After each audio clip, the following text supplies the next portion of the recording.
Alright. Get on my screen, bruh. Let's see if this thing's up.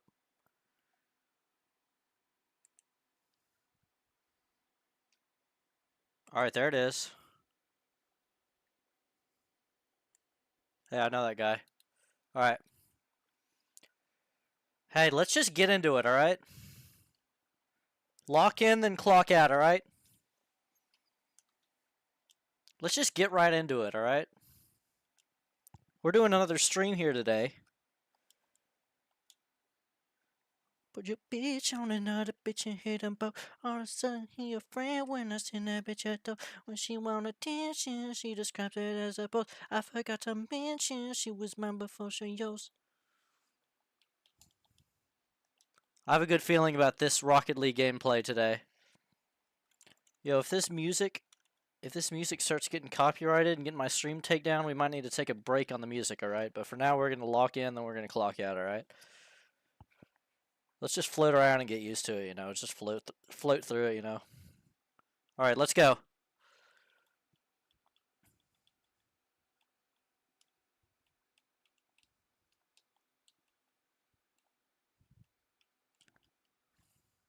Ah!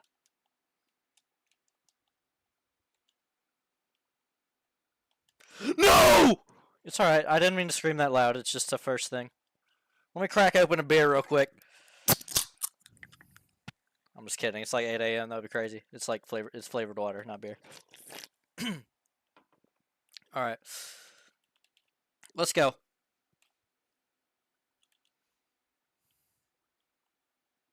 Ow. Right there. I mean, I'm Jesus. You're just not him. I don't know.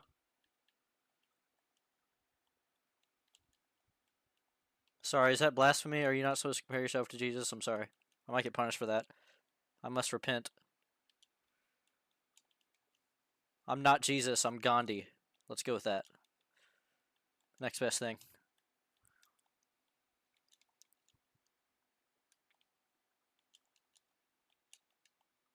Or Muhammad, I guess, is the next best thing.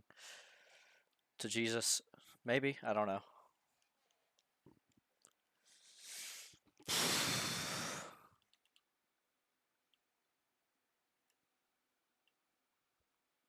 Alright, back-to-back Kanye. New Kanye. Hey, let's go. Look at that.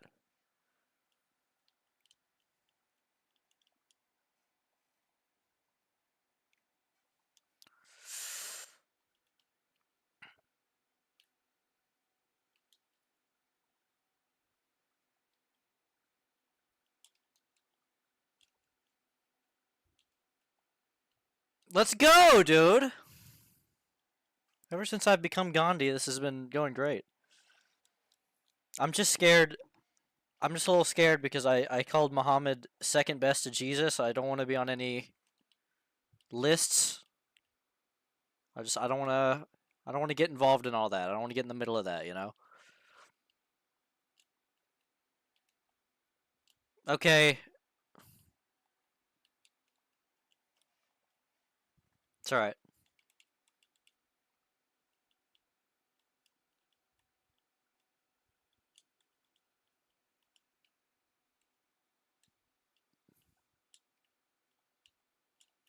Eek! Hey, let's go. That was kind of cool. Sky, you know. Sky, you know. Beautiful big titty but naked women just don't fall out the sky, you know.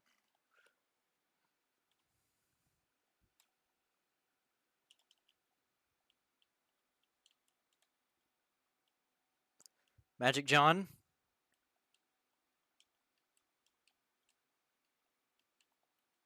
Uh-oh. I got a speed. Oh, nice one, bud. Ooh, let me just get back real quick.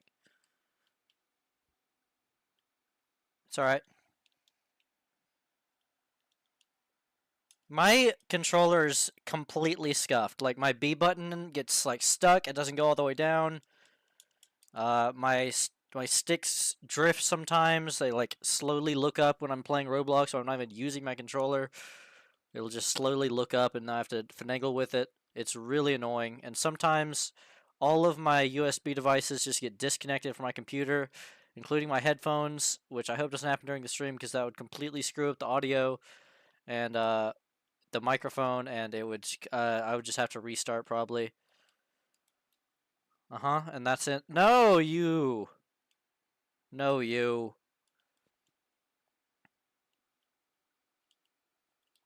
It's alright. Ooh, look at that. Hold on, I gotta get bang on the money real quick.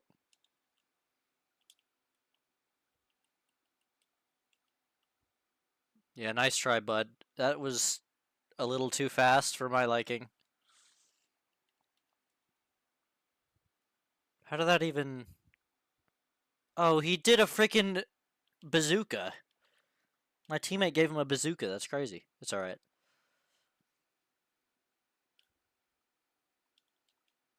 I messed up. Nice.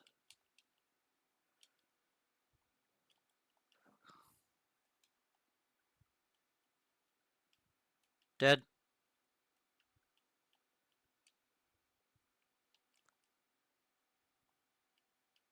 Let's go. That's speedball. Ah!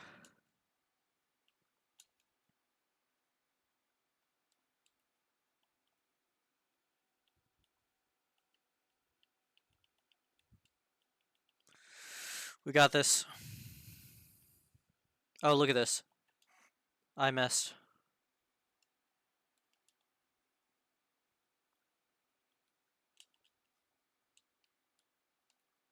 Alright, come on. Come on.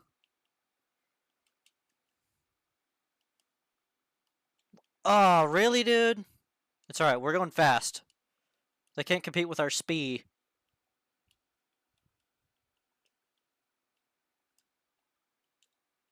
They can't compete with our speed. That's not happening, bud. I'm sorry. I hate to be the bearer of bad news. I missed.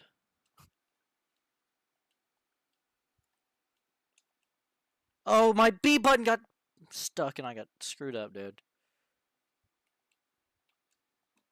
Oh! No.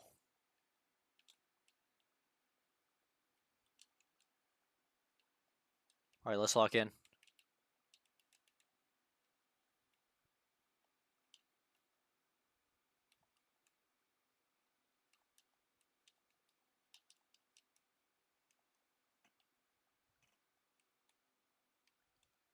Alright.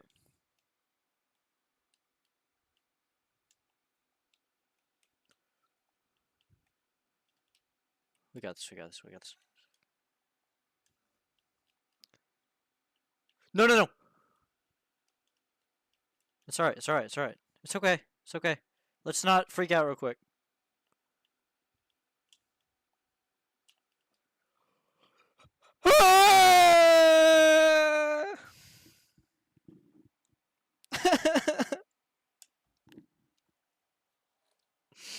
No.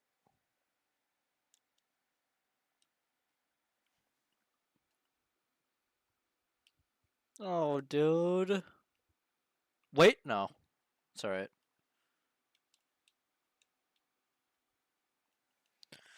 It's alright, dude. I mean, I guess it happens sometimes. Really? Really? I don't want to talk about my rank. I don't want to talk about my rank.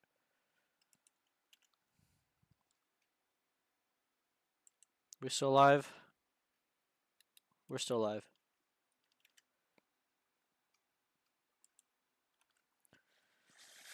Okay.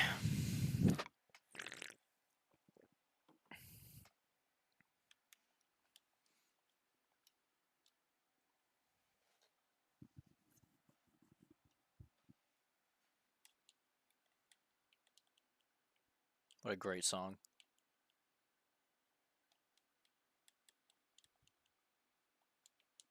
Alright, my movement's on point, don't worry.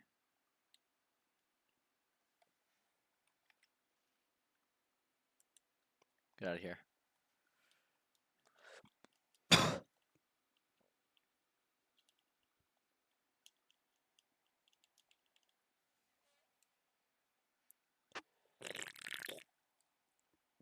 Alright, I have a good feeling about this one. We were just getting locked in last round. It was kind of unfortunate what happened near the end, but we got it now.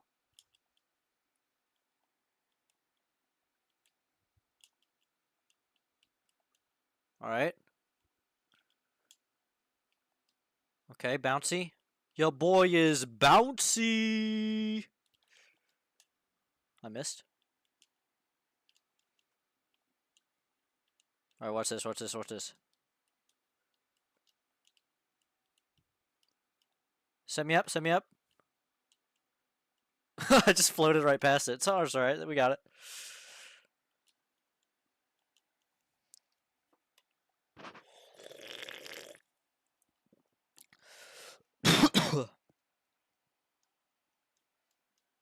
Alright, let's just lock in, then clock out. How about that?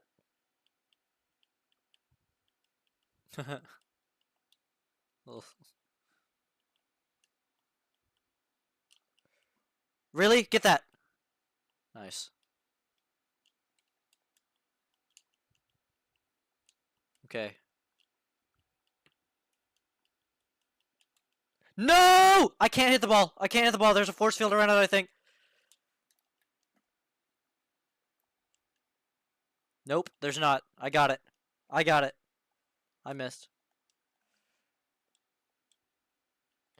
Ah! Nice. Sorry. Earl.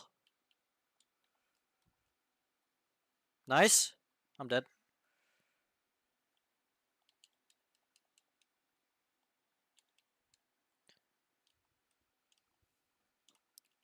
No! Why did you hit me? It's alright. If we start doing really bad, I got an emergency 5-hour energy we can pop. It's like Fortnite, just a little shield potion. I got a mini we can pop. It's fine.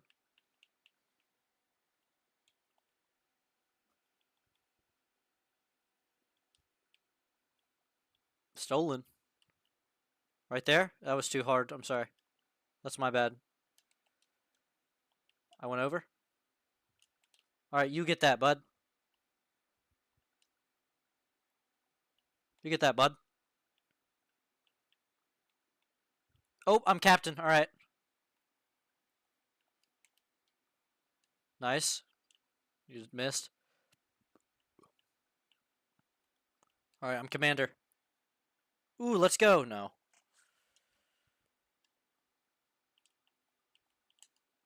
Commander video games. Sergeant Beans.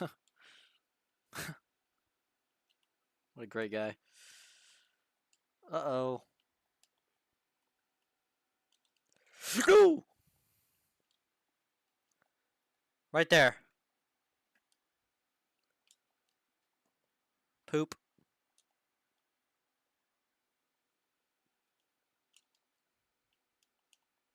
Alright, alright, alright. Nice. Alright. I'm locked in. Aw. Baby, I'll be bulletproof. Uh-oh. I'll be bulletproof.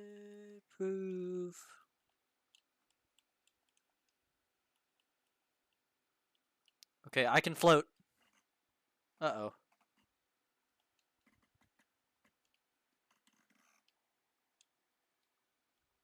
Uh-oh. Don't worry, I got that. Ah.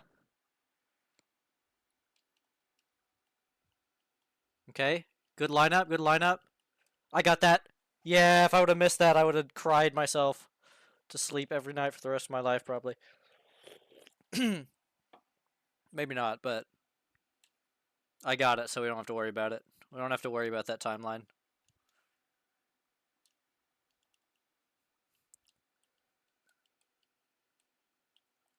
I can float! No, bud! Good job.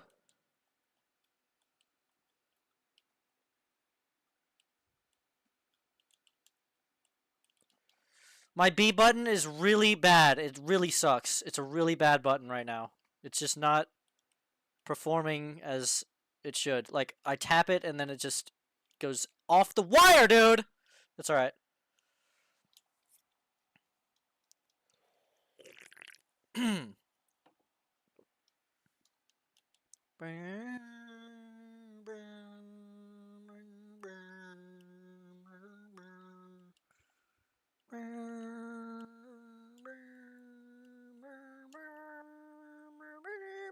Really, bruh? Really, bruh? It's alright. This time, baby, I'll be bulletproof. This time, baby, I'll be bulletproof. Ooh. Alright, I'm gonna hammer it. Poop.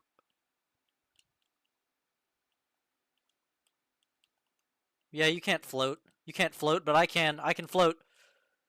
I can float. I can float.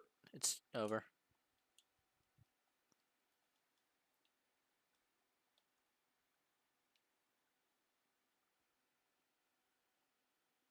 That's two really, really unfortunate games, but it's okay. It's just not great.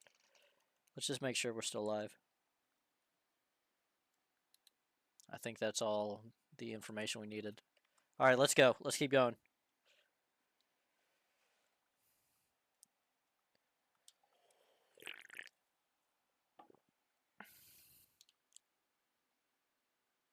What? Where am I? There's pillars. I fear I selected the wrong arena. But it's kind of awesome. Is this a game mode? This is kind of awesome. Hold on. We gotta save this song for when we're in the actual game. Alright, where am I? I'm in, like, the Shadow Realm, probably.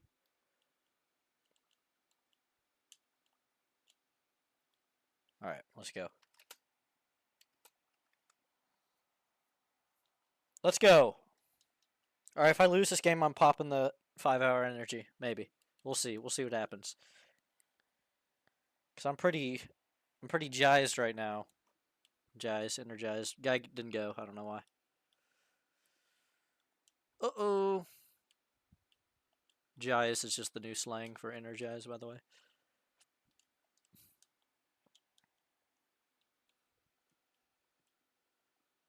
That's in. Nice.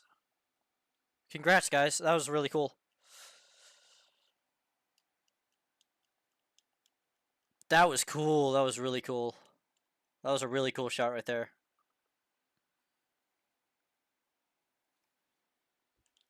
Me.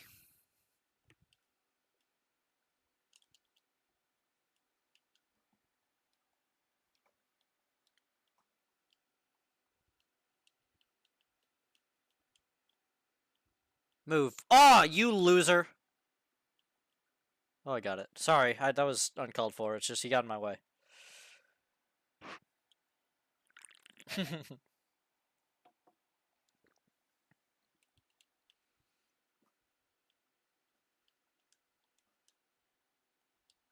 Ooh, I like if that goes in. I would like that a lot, actually.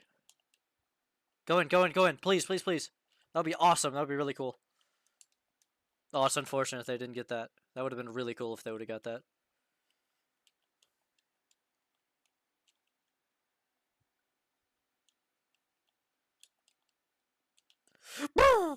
Sorry.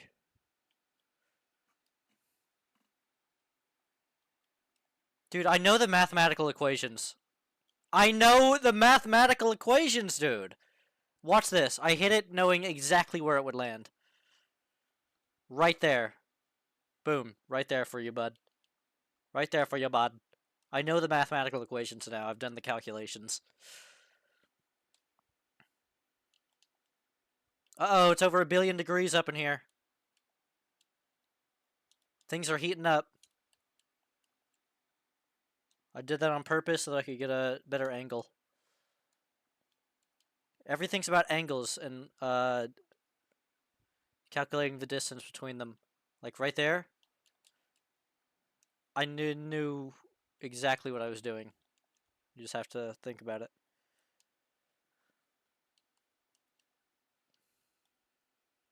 Come on, do something about it.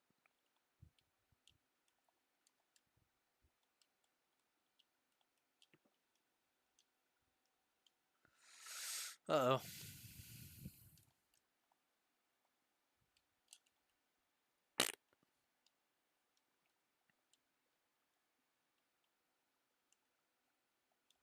Alright. Alright. Okay, nice shot, buddy.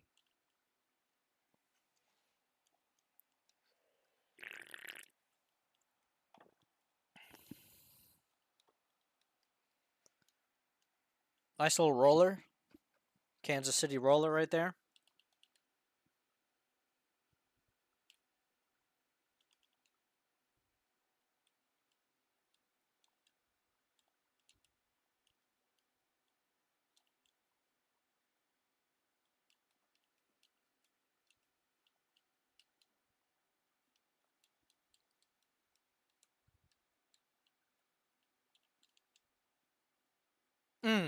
I'm behind it. I'm always behind it.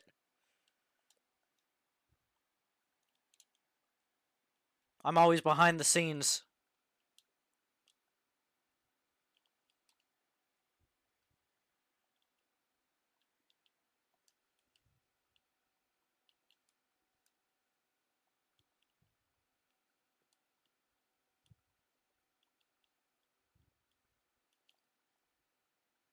Nice. I bumped that over the goal.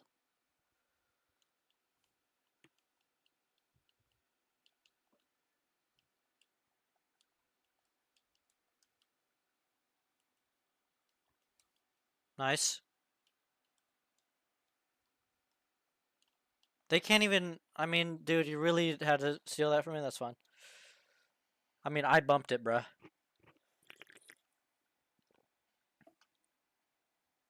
You go.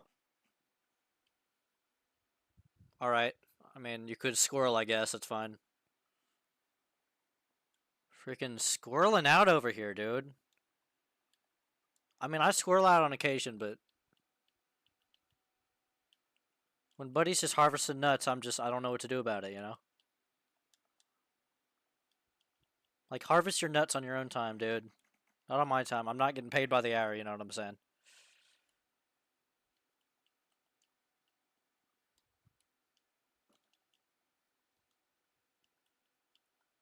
Ooh, nice little pass right there.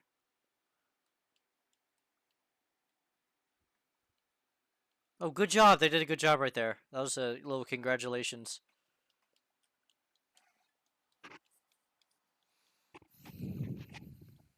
Hey, congratulations to your corporation. You guys should be one Swedish, but you need a million Asians. What a great song. PewDiePie. Classic. Oh, yeah. Taylor Swift.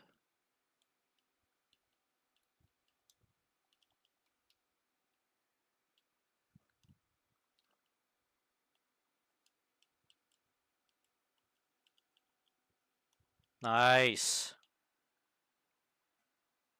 Side of the street clean.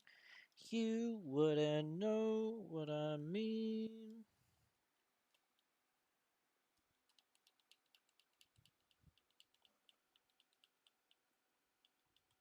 Uh-oh. We're good. We're good. We're good. I can float.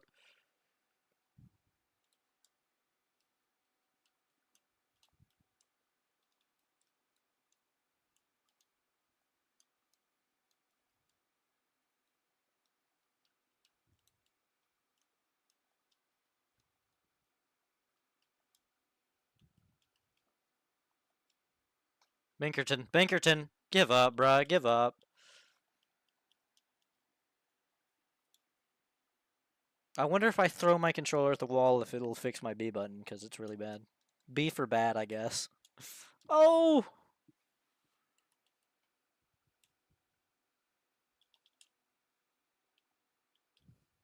Move. Sorry, that was rude. I should have said, excuse me. Excuse me. I missed my squirrel. There we go. I got a squirrel. I got another squirrel. I got another squirrel on the way. Got a few buns in the oven, if you know what I mean. Let's go! Alright, let's see if we're still alive. I gotta keep checking because I'm playing music that might be copyrighted. Dude, this delay is base. It's like a 2-second delay or something. That's kind of crazy. Okay, okay, that's what I keep doing. I keep just spamming A, and then it puts me into like a random thing. I don't know what that is, but it's all right. Just don't worry about it. I just did something cool there, but you'll never know. You'll never know. Ugh. All right, home. You better go for ball, brother. You better go for ball, brother. Let's go. We ain't got any more squirrels on our team. Saw fish squirrels in them trees. Took the fish outside and popped them. Sucker fell down. Alright. I shot a pregnant squirrel. 6 for 1. Made some nuggets. Some squirrel nuggets.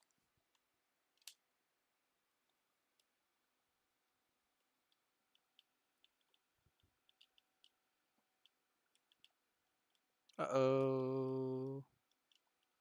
Me. These people think they're cool, but they're really not. Like, look at that. If only I had boost, that would have been awesome. No, no, no. No, no, no.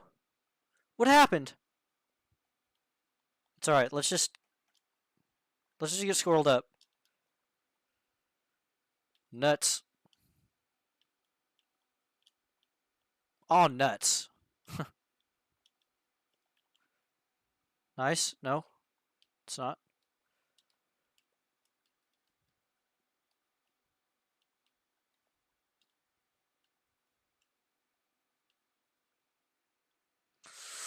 Oh, you stole it from me, brother.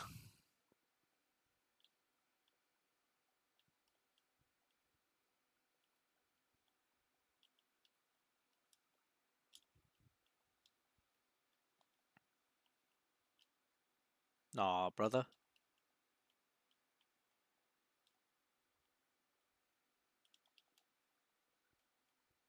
Oh, I almost did a play right there.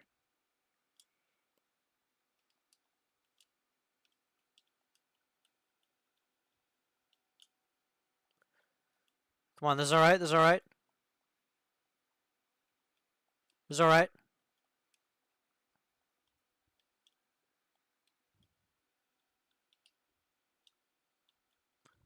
Mm.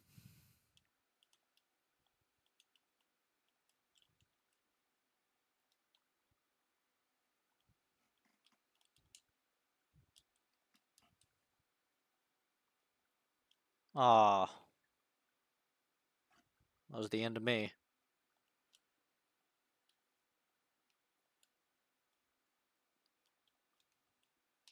Come on, brother. What's going on in this game? Hold on, I gotta lock in. Nice. Dude, why did I just do that? It's alright, it's alright, it's alright. I just need to move. I need to get schmoving. The schmovement is alive.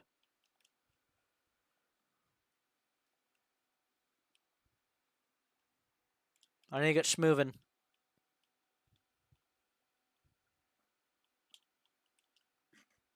Almost. It's almost.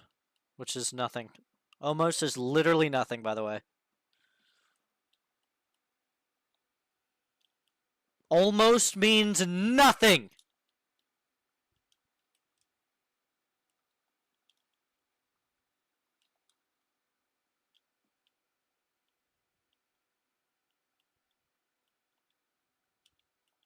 You're a scumlord, you know that? That was a nice pass right there. Unfortunately, he didn't catch it, but it's alright.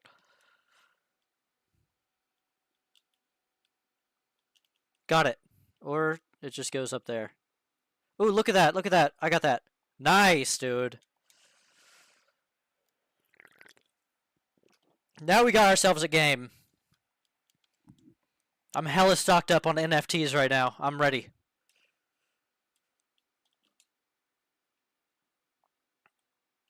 Stolen. Nope. He stole it from me. Alright, I got this. I got this. I got this. Oh, no. You're not great. You're not great. I'm gonna win. I'm gonna win. I'm gonna win. I'm gonna win. I'm gonna win. Alright, let's just calm down real quick. Everyone collectively calm down real quick.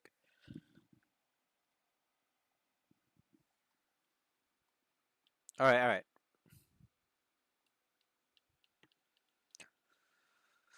Come on. Magic John. Magic John.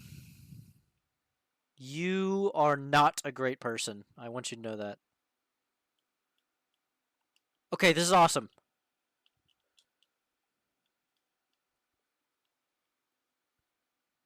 What, you think you're scary? You just have to score, dude. I don't care how it happens, but we have to score. Like that, like that. That's how it happens, right there. Let's go! Yo, yo. Alright, let's go!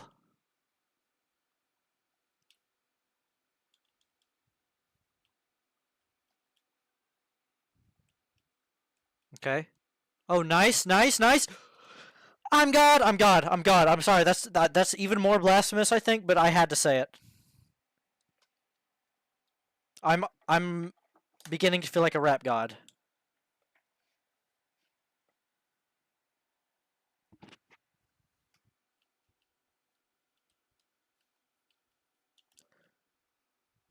Let's go. We're winning this game. We're winning this game. We just have to not let them score right now.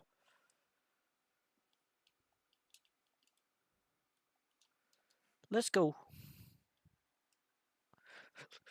Let's go.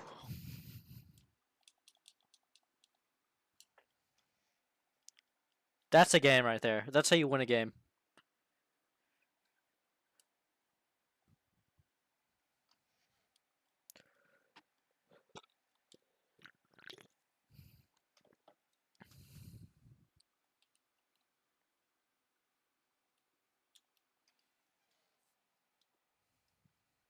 All right.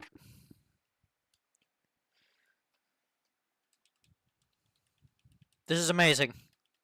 We've got momentum now.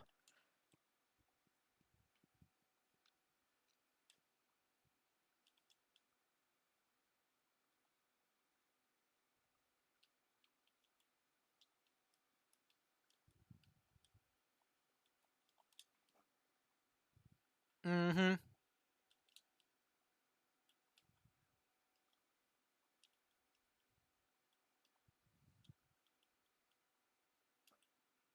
Aw, poop. Oh, we're good.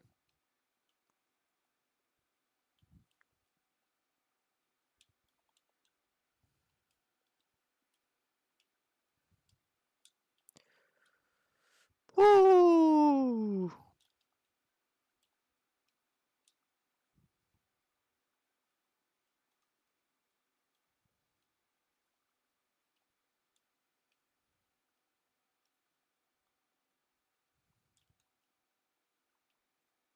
Bing bong.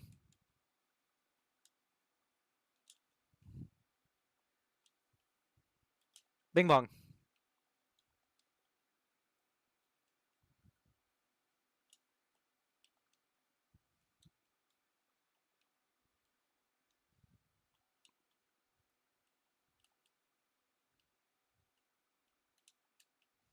Oh yeah? Incorporated? Nice.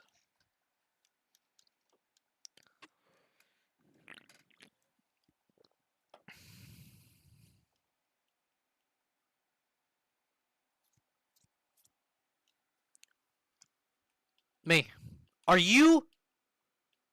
He left! He left! What up? Why did you do that?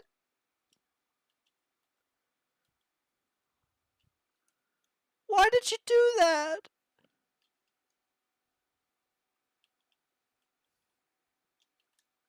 Alright. I've 1v2'd before. I've won. Oh, he's back. Nice.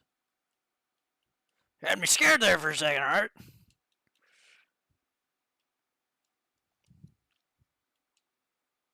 No!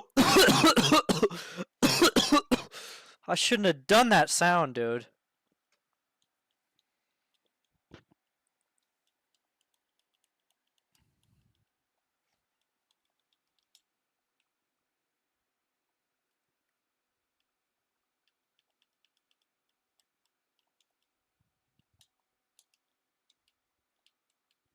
Boom.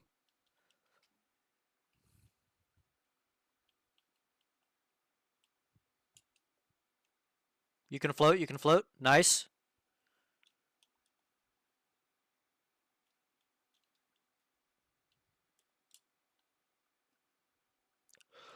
Woo! That was a little scary. Alright, I'm coming up for backup, brother. Oh, that didn't hit that hard.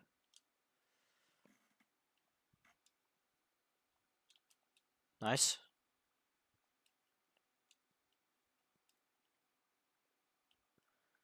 I'm Gandhi.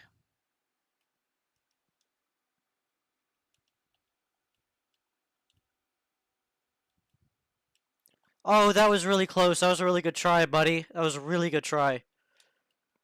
Unfortunately, a good try doesn't mean anything. It means absolutely nothing, so...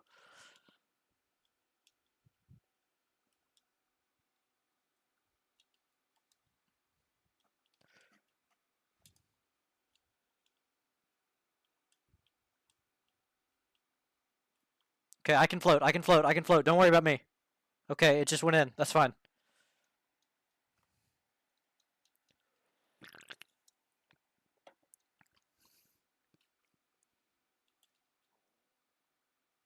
Alright, I'm way out in the wilderness in the desert with no food.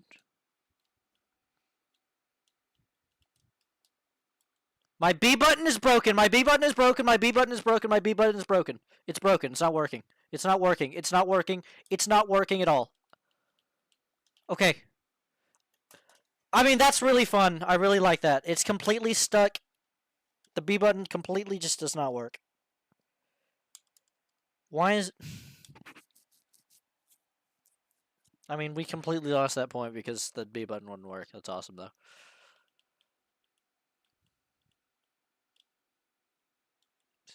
Seems to be working now. Ah, that was my fault. Completely.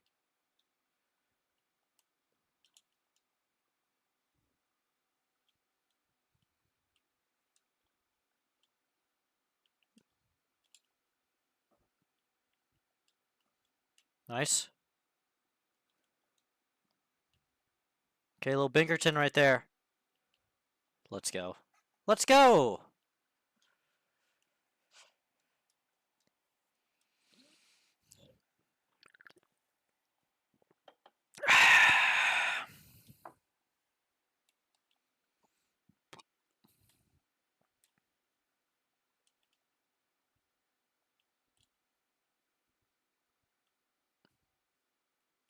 Uh-huh. Oh, I'm going full walrus mode after this one. It's a walrus.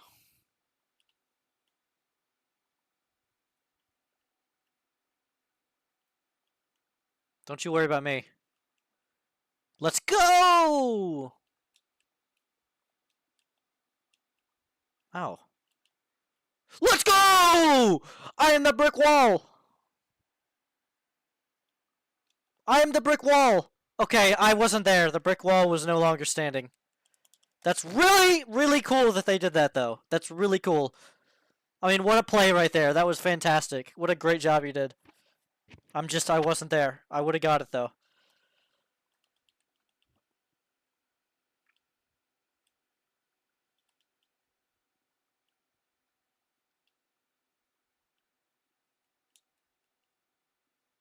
Okay. So, we had a win. Now we have a 50-50. But hey, it's never 50-50 when I'm around. It's at least an 80-20.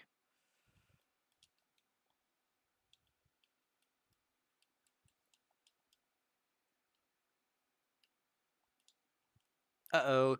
If that goes in, I'm just going to stop playing. It's just like...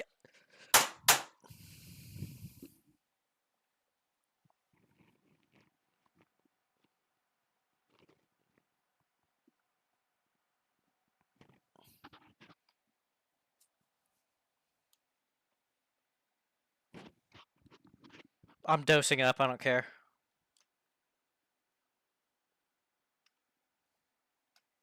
I'm dosing up, I don't care. Let me make sure I'm live. I'm just dosing up, I don't care anymore. Alright, we're good. Okay. Okay, let's get into this. Okay, I'm locking in. Hold on, I gotta dose up real quick on this 5-hour energy.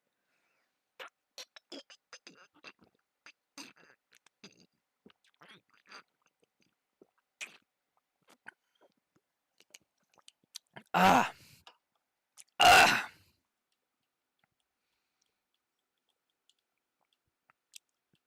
Alright, now I'm dosed up.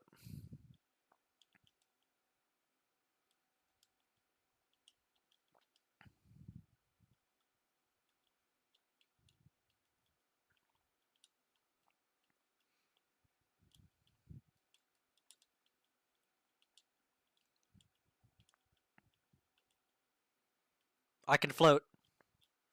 You can float too, just in a really, really, really weird direction. Just a really weird direction. I don't know. I'm not going to say what direction, but it wasn't a straight direction. It was a gay direction. I don't know what to say. I don't know where he's going. It's okay. It's just it wasn't straight.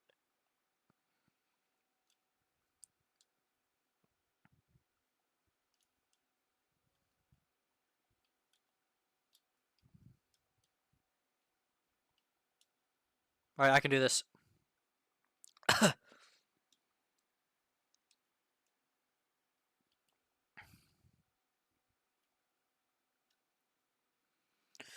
I hope my heart doesn't explode, because I took that 5-hour energy.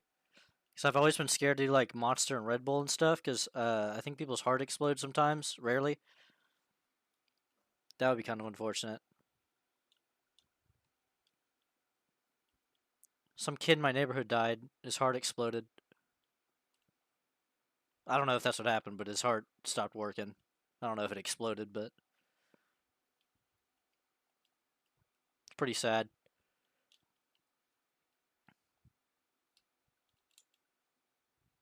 It's always sad when someone's heart explodes, you know?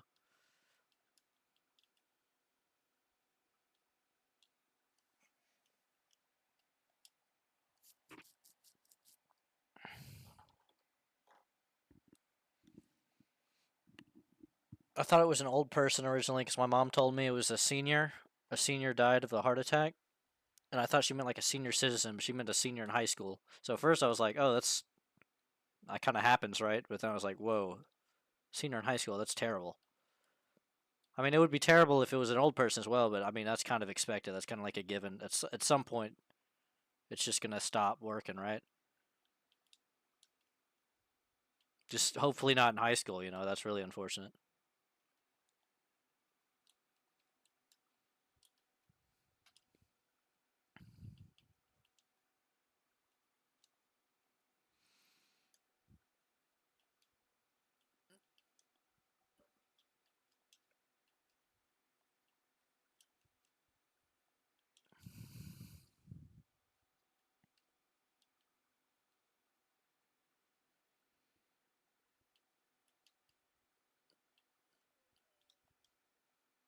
So what are we gonna do about this?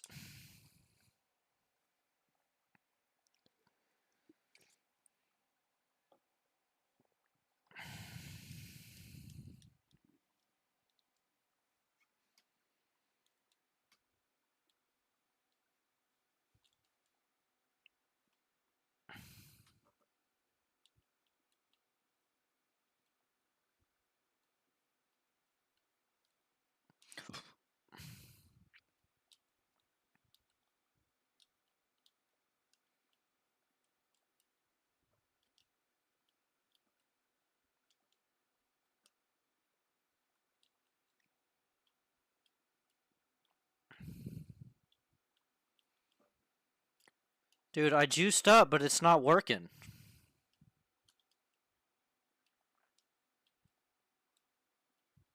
It's alright, it's alright.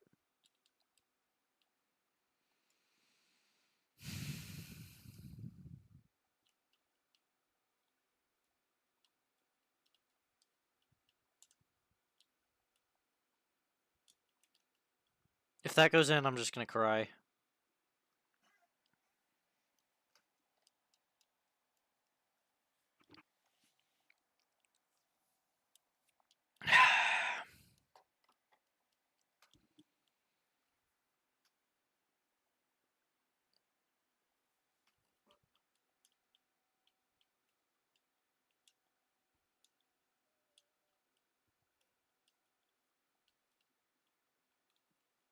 If my heart explodes on stream, donate my life savings to Team Water.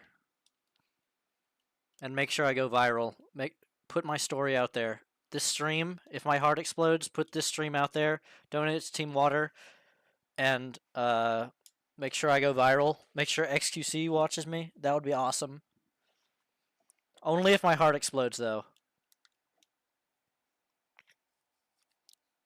I'd like my life savings to go to Team Water. It's about $1,000 right there. That's about 1,000 years of clean water. That's at least something good I could do, you know?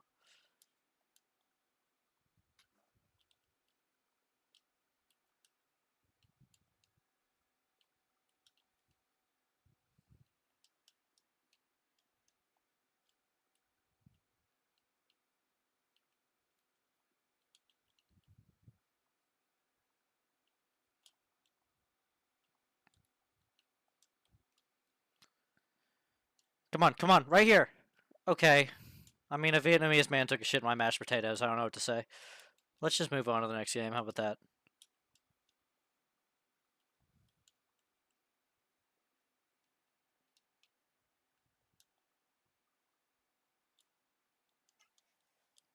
That game didn't count for several reasons.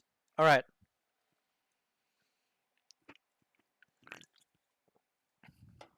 What are you waiting for? Love me like you do. La la. Love me like you do. Love me like you do. La la. Love me like you do. Touch me like you do. Touch me like you do.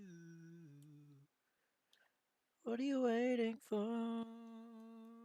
Love me like you do. La la. Love me like you do. Love me like you do, la la, love me like you do. Touch me like you do, touch me like you do. Alright, we're still good.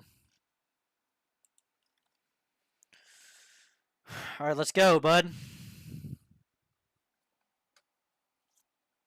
Alright, I'm juiced up. I hope they don't test for STDs, because I'd fail. I'd fail the test, and that's a good thing, I think. Because if you get a plus, then that means you're positive. Which is odd.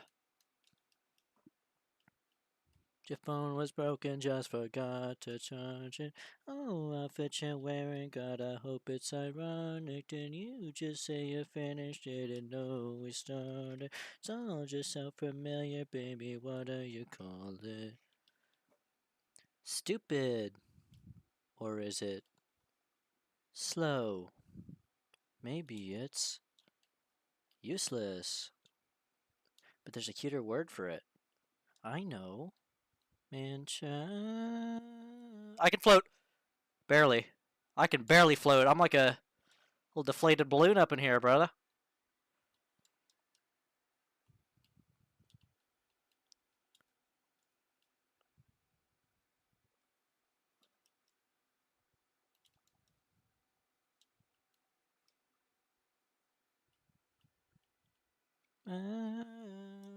Why you always come running, taking all the loving from me?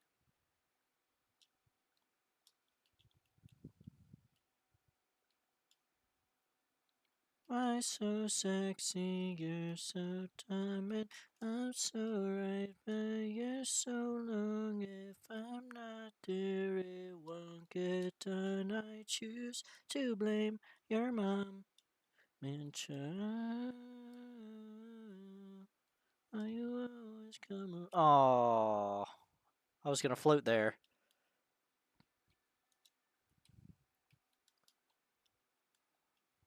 All right, watch this. Watch this. I gotta play. I gotta play.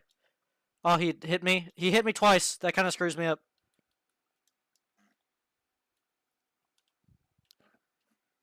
It would have been cool if I was a submarine, but I'm not. My boys play and I take it, and I like my men all incompetent, and I swear they choose me. I'm not choosing them. Let's go.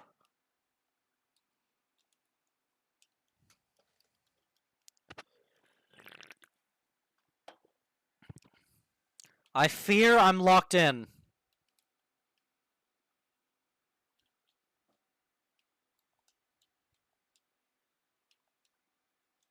Let's go. Get played, fella. Hey, fella. Hey, fella. Get played. Hey, fella. Get played. Hey, you just got rolled. Buddy. Let me just back up. Let me just back that thing up. Uh-oh.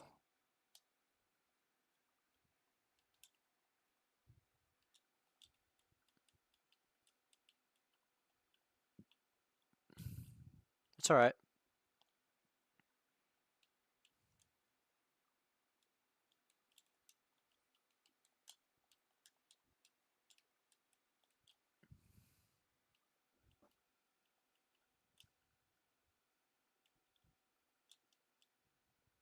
Hey.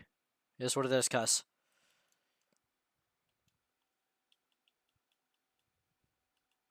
Uh-oh. Nice. I am the keeper. I'm dead. The keeper has been slain. A little Dota reference right there.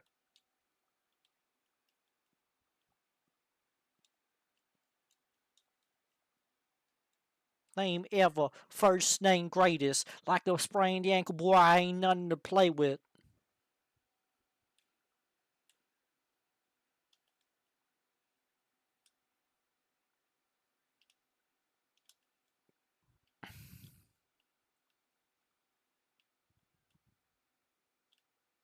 Little Finding Nemo reference right there. Little chemo reference right there. Dropping a chemo reference in a rap song is it's a risky one, I guess, but hey, it works.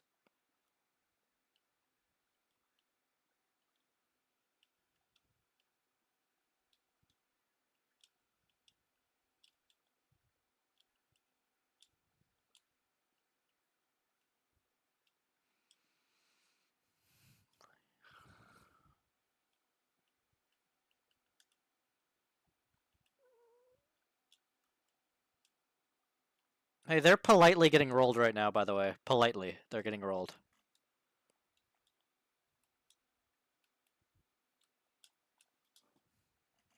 I was too slow to accurately predict the movement of that ball. Mentally, I was too slow, of course.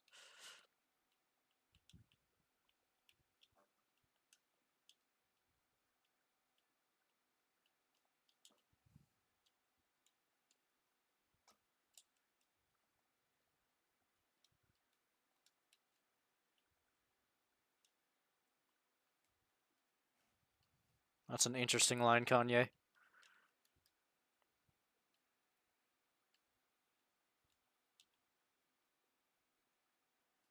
I'm Michelle's husband. I mean, they politely got rolled. Like, I have to be polite there.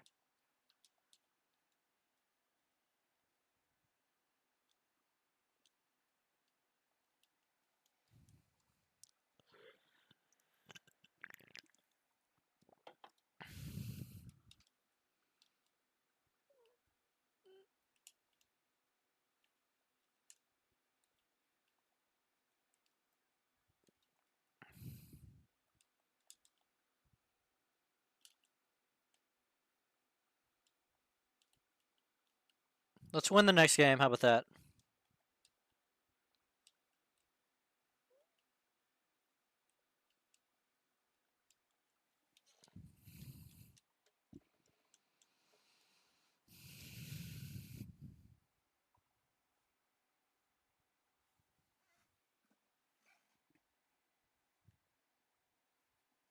Dude, Lil Wayne is in every freaking collab song.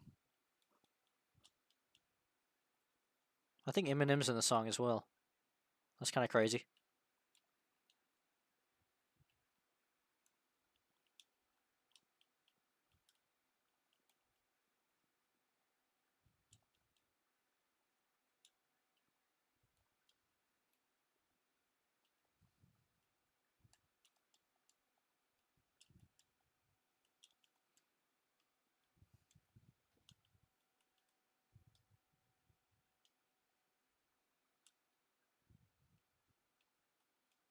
You know, this isn't a terrible Lil Wayne verse. Usually I hate Lil Wayne with a passion, but that wasn't too bad.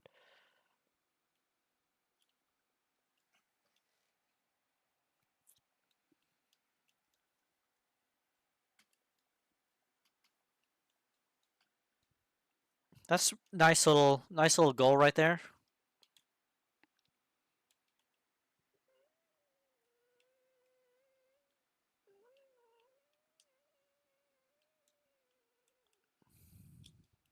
Boom.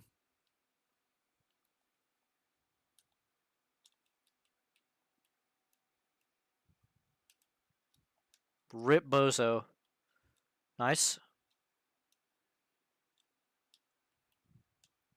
What's this? See, that was a calculated risk, and it just didn't pan out. Hey, my pappy used to always say, shit happens. You can either roll with it or fall face first into it. That's kind of a bar, I'm not gonna lie. You can either roll with it or fall face first into it. That's kind of a bar.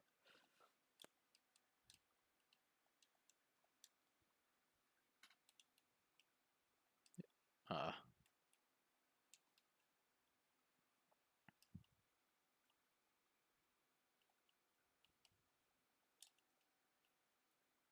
Haha. Sorry, I didn't mean to laugh. It's just he missed. Whoa. that's the freaking actual real music. Like, why is there a watermark near the end of the song? Real trap beats. Like, really? Do I need that in the song?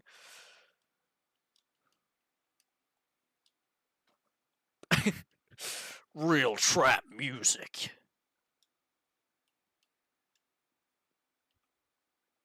What an awful watermark.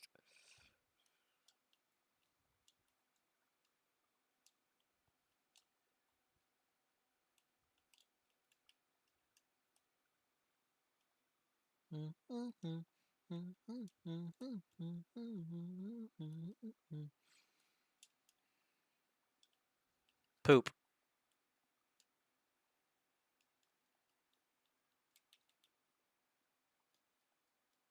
We can lock in here.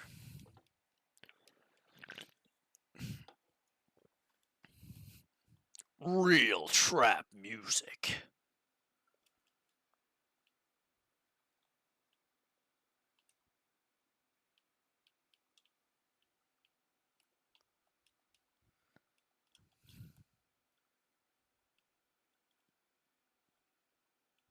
Hey.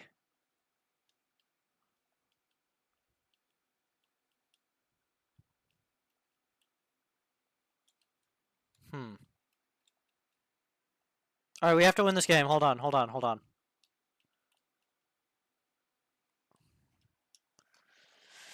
Alright, I forgot. We have to win this game. Let's just win.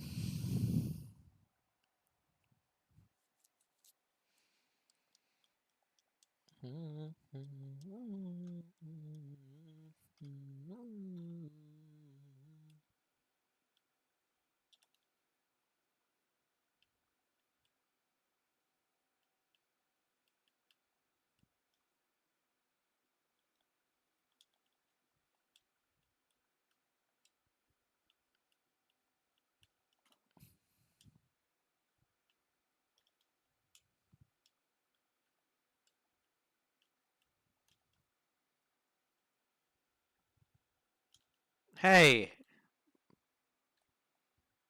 Someone just committed vehicular manslaughter on the other team. Are they not going to get penalized for that? Like, not even a freaking, like a foul?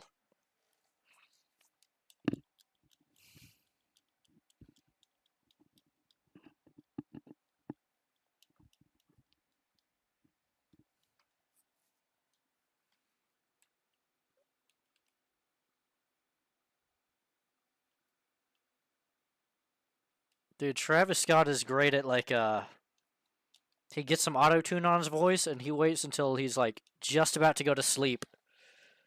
Like, he's super tired, and he just goes, just mumbles something, and then with the auto-tune, it just turns out great. It's kind of a cool strat.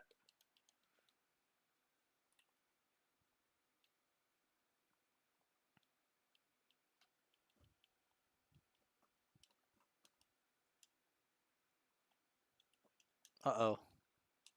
This is a loss. Forfeit now. I don't want to waste any more of my time trying to carry this guy.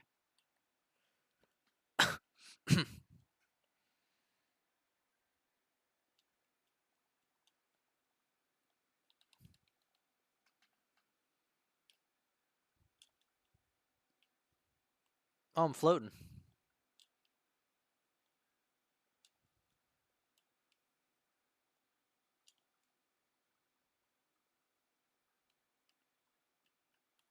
Hey, vehicular manslaughter! Call a freaking penalty, dude! That can't be legal.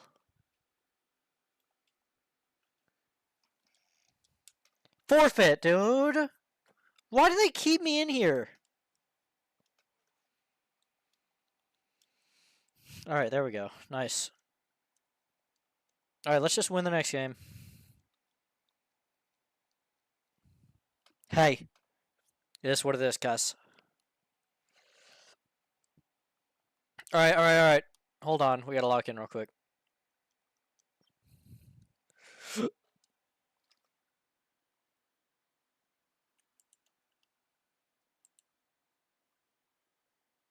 Hey. It is what it is, Gus.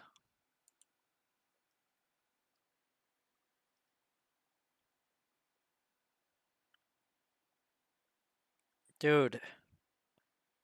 AIDS, dude!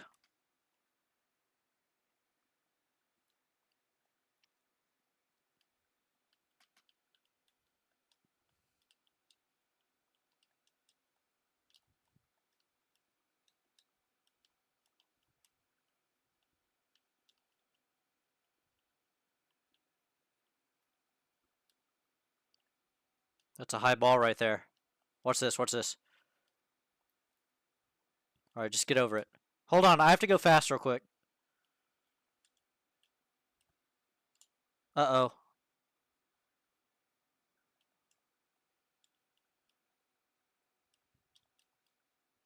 Alright, I gotta go fast.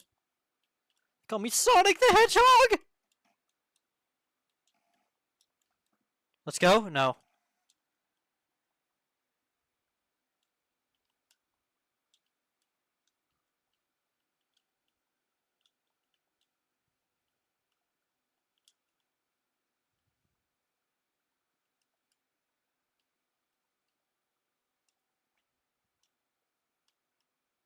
Let's go?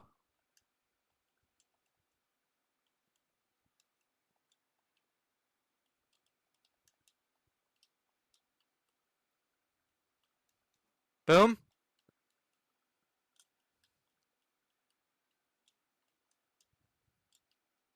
Move.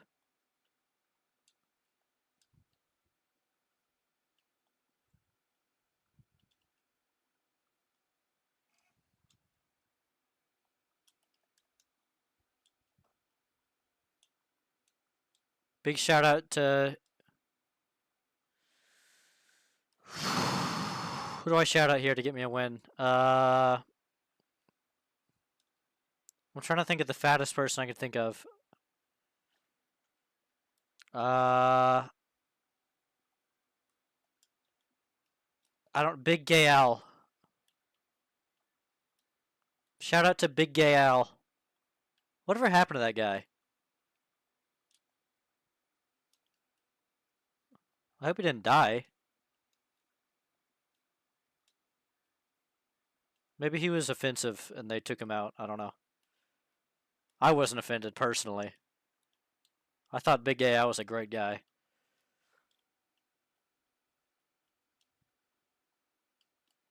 That one song? Alright, I got a message on my Discord, but I can't check it because I don't want to leak. Oh, I think it was Frankie's Discord server.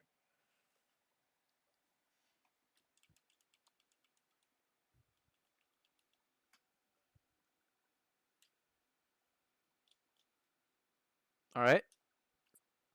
General Chiefington.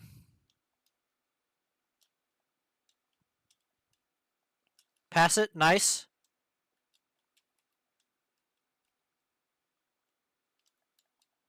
Okay, I have to do a tactical move here. Like this, like this, like this. Tactical. See? Because it was going to go in, but I had to do that. Uh-oh, he put it over my head. Nice, dude! Good job. I got this. I'm getting bounced around.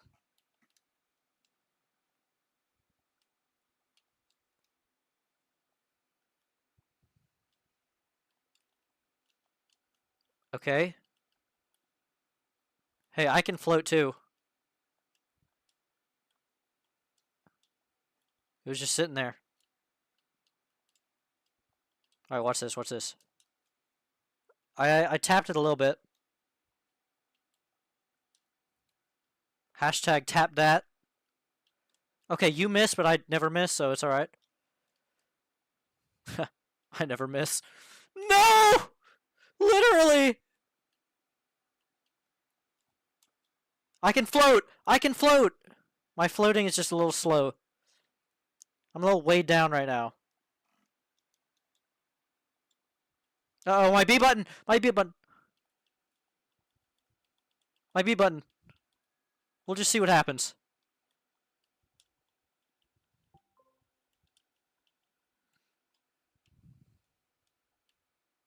Dude, why haven't we reinvented the boat recently?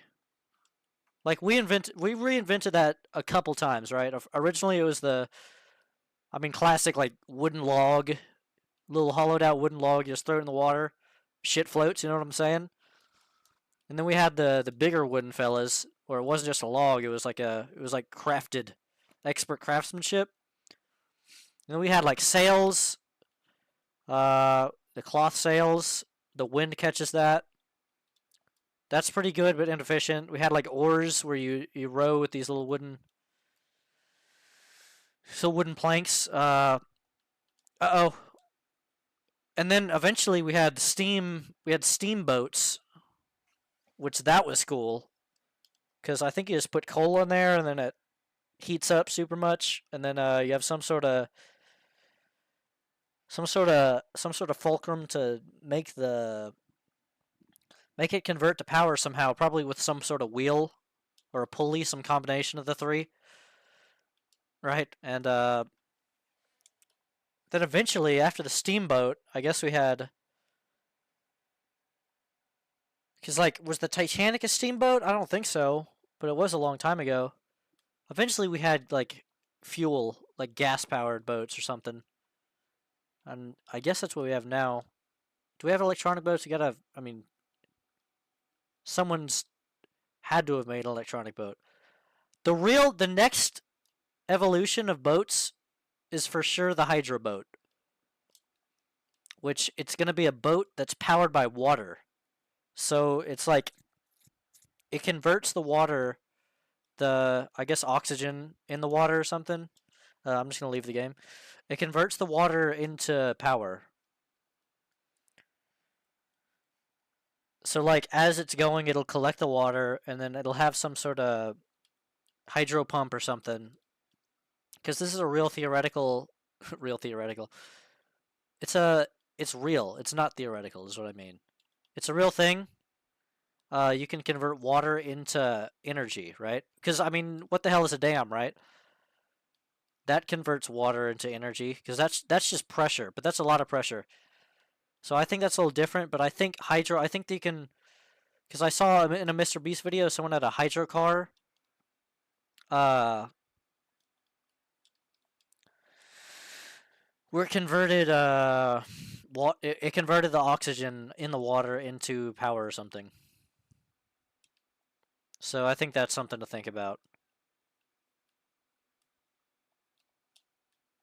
for a boat because you can collect water as you're moving. So like eventually you just have a. It's just I don't know if it'll be able to generate enough power to power like one of our big battleships or something. So I don't know if that'll be useful for that. Not right now at least, but I mean maybe eventually. Maybe we'll have like solar power boats or something. Eventually we'll be harvesting the energy from the sun that can be directly transmitted into the boats. But that'll be like a global like that's like the next stage of global energy consumption is when you start consuming the star. We'll have like these little solar panels built around the star uh, to harvest directly from. It's like the max amount of energy, and then it'll be transported to Earth. Some sort of probably like the next stage of Bluetooth, I guess, because you can't build a cable that long. I mean, I guess maybe you could, but I don't think that's efficient. But some sort of Bluetooth will be able to connect the power from the sun harvesting tool to the Earth, right? Or like some sort of uh like satellite uh like transfer unit, right? So like there'll be a satellite that like converts the waves, the energy from the sun into usable power, right? So we can just absorb it straight from that. It's probably something to think about. Hey, you gotta move. It's alright.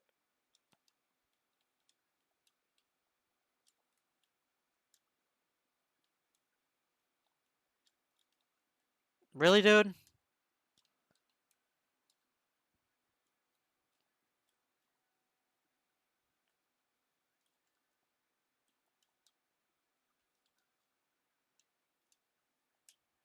My B button's broken. My B button's broken. My B button's broken. I did it without the boost.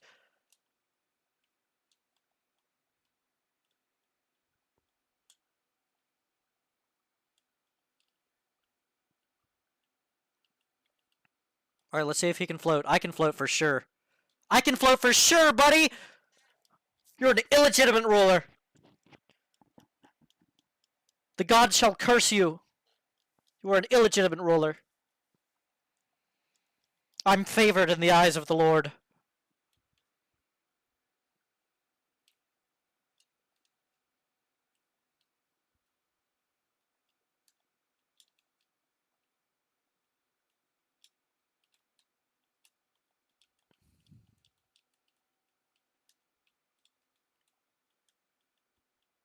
Oh man!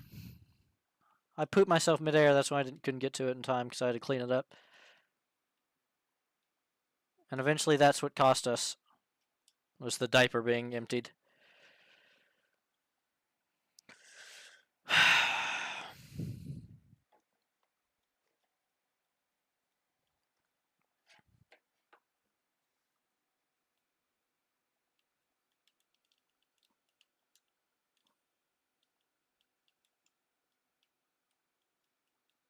I got it. Nice. Psych.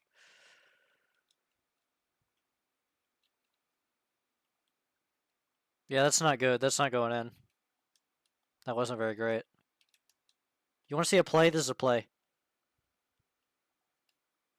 Nah, he screwed it up.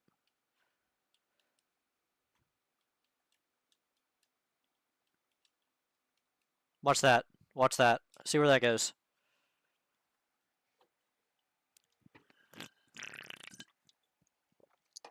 See where that goes.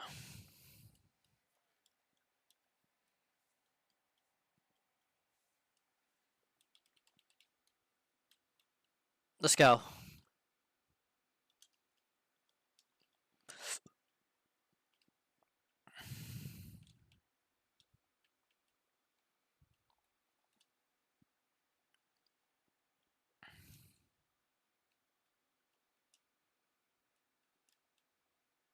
All right, let's go.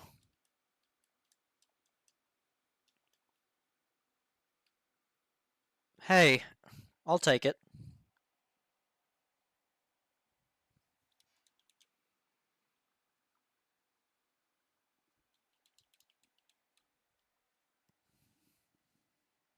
Yeah. How I'm anti-Semitic. I just the Jewish. I just. Hey, I'll be gold eventually.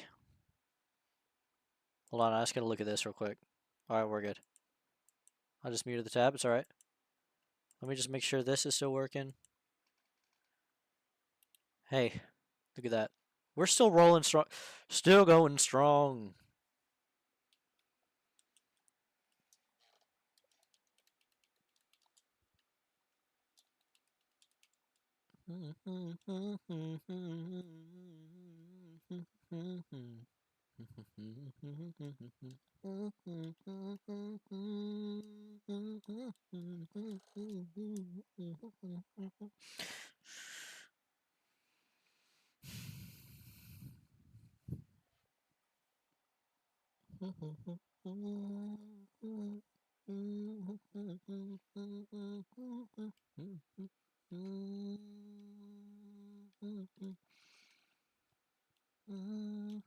Good.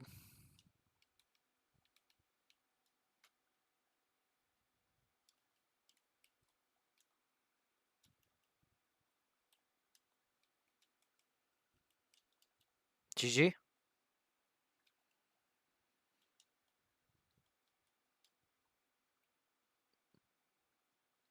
Interesting. I got it. My thumb slipped off the joystick. I would have had it, but my thumb sticked. My thumb sticked. I can't believe I just misspoke like that.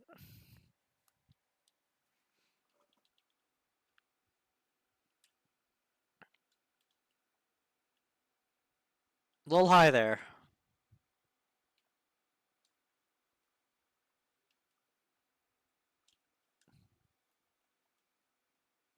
Tonight's the night. Move.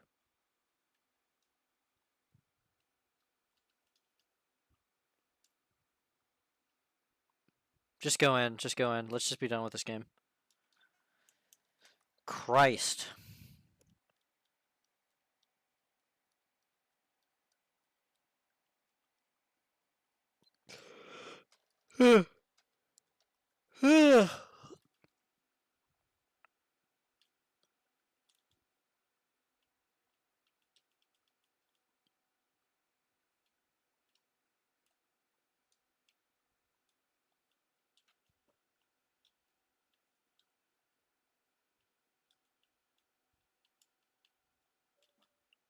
Nice.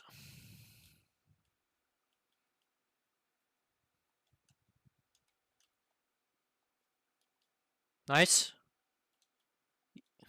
Yeah. We can win this, I guess.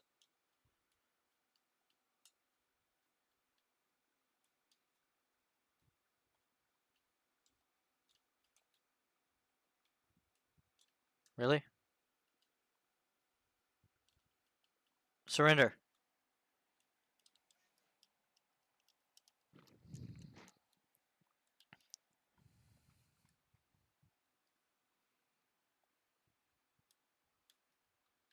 I mean, we have no chance, right?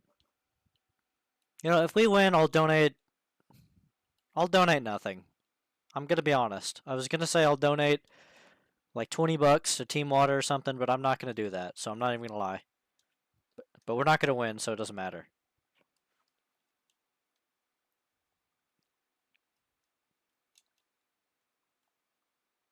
You know, I'll donate 10% of my bank account to the church if we win this game. How about that? I think it's 10, right?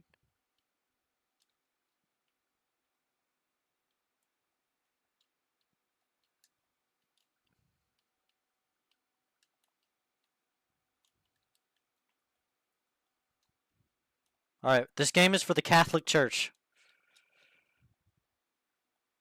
Ooh, I got twisted up around, bruh.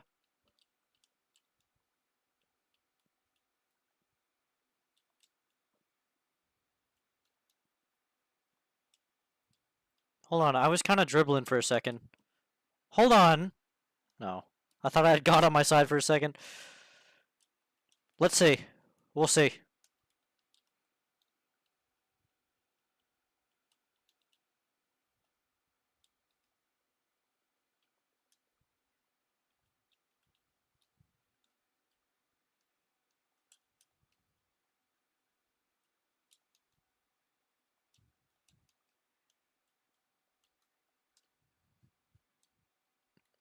Jesus loves this song.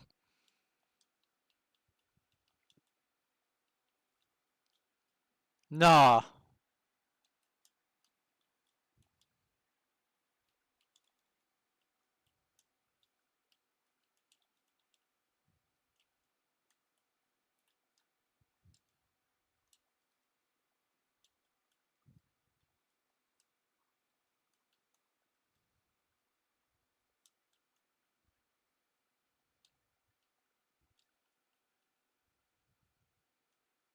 Nice.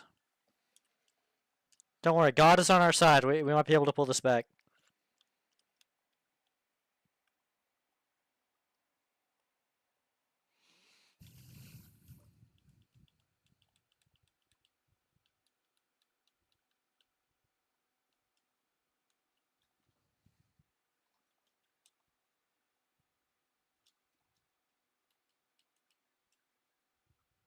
Boom!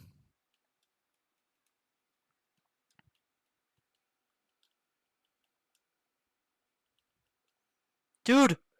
Aw.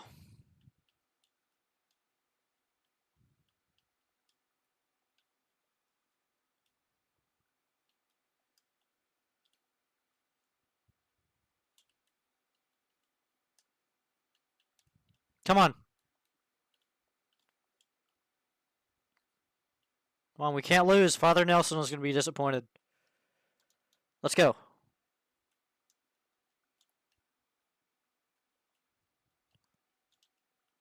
Oh. I got that. I mean, it is nothing matters. Nothing ever happens, dude. Dude, nothing ever happens. Nothing ever happens, dude.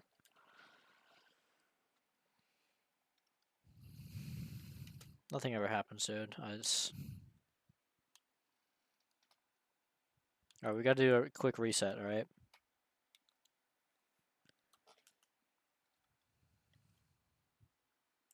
We gotta do a quick reset.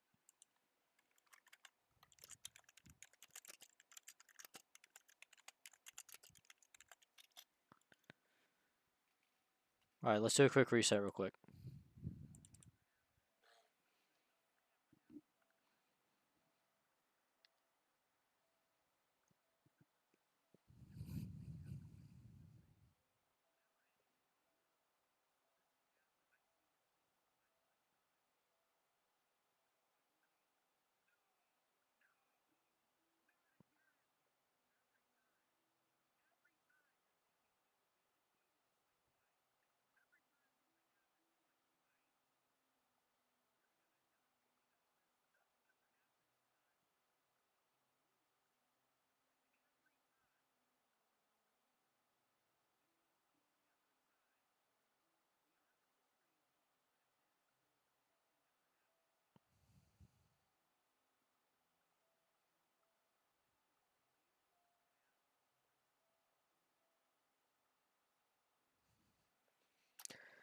Hey, it is what it is, cuss. Alright, I'll be right back. I gotta go pee-pee.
Okay, we're okay. We're all okay here. We're all okay.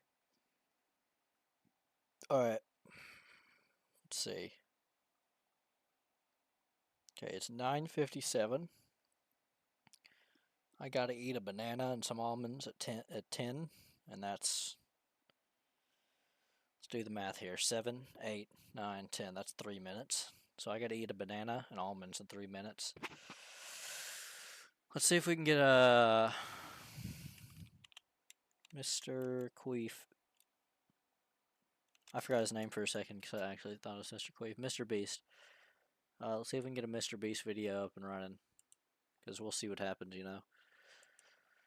Let's see. What is this? I mean, we could watch Mr. Beast Gaming. I was more looking for the original.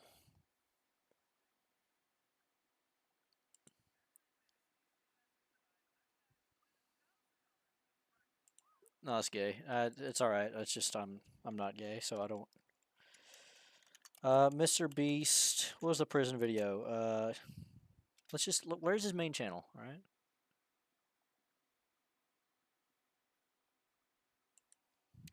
Main channel. We could watch Mr. Beast Spanish. I want to watch Mr. Beast Spanish, actually. Mr. Beast Spanish.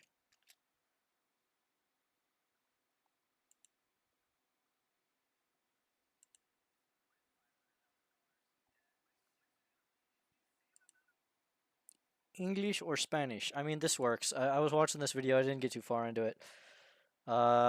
We can watch it, I guess. English or Spanish? I don't know why YouTube search is the worst thing that's ever been created on planet Earth. Like, it never gives me what I'm looking for. Like, I look for something else, and then it gives me what I was looking for before. If I search like an individual term, it'll give me something completely random. It is the worst garbage on planet Earth. I don't know what happened. It's just really, really bad. It never, ever gives me what I want anymore. It's so bad. It's so bad. I don't know what they did. I don't know whose bright idea was it at YouTube, because it used to be good. I used to be able to search up a specific topic, like freaking like anything in the world, how to get something specific to work. And now it's just it's the most random crap ever that it gives me. YouTube shorts, freaking advertisements, something that's completely unrelated to what I'm looking for. It's just bad. It's not good. I can't believe they would do this, because it used to be, how do you devolve your thing? How do you do that? Okay, I've successfully stalled enough time. It's 10 o'clock. I'm gonna go get my banana and my almonds. We're gonna come back and we're gonna watch some Mr. Queef.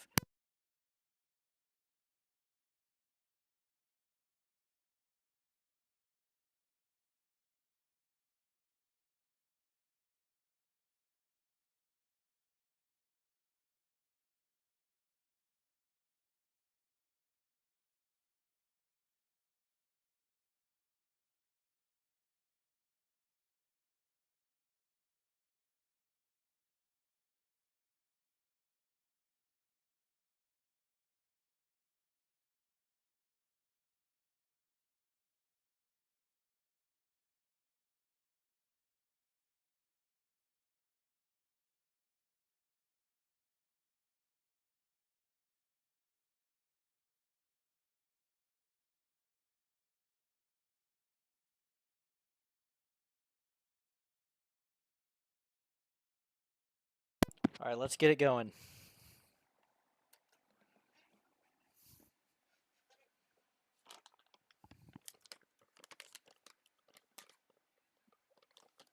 So the concept is there's a criminal and a cop, and they're in prison together, and it's something.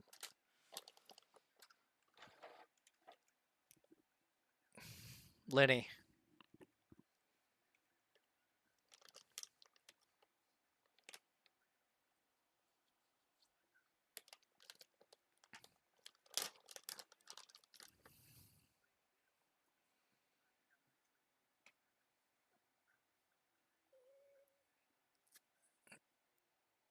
Bro, get over it. Jesus.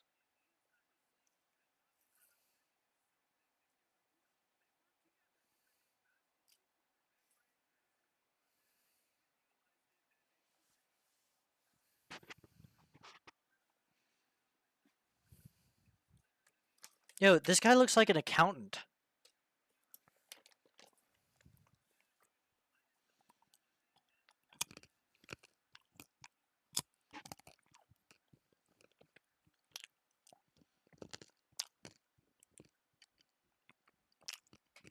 Explain to me why I care.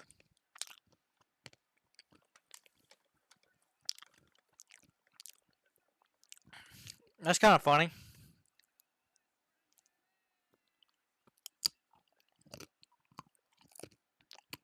Bruh.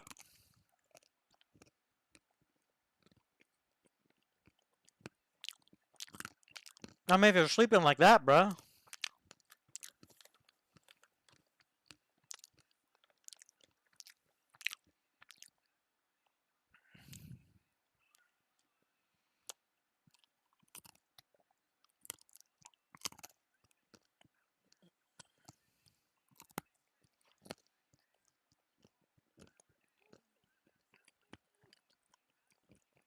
Mmm.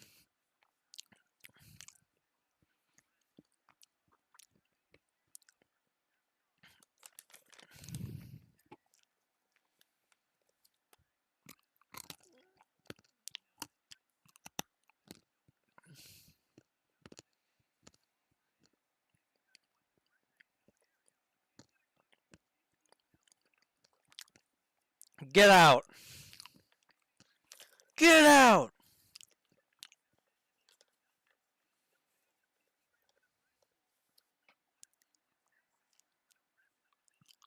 Hold on.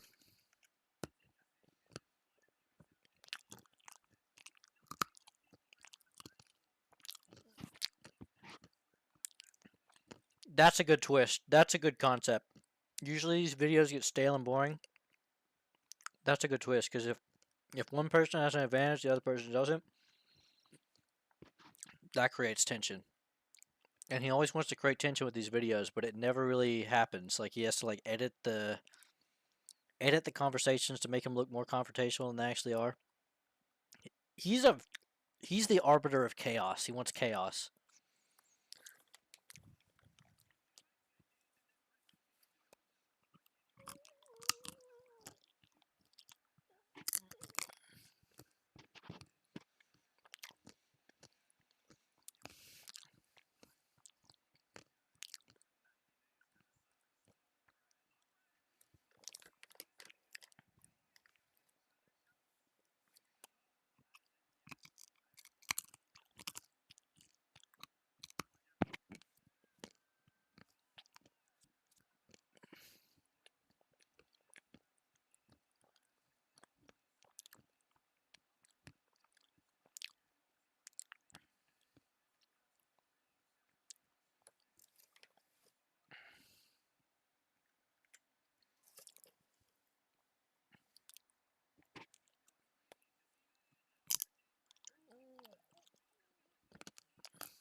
That's kind of hype.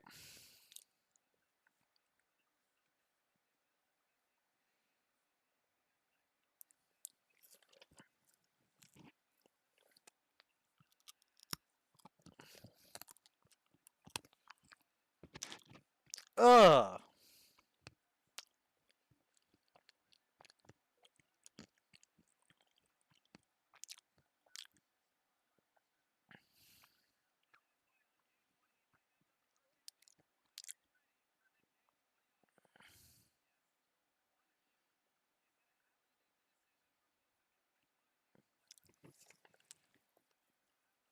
Me. Oh, I'm not. Sorry.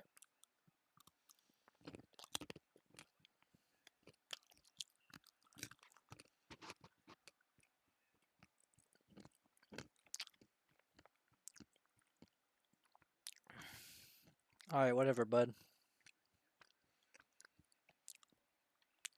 There's a chicken in my tree, bruh.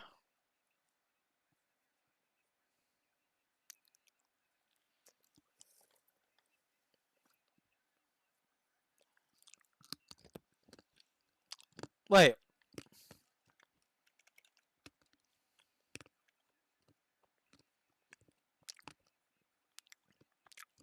Oh. Hell no. That is the worst reward ever. It gives you the ingredients to cook yourself? Get out of here. What? That's not a reward. It's a freaking chore. I have to cook my own food? Get out of here. If he accepts this, I'm done watching the video.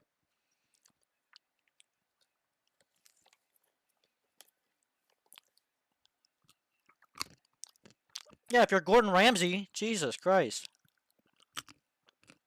This is the worst offer I've ever seen in a MrBeast video, by the way.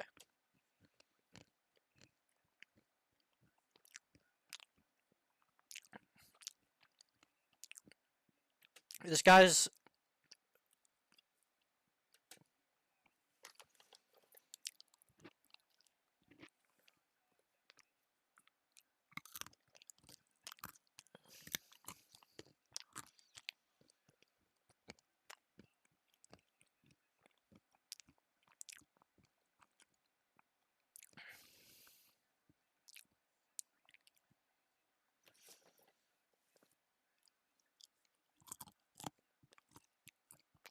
Yeah, because your offer was garbage, brother.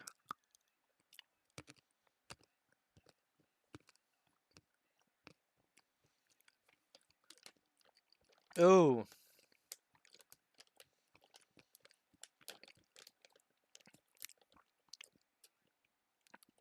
Alright, hold on. Alright, I'm gonna leave this video playing for a second. I'll be right back.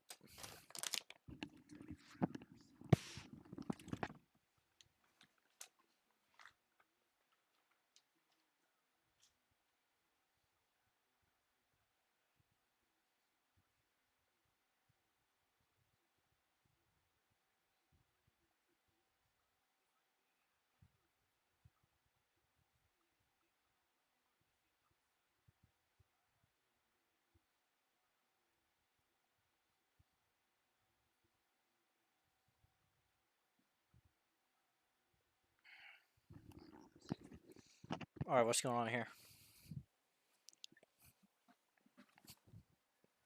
Dang, what did I just come back to? Jesus.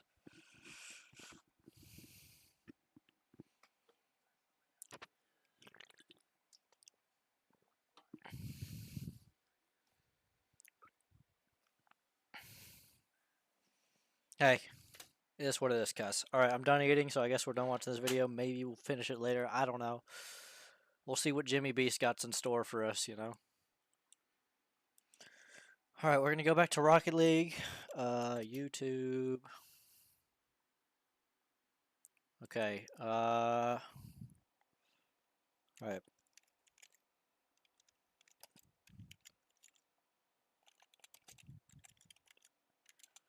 Soundtrack playlist. Alright, we're gonna listen to the High School Musical soundtrack while we play some Rocket League. Is this it?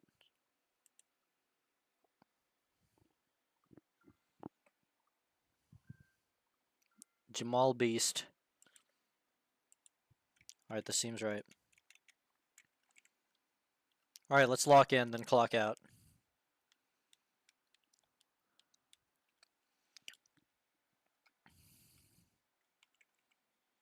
Didn't understand that anything can.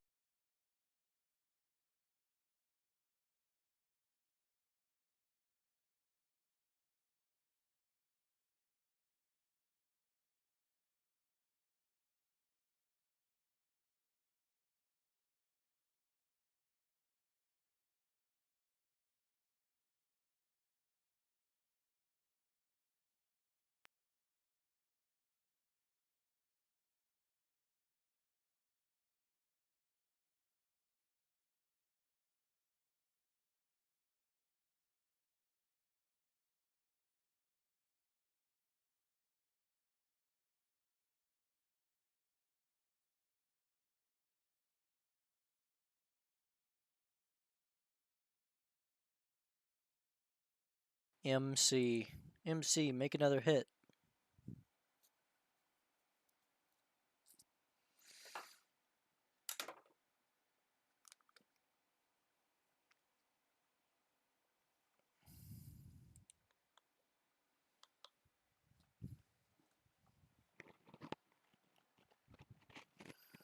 Jablinski.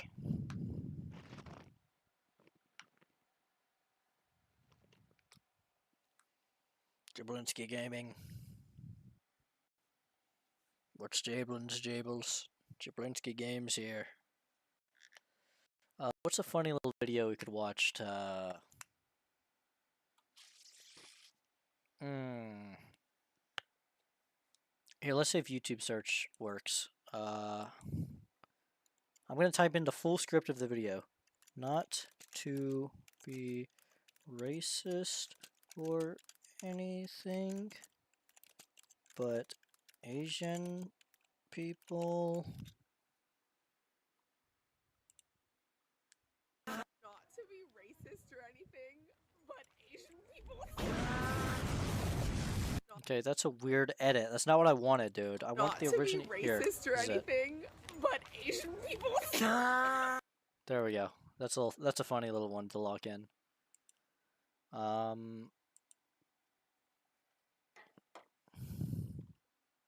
right.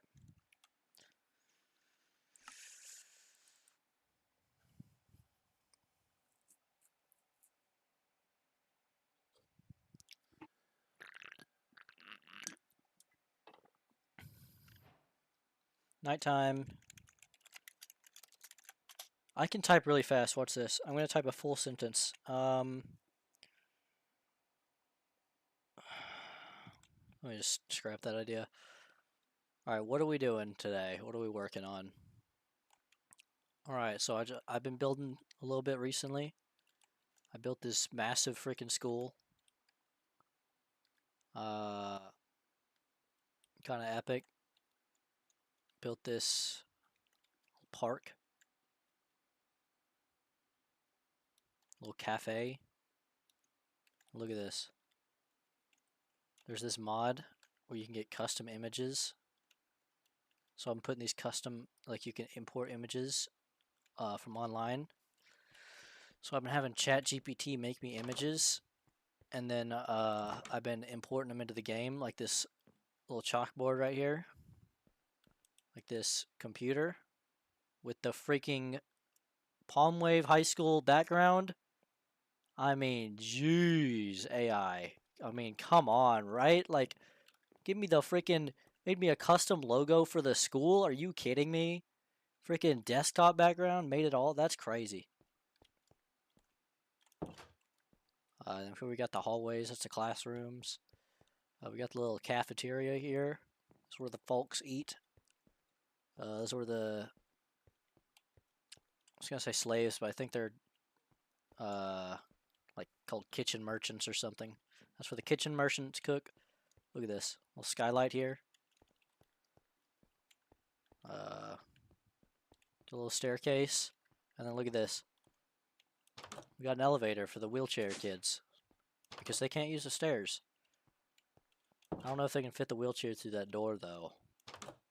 I might need to write a complaint about that, but but they can't use the stairs, so they have to use an elevator, which is kind of cool. Only thing I haven't furnished is like the administrative area and like this office and crap. We got the tinkle rooms. This is the bathroom of my choice, so you can get over it.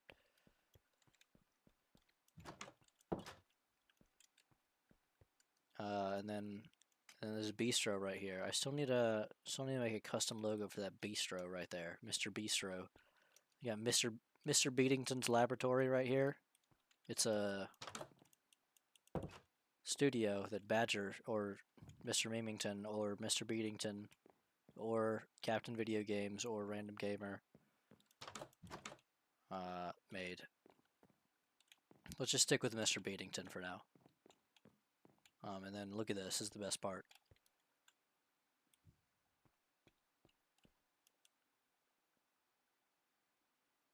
Mr. Beat. Very, very close there. But you know, you gotta take in all of Mr. Beat right there. I mean, that'll get you to do something, right? There's the studio right there. That's where you freaking, you know, sorry.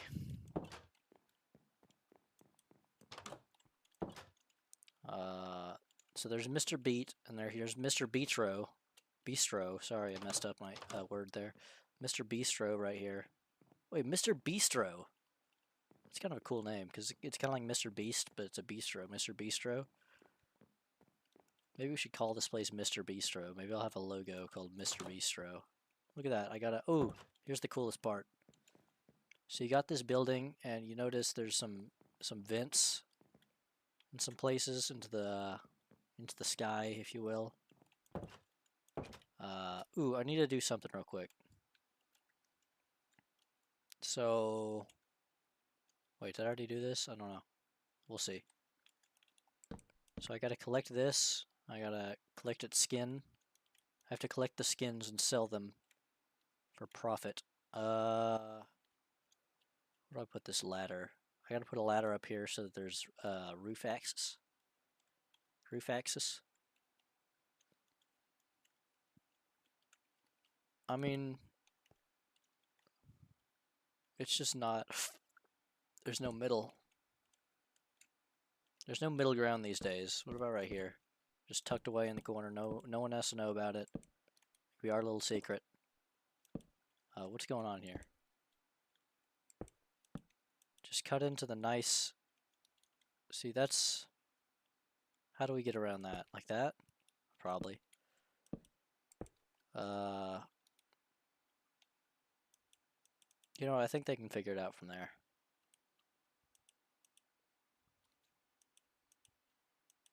Okay, watch this, watch this, watch this. This is gonna be worth it, I swear.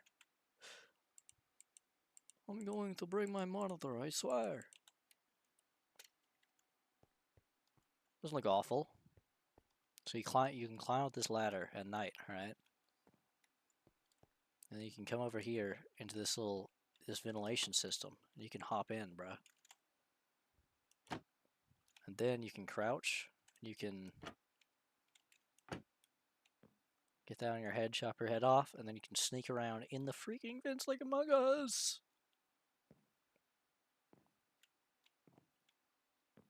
Look, I'm in the freaking vents right now, and I'm a block tall. Look, I can sneak in right there. I mean, it's a little slow, but you're crawling through a vent, you know. You can sneak into the kitchen right over here. Or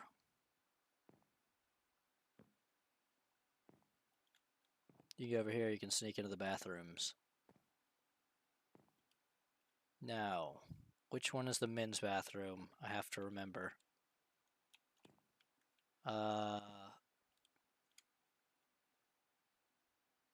Maybe this one. Ah! Ow. Alright, let's see. Drum roll, please. Oh, they weren't marked. It doesn't matter. Alright, we're good.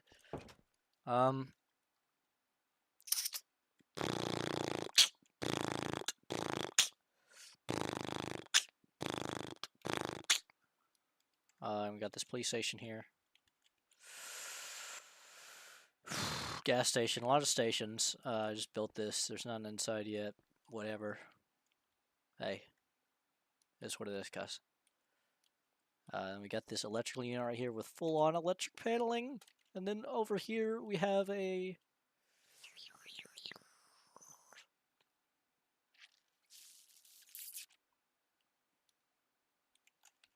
We have a watering hole. And right here, there's full-on water utilities. And then it's dumping into the canal.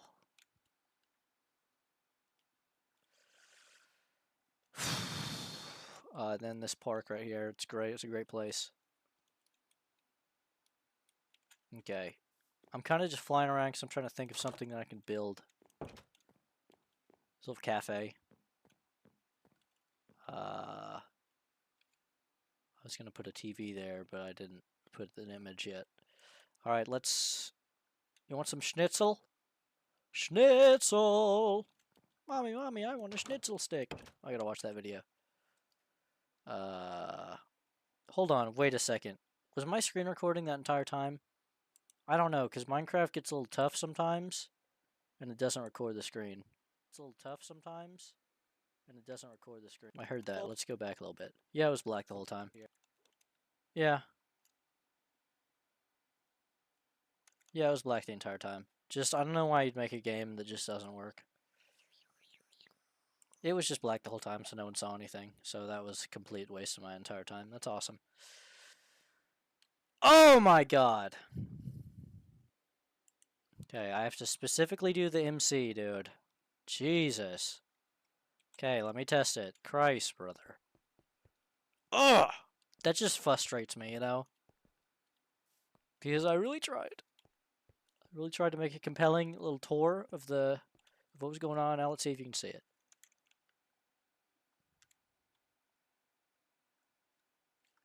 Hey.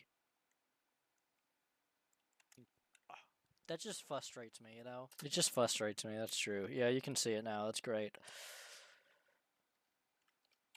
The Arc of History. I mean, we gotta watch that video again, but we can't because it's only screen sharing Minecraft now. The Arc of History is long, but it bends towards the nothing ever happens, Judd. That's what I say. Okay, you can see it now. Haha, let's do a small tour again. Okay. So, let's see. What's everything that we did? We set it today. That took a full day to do the tour. Time, set, day. Oh, I can type really fast. Let's abandon that idea. Alright, so let's redo this. Okay, so there's a high school right here. I'm going to speedrun this tour. Actually, I'm going to... So you go in here, use ChatGPT to create custom images like this custom chalkboard right here. Right here, you have a custom logo for the desktop. You have the Palmwave High School. You have a custom everything, custom logo, custom PC, custom wallpaper. And you come in here, and this is where the hallways is. This is where the classroom is. This is where the cafeteria is. This is where the folks eat lunch. This is where the slaves are kept. I don't think they're slaves. I think they are kitchen workers. All right, let's move on. Let's fly through here. This is the staircase. This is the elevator where the wheelchair kid goes. I don't know if his wheelchair can fit through the door. You might need to write a complaint about that, but if no one complains, I don't care. The only interior that hasn't done is the administrative unit yet, that or this office right here. This is the bathroom. This is the bathroom that I choose to go in, so you can get over it or deal with it or whatever I said the first time. Then this is the door right here that you can walk out. And right over there, I have a little bistro. And I think I flew over here. And I said, I got this new park that I built. This great little basketball court right here. Cafe, but we'll come look at that in a second. Fly over here. We got the bistro. We got Mr. Beatington's laboratory. This was built by Mr. Beatington or Badger or Mr. Remington, or Captain Video Games, or Random Gamer. Let's just stick with Mr. Beatington. So, but the best part of this entire place is right in here. We have Mr. Beat. It's a little close, but you gotta fully take in the glory of Mr. Beat, you know. So I don't think it's that big of a deal. That's the studio where you sing the... Okay, I think I nailed that the second time around. This is kind of like the rehearsal, to be honest, because I'm doing the same thing I just did, and I think I'm doing it a little faster, so that's cool. This is the gay little bike that we bought. Don't worry about it. Over here, this is the bistro, Mr. Beatington's laboratory. Made Mr. Bistro. Mr. Bistro, that's kind of a funny name. It's kind of like Mr. Beast, and hold on, I was over here when I said it. He's kind of like Mr. Beast, mixed with, because it's a bistro, Mr. Bistro. Maybe I should change the name to that. Oh, I forgot one thing. We don't have a logo for this yet. Okay, now I have to show you the best part of this bistro. So you see how there's little vents in the ceiling, like right there, up into the sky, I think I said. That was a funny little line. It's not the sky, it's the ceiling. Okay, but the best thing... Oh, we have to add... I forgot one thing. Let me go over here. Let me take the skin off of this. Oh, I actually didn't put the skin back on this. So I'm glad I checked. I have to take the skin out of this. Let me... Right here. Where can we sneak this little sucker in? There's just not a middle. Here, let me build it right here. Build. Let me destroy this. Let me just break through that. How do we deal with this problem? Oh, let's just place a block there. Now it's all... Now the ladder's there. Okay, so this is the best part. You climb up here at night. I know I said that. You get this little air conditioner unit, and you can pop down here. And you can crouch and chop your head off just like that. And now you're in the vents, like Among Us. So you walk through here, sneaking through the vents, going through the vents. You can peek down. It's a little slow, but you're crawling through the vents, so what do you expect?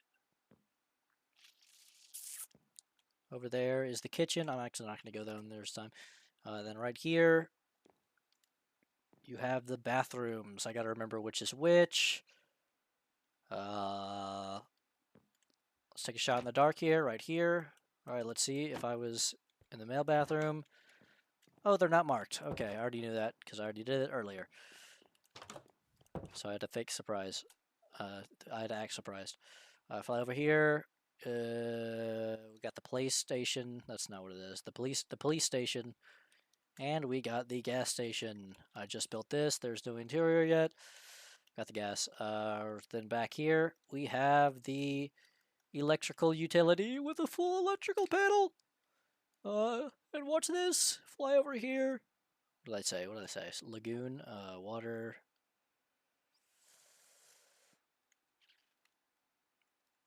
Water outpost, maybe? A water.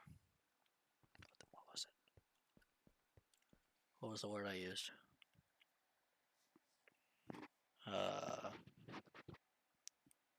Water.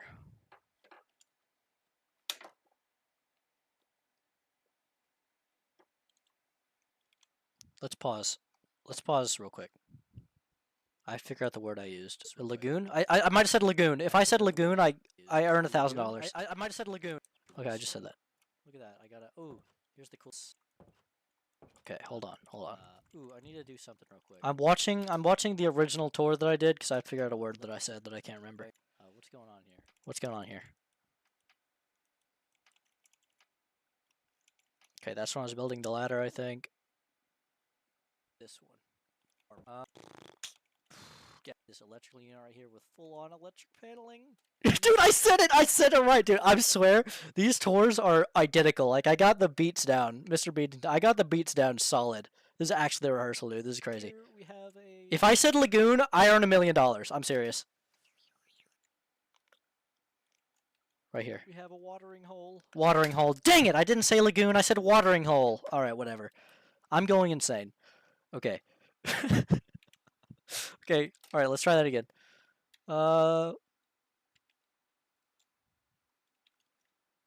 Then over here we have a watering hole with full-on watering utilities. Right here, we have the outflow units, the water outflow utilities. And that's pretty much it.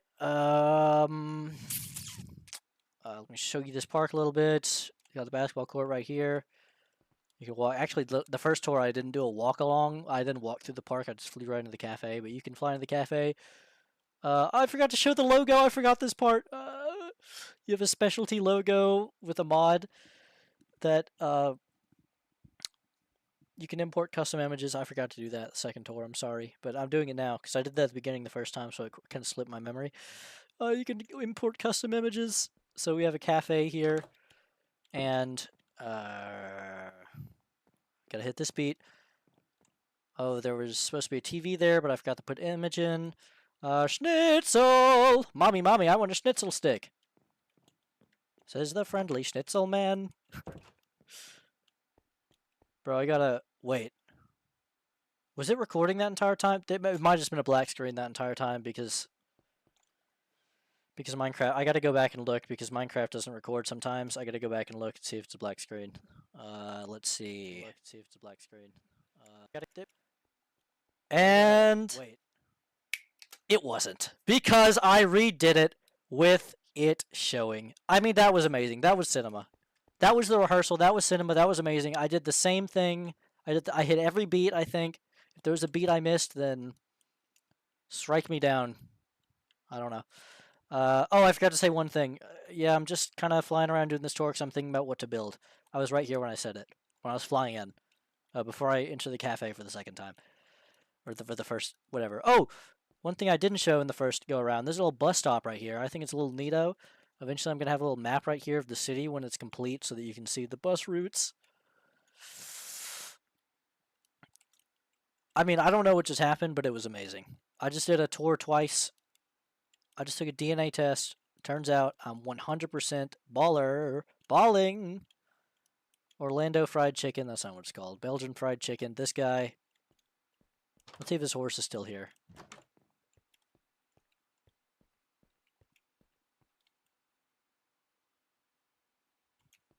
Moo. We got these photos here. I took a photo with Colonel Flanders. And his horse was riding him. Maybe the other way around. Let's not ask questions. Dang, and that tour also took a day. But it was a little faster. It was a little bit faster. Alright, now we have to figure out what to build. We did 2 tours.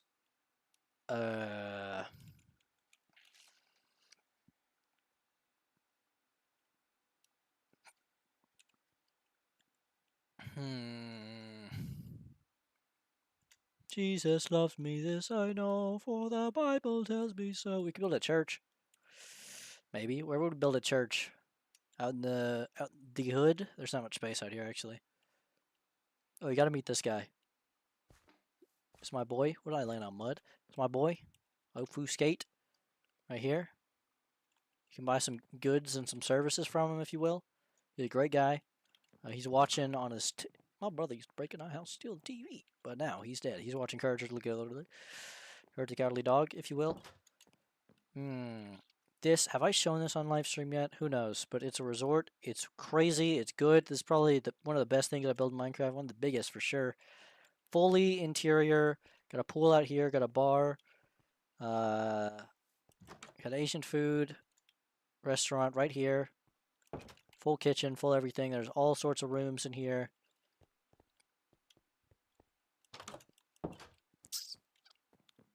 Mr. Goofy. Let's just go. Bing, bing, bing, bing, bing, bing, bing, bing, bing. No Chandler. Alright. Penthouse right here. I gotta put some programs on the TV.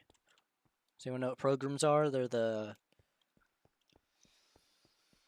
I think they're the people who came over on the Mayflower. It might be pilgrims, but programs are also the... It's like a little program you watch on the TV, I think. A little program. A television program. What's going on here? Alright, let me just become Superman. Oh, I forgot to... There's a little rooftop restaurant right here. Small little place. Small little joint. And you come up here, you get your little thing. 2 restaurants in this freaking resorte. Right on the beach. Oswald. Is mayonnaise an instrument? There's something stuck in my teeth. It's a little frustrating, I'm not gonna lie to you, Chief. I think we're good. Alright, let's see. What should we build? What should we build? What should we build? Maybe right here. I was thinking about building the street. That little short street that cuts through there. We could just do that right now. Or not. What's that noise?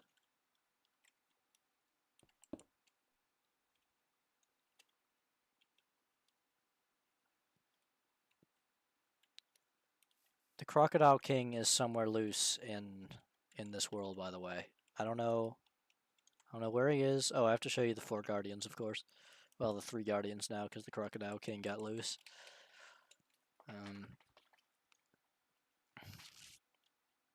How do I explain this one? So, right over here.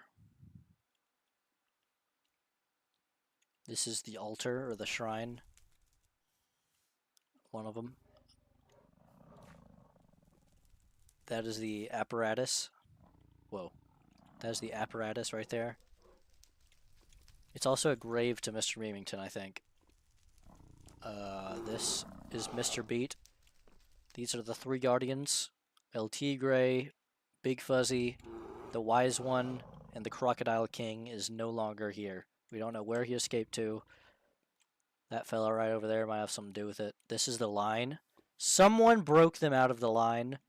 Well, I think they were all dead, but there was the only way to exit the line is to die. And the only way to die is to be killed by one of your fellow man. So it's kind of like a Mr. Beast challenge, but someone here, let's just fix the line real quick. Let's just bring back the line. Villager.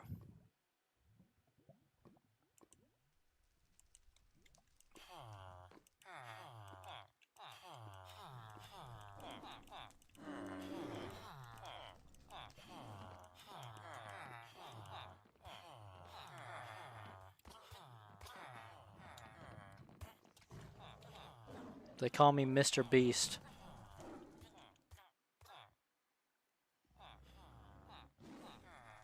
Not seeing enough movement.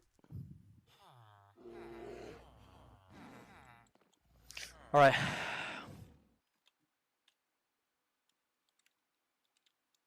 And this is the mathematics sorcerer, the math sorcerer. I don't know what this is about. That looks like a arrow pointing that way. That looks like a finger pointing that way.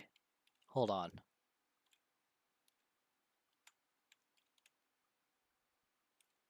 I mean, there's something that way, right?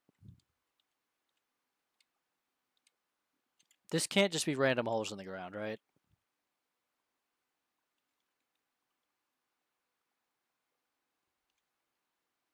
This might be a while.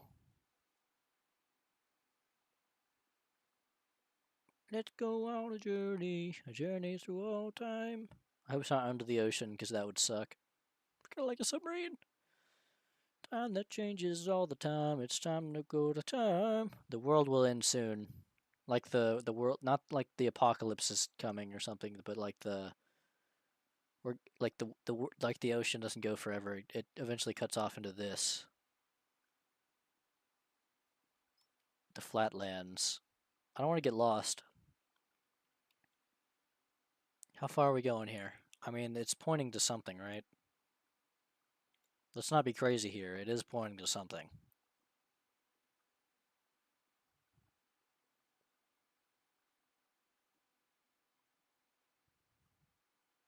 Oh my god.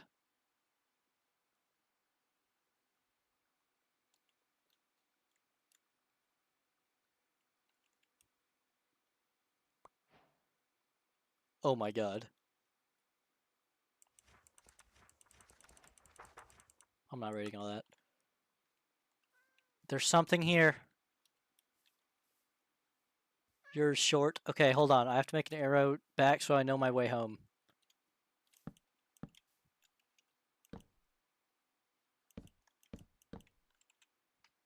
Okay. Okay, we found something. The arrow pointed to this location.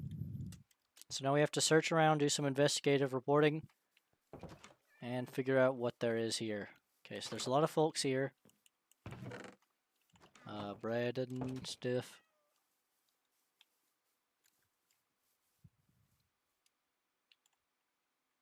Is there a shrine anywhere?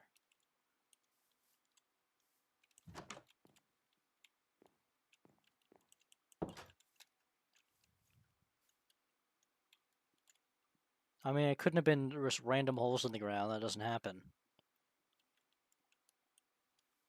Hey, what's going on here? Are they fighting? Why are you so mad?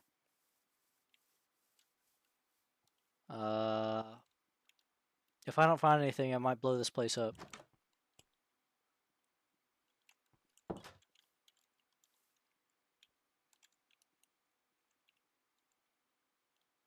I mean, it would be in the church, if anything. The math sorcerer, what's the plan that you've laid out? I know that arrow was pointing to something. I just don't know what. Not in here. Huh. I could take a grenade launcher. If this church doesn't have anything, I might take a grenade launcher to it. Because we're just wasting time here. Yeah, that's just unfortunate. I mean, it couldn't be past this village, right? Like, there couldn't be anything past this village that the math sorcerer left for us, right? Tell me what you know. What do you know? Oh my god. You! Are you the math sorcerer?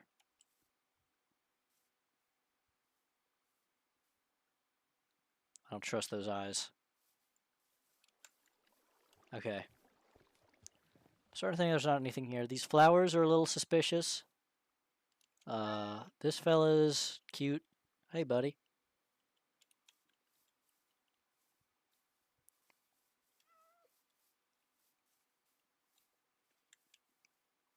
This is the last building I'm checking.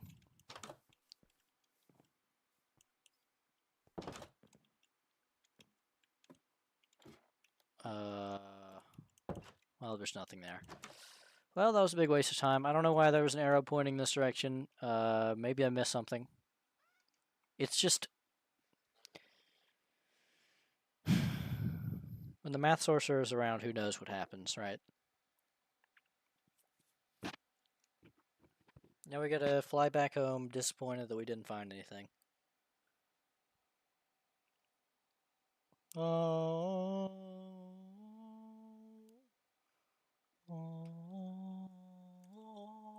Why is this little part jutting out here?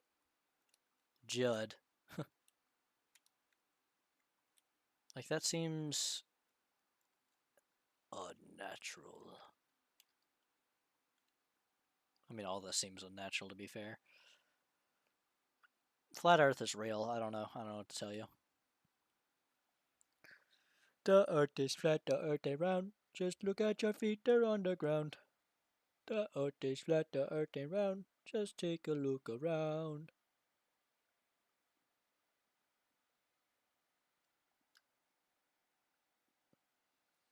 In the desert, on a horse with no name, feels good to be out of the rain. You misled me. You are false.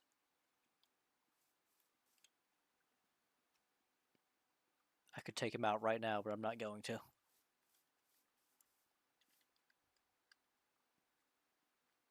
Misled me, dude. Only few... That scared the crap out of me. Only few remain.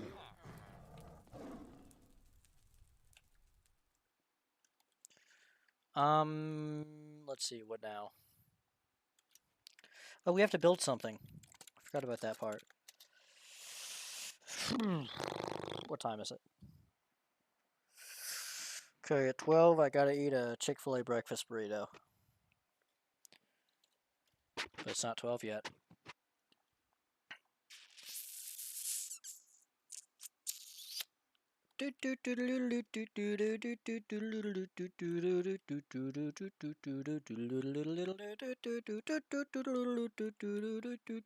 Clown music. What's going on here? Clown store. Clown store. We could build a clown store. That's stupid. What a stupid idea. Whoa, Laggington.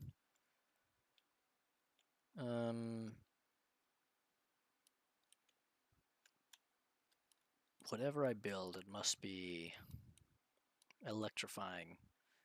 I could go to that other town, but I don't know what to build there either. Man, this house is so garbage. Why am I so bad at building, like, normal houses? That one's a little better, but it's still garbage, dude.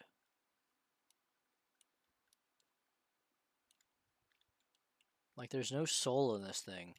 It's just completely soulless and empty.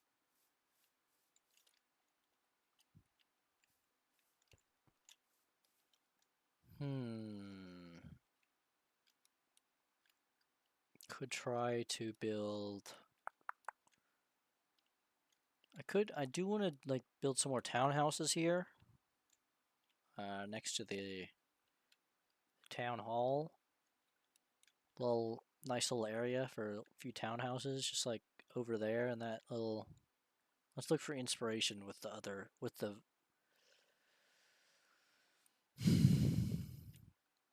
So, something like this. No, these are maybe a little upper, more like these, but these are very uniform, maybe a little different.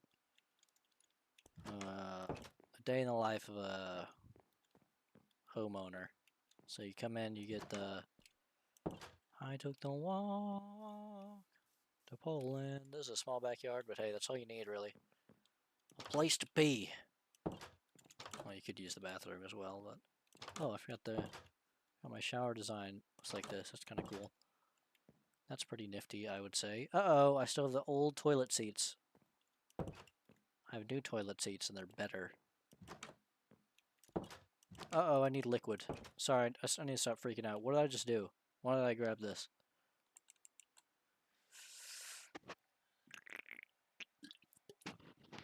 Mr. Liquid. Let's think. What do I build?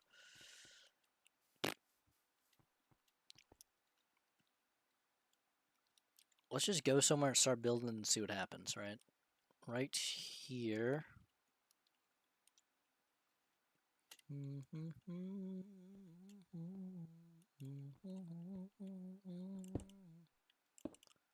So that's where this road is going to be.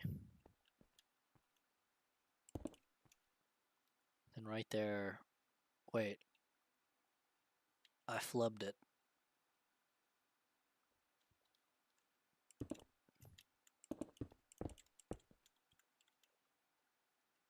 That is the width of the road. Let's just... You know what, we might as well just... I mean, if you want something done right, you gotta do it yourself, you know what I mean? 2, 3, 4... And then yellow. Old yeller. Rip. Alright, slash stack 1,000. Let's just try 10 for now. No, wait, I'm looking the wrong direction. What am I doing? Alright, slash stack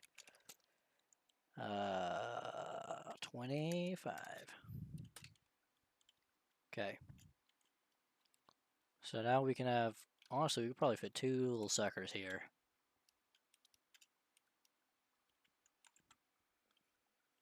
You know, everything just starts to come together, right? When I got a way to do, you know? So let me just build, I gotta make sure I got garbage truck access back here, so I get this little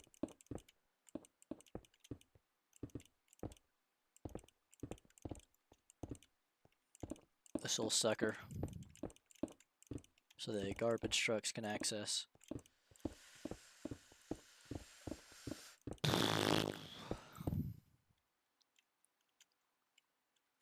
Then let's just extend that out until the end of time. Slash 20. That kind of worked.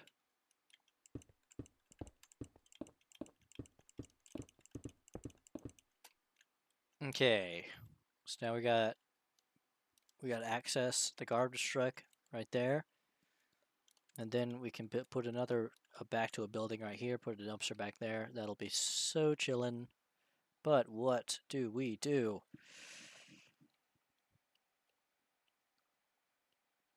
So this is a longer plot right here.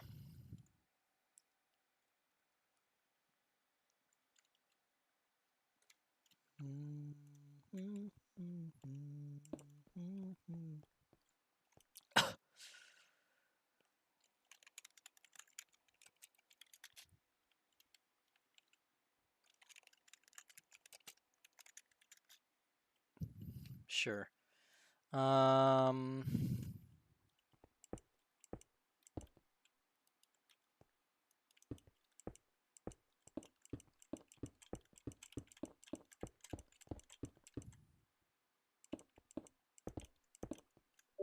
didn't do the sidewalk.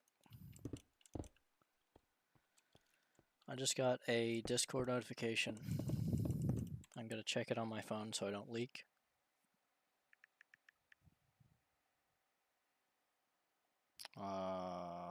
Let's see, was it a nothing burger? It might have been a nothing burger.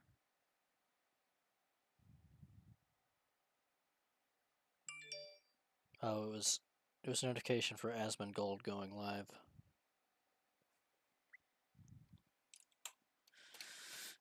Ugh. Okay, now we have to do the sidewalk now, because I fugged it. Slash stack 22. Is that? I mean, that was almost perfect, right? That's kind of crazy. Sometimes the guesstimation is always right, and sometimes it's just completely off.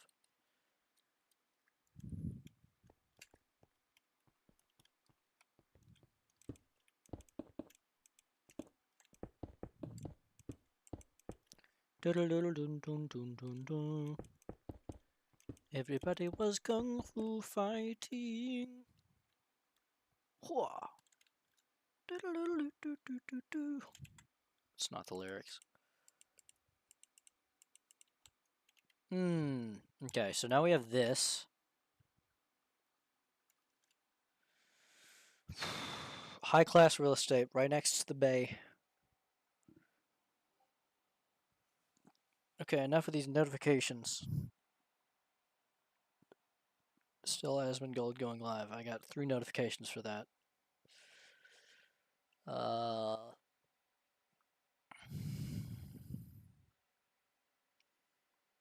Namaste. Namaste. Yoga place.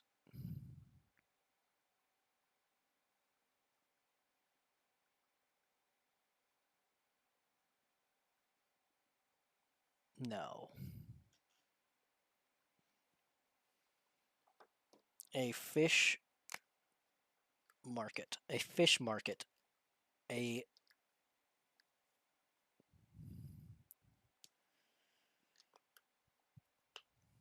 I'm just thinking here. We gotta watch some.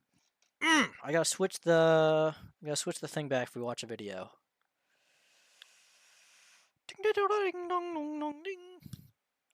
That was the sound of a doorbell. It's a custom doorbell.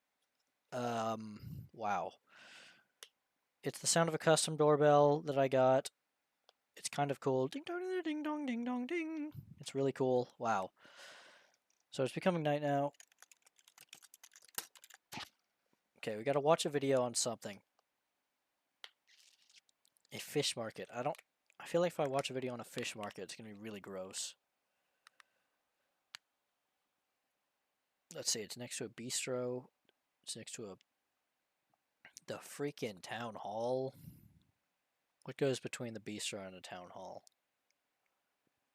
Nothing good, that's for sure.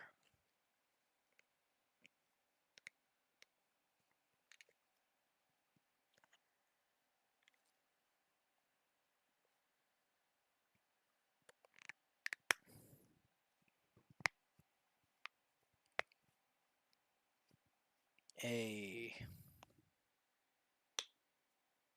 ice cream shop. An ice cream shop. Ice cream shop. An ice cream shop. An ice cream shop. Oh, Bing Chilling. John Cena ice cream.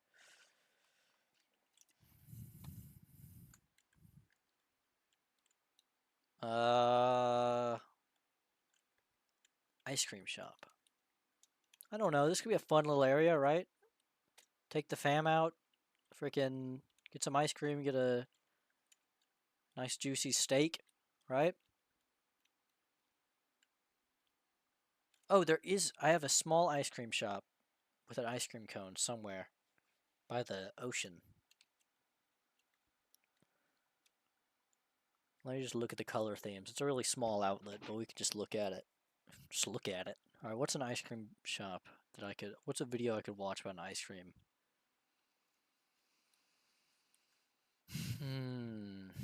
Where is it? Well, probably big ice cream cone. So it's this. There's no inside, but it's kind of a cool color scheme right here, right? That's a cool little thing. I'll build that later. I could build something off this color scheme, right? Something bigger. A lot bigger, a lot better. Why do I hear a Squidward?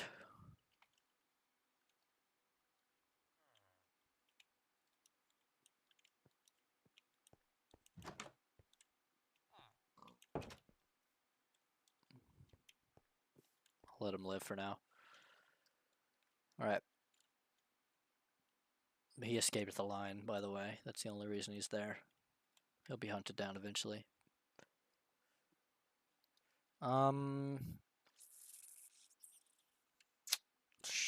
What's this block?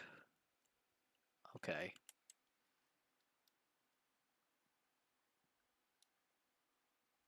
So let's start tinkering a little bit. Oh, that's a crazy noise.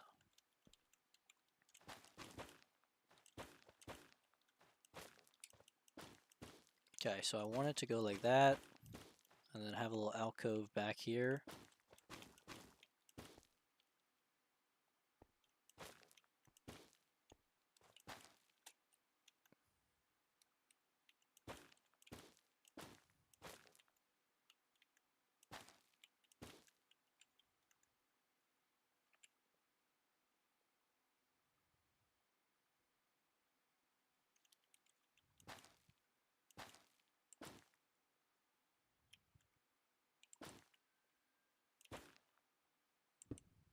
Uh-oh.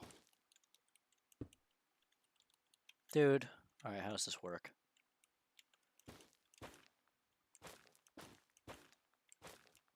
Right?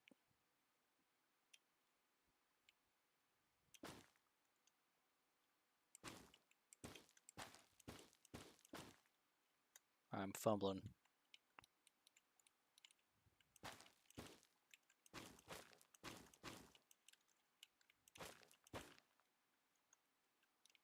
Old fumbles.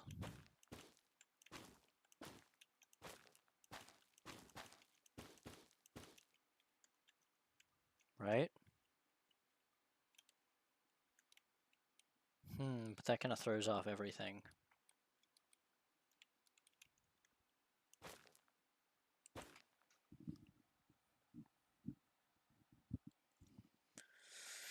Huh.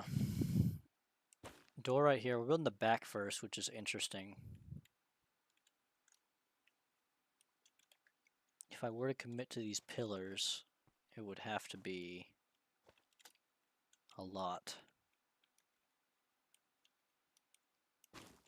2, 3, 4, 5.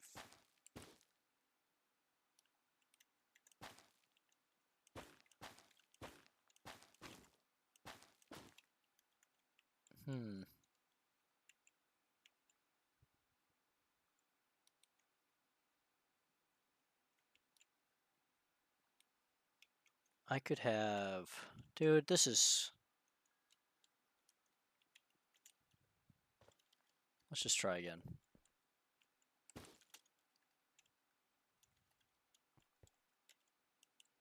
Slash set. Nope. Slash set. Here. Okay, this threw me off. I didn't want that in my inventory. All I need is these 2 blocks. This is a appealing looking block right here. Just looks pleasant. Alright, what are we doing?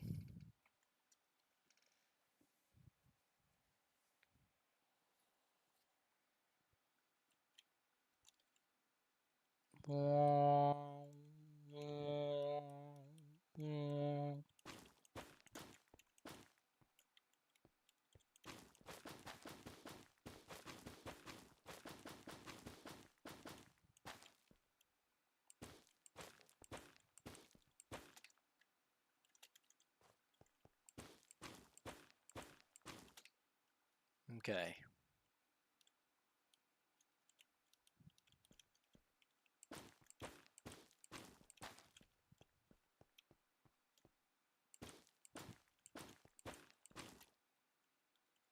Right?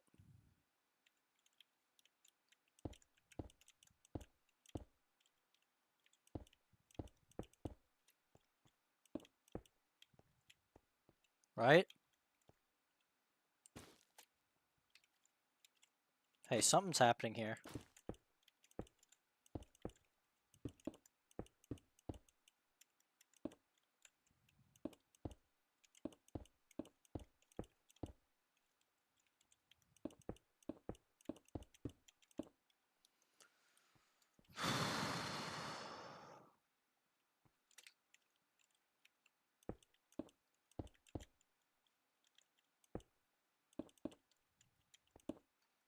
I gotta listen to something while I'm doing this or I'm gonna lose it.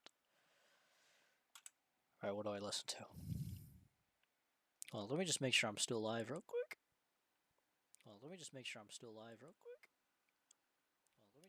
Oh, this is kind of sad.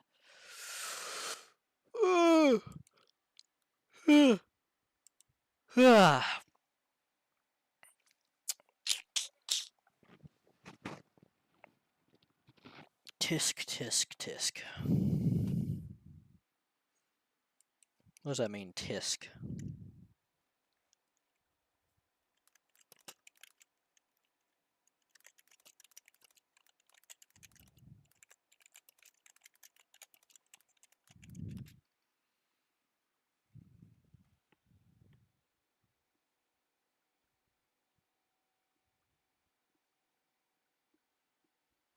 Okay, it's the full audiobook.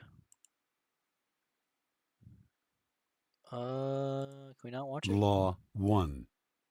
Okay. Alright, we got the 48 Laws of Power right here, full audiobook. That's kind of hype. Let me just make sure this is the full thing. Is this copyrighted? They can't copyright that, right? This is 9 hours long. Holy poop. Okay. Alright. 9 hours long. What time is it? It's almost 12. I gotta eat a Chick-fil-A breakfast burrito at 12. Okay, I've heard all the Laws of Power before, but I haven't heard the full book. I've just heard what they are. So we're gonna start it, right? Alright, 48 Laws of Power. Great book. I think it's inspired by Machiavelli, Law 1. which is kind of cool. Never outshine the master. Okay, never outshine the master. That's Law 1. Let's Judgment. lock in. Always make those above you feel comfortably superior. In your desire to please and impress them, do not go too far in displaying your talents, or you might accomplish the opposite, inspire fear and insecurity. Make your masters appear more brilliant than they are, and you will attain the heights of power. Okay. Transgression of the law. Nicolas Fouquet, Louis XIV's finance minister in the first years of his reign, was a generous man who loved lavish parties, pretty women, and poetry. He Solid, also can't blame the loved guy. money, for he led an extravagant lifestyle. Fouquet was clever and very much indispensable What the to Fouquet? king. So, Sorry. when the prime minister, Jules Mazarin, died in 1661, the finance minister expected to be named the successor. Hold on, pause. You said Louis XIV? That's the King of France. And you said 16. So that must be because Louisiana is named after it. So he was the one who did the Louisiana Purchase, gave it to America, right? Louis XIV. I remember Louis XIV. He must have been like the last one before the Revolution, probably, because the 16. Wait, no, this was before that. Because I guess he. Yeah, all right, sure. Before all that, because 1776. So this was like early monarchy, not early. It was before America. It was, I guess, Louisiana Instead, around that the time. king decided to abolish the position. This and other signs made Fouquet suspect that he was falling out of favor, and so he decided to ingratiate himself with the king by staging the most spectacular party the world had ever seen. Oh, cool. The party's ostensible purpose would be to commemorate the completion of Fouquet's chateau, Vaux-le-Vicomte, but its real function was to pay tribute to the king, the guest of honor. The most brilliant nobility of Europe and some of the greatest minds of the time, La Fontaine, La Rochefoucauld, Madame de Sévigné, attended they the sound party. rich as hell. Molière wrote a play for the occasion in which he himself was to perform at the evening's conclusion. The party began with a lavish 7-course dinner featuring foods from the Orient never before tasted in France, as well as new dishes created especially for the night. The meal was accompanied with music commissioned by Fouquet to honor the king.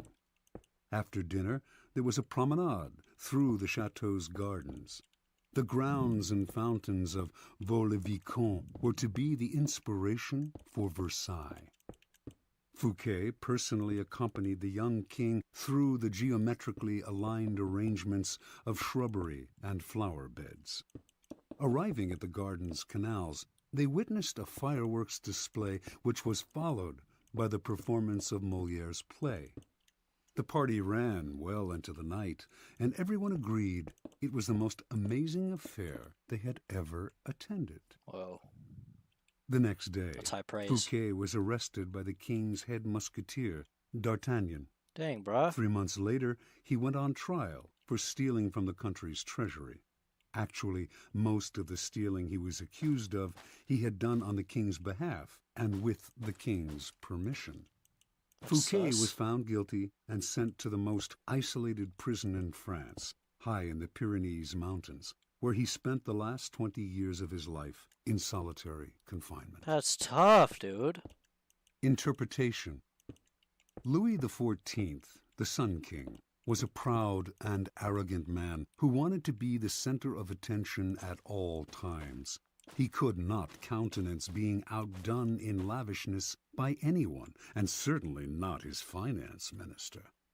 To succeed Fouquet, Louis chose Jean-Baptiste Colbert, a man famous for his parsimony and for giving the dullest parties in Paris. Colbert Man. made sure that any money liberated from the treasury went straight into Louis's hands. With the money, Louis built a palace even more magnificent than Fouquet's, the glorious Palace of Versailles. He used the same architects, decorators, and garden designer. And at Versailles, Louis hosted parties even more extravagant than the one that cost Fouquet his freedom. Dang. Let us examine the situation. The evening of the party, as Fouquet presented spectacle on spectacle to Louis, each more magnificent than the one before, he imagined the affair as demonstrating his loyalty and devotion to the king. Not only did he think the party would put him back in the king's favor, he thought it would show his good taste, his connections, and his popularity, making him indispensable to the king and demonstrating that he would make an excellent prime minister.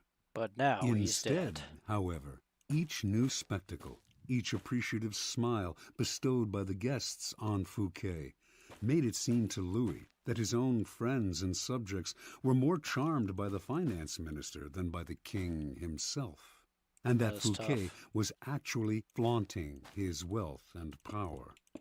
Rather than flattering Louis XIV, Fouquet's elaborate party offended the king's vanity.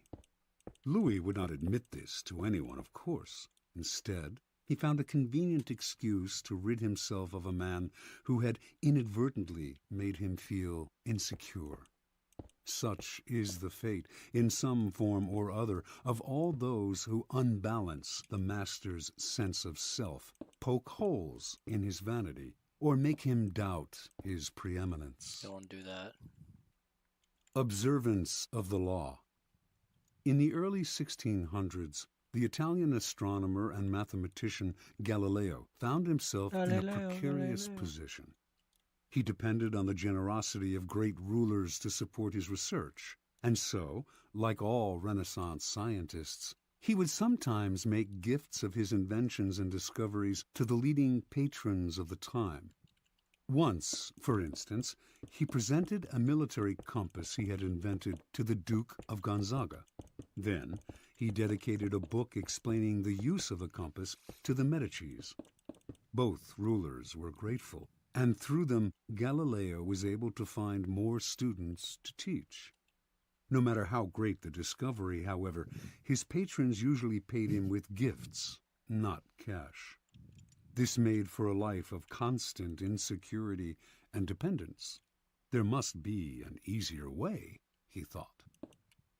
Galileo hit on a new strategy in 1610 when he discovered the moons of Jupiter. Instead of Ooh, dividing the that's a nice discovery discovery among his right there. patrons, giving one the telescope he had used, dedicating a book to another, and so on, as he had done in the past, he decided to focus exclusively on the Medicis. He chose the Medicis for one reason.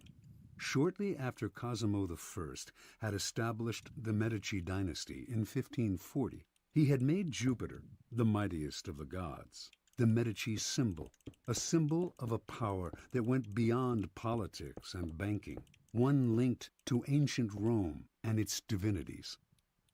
Galileo turned his discovery of Jupiter's moons into a cosmic event honoring the Medici's greatness. Shortly after the discovery, he announced that the bright stars, the moons of Jupiter, offered themselves in the heavens to his telescope at the same time as Cosimo II's enthronement. He said that the number of the moons, 4, harmonized with the number of the Medicis. Cosimo II had 3 brothers, and that the moons orbited Jupiter as these 4 suns revolved around Cosimo I, the dynasty's founder. More than coincidence, this showed that the heavens themselves reflected the ascendancy of the Medici family. After he dedicated the discovery to the Medicis, Galileo commissioned an emblem representing Jupiter sitting on a cloud with the 4 stars circling about him, and presented this to Cosimo II as a symbol of his link to the stars. In 1610, Cosimo II made Galileo his official court philosopher and mathematician with a full salary. Dope. For a scientist, this was the coup of a lifetime. The days of begging for patronage were over. Interpretation. In one stroke, Galileo gained more with his new strategy than he had in years of begging. The reason is simple. All masters want to appear more brilliant than other people. Okay. The producer of a great work wants to feel he is more than just the provider of the financing. He wants to appear creative and powerful, and also more important than the work produced in his name. Instead of insecurity, you must give him glory. Galileo did not challenge the intellectual authority of the Medicis with his discovery, or make them feel inferior in any way. By literally aligning them with the stars, he made them shine brilliantly among the courts of Italy. He did not outshine the master. He made the master outshine all others. Wow, that's cool. Keys to power. When it comes to power, outshining the master is perhaps the worst mistake of all. Do not fool yourself into thinking that life has changed much since the days of Louis XIV and the Medicis. Those who attain high standing in life are like kings and queens. They want to feel secure in their positions and superior to those around them in intelligence, wit, and charm. It is a deadly but common misperception to believe that by displaying and vaunting your gifts and talents, you are winning the master's affection. He may feign appreciation, but at his first opportunity, he will replace you with someone less intelligent, less attractive, less threatening, just as Louis XIV replaced the sparkling Fouquet with the bland Colbert. And as with Stephen Louis, Colbert is he will pretty not bland. admit the truth, but will find an excuse to rid himself of your presence. This law involves 2 rules that you must realize. First, you can inadvertently outshine a master simply by being yourself. There are Chief. masters who are more insecure than others, monstrously insecure. You may naturally outshine them by your charm and grace. No one had more natural talents than Astore Manfredi, Prince of Faenza. The most handsome of all the young princes of Italy, he captivated his subjects with his generosity and open spirit. In the year 1500, Cesare Borgia laid siege to Faenza. When the city surrendered, the citizens expected the worst from the cruel Borgia, who, however, Me has decided idea. to spare the town. He simply occupied its fortress, executed none of its citizens, and allowed Prince Manfredi, 18 at the time, to remain with his court in complete freedom. A few weeks later, though, soldiers hauled Astore Manfredi away to a Roman prison. A year after that, his body was fished out of the river Tiber, a stone tied around his neck. Aw. Borgia Tough. justified the horrible deed with some sort of trumped-up charge of treason and conspiracy. But the real problem was that he was notoriously vain and insecure. The young man was outshining him without even trying. Given Manfredi's natural talents, the prince's mere presence made Borgia seem less attractive and charismatic. The lesson is simple. If you cannot help being charming and superior, you must learn to avoid such monsters of vanity.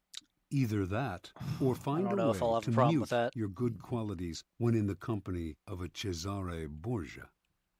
Second, We'll see. never We'll see. imagine that because the master loves you, you can do anything you want.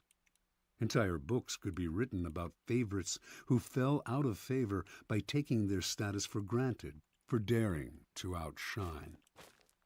Knowing the I would dangers never of outshine the outshining your master, you can turn this law to your advantage. First, you must flatter and puff up your master. All right. Overt flattery can be effective, but Glazing. has its limits. We call it It is glazing too nowadays. direct and obvious, and looks bad to other courtiers. Discreet flattery is much more powerful. Okay, discreet glazing. All right. If you are more intelligent than your master, for example, Okay, that's a given. seem the opposite. Make him appear more intelligent than Who is you. my master? I don't know. Act naive. Make it seem that you need his expertise. Commit harmless mistakes that will not hurt you in the long Okay, oh, hold on. I'll be right back.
All right, I'm back. Hold on.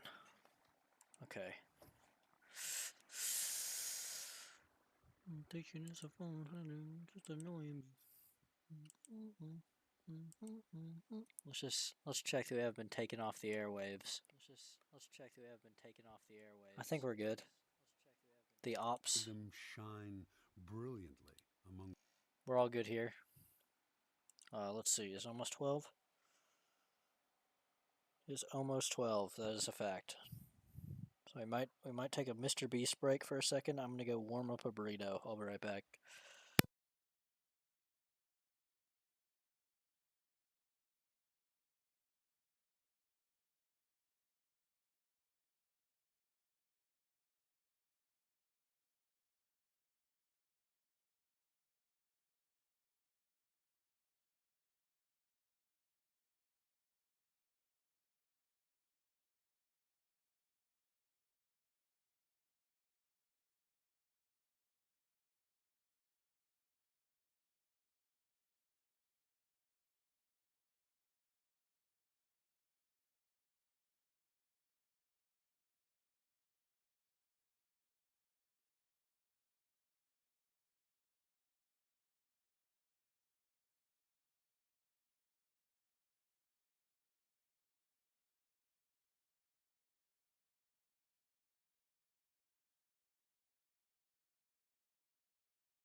Boy, I got a napkin wrapped in a napkin with the amount of grease on his hoe.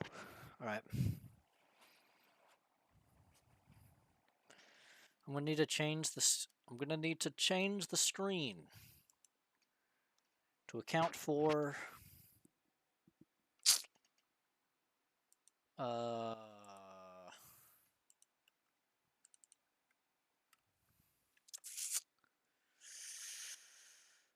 for what? Alright, let's see.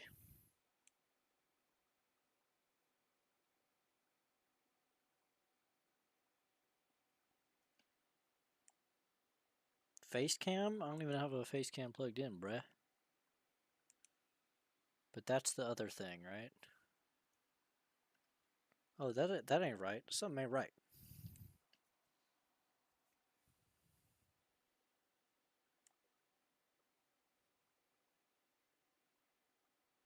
Oh, here. This is the normal one. Alright, we're good. Okay, let's watch Mr. Beast now while I eat my burrito. Limited to an hour of yard time a day, I can't wait for yard time. they grew restless and found creative ways to pass the time a day. Whoa, whoa, whoa, whoa, whoa, whoa! I'm trying to change the volume! Okay, there's an up and down arrow and a left and right arrow. Why would I press the up and down arrow? Why does it sometimes do the left and right arrow? I'm trying to change the volume. If I wanted to change where I am in the video, I would have pressed the left or right arrow. Jesus Christ, Mr. Beast. It's not his fault, it's YouTube. YouTube just sucks, dude. Alright. Limited to an hour of yard time a day, I can't wait for yard time. they I can't grew wait for restless yard and time. found creative ways to pass the time before the next challenge. Catch up dodgeball! Get out of here, copper! Ah! We're gonna need an EMT. Wrap me up. Officer, am I gonna lose it? Here's how we created our Pet Steps app for class. I just started watching, bruh. First, the brush. Now the lasso for tweaking. Perfect. Ready for color. Then you drag it Unskippable. into our design. And done. Unskippable. Yes, give me another one. Give me another unskippable app. Why not?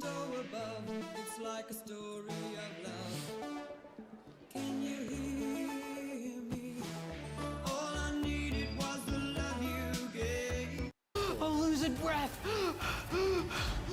This guy's Inmates annoying. have now been living in this prison for 30 days. Let's see how they're doing. What up, boys? Hey, Warden Jimmy. Guys, you're a month into it. How's it been? It's been good. Come on inside, fellas. There's a new area of the prison that we're going to unlock right now. Unlock the library door. You gotta be kidding me. Are you serious? Seriously, and there are literally hundreds of books in here. We got magazines. Wait, hold up. Here's the catch. Access to this library is 100% free, but only one of you gets it.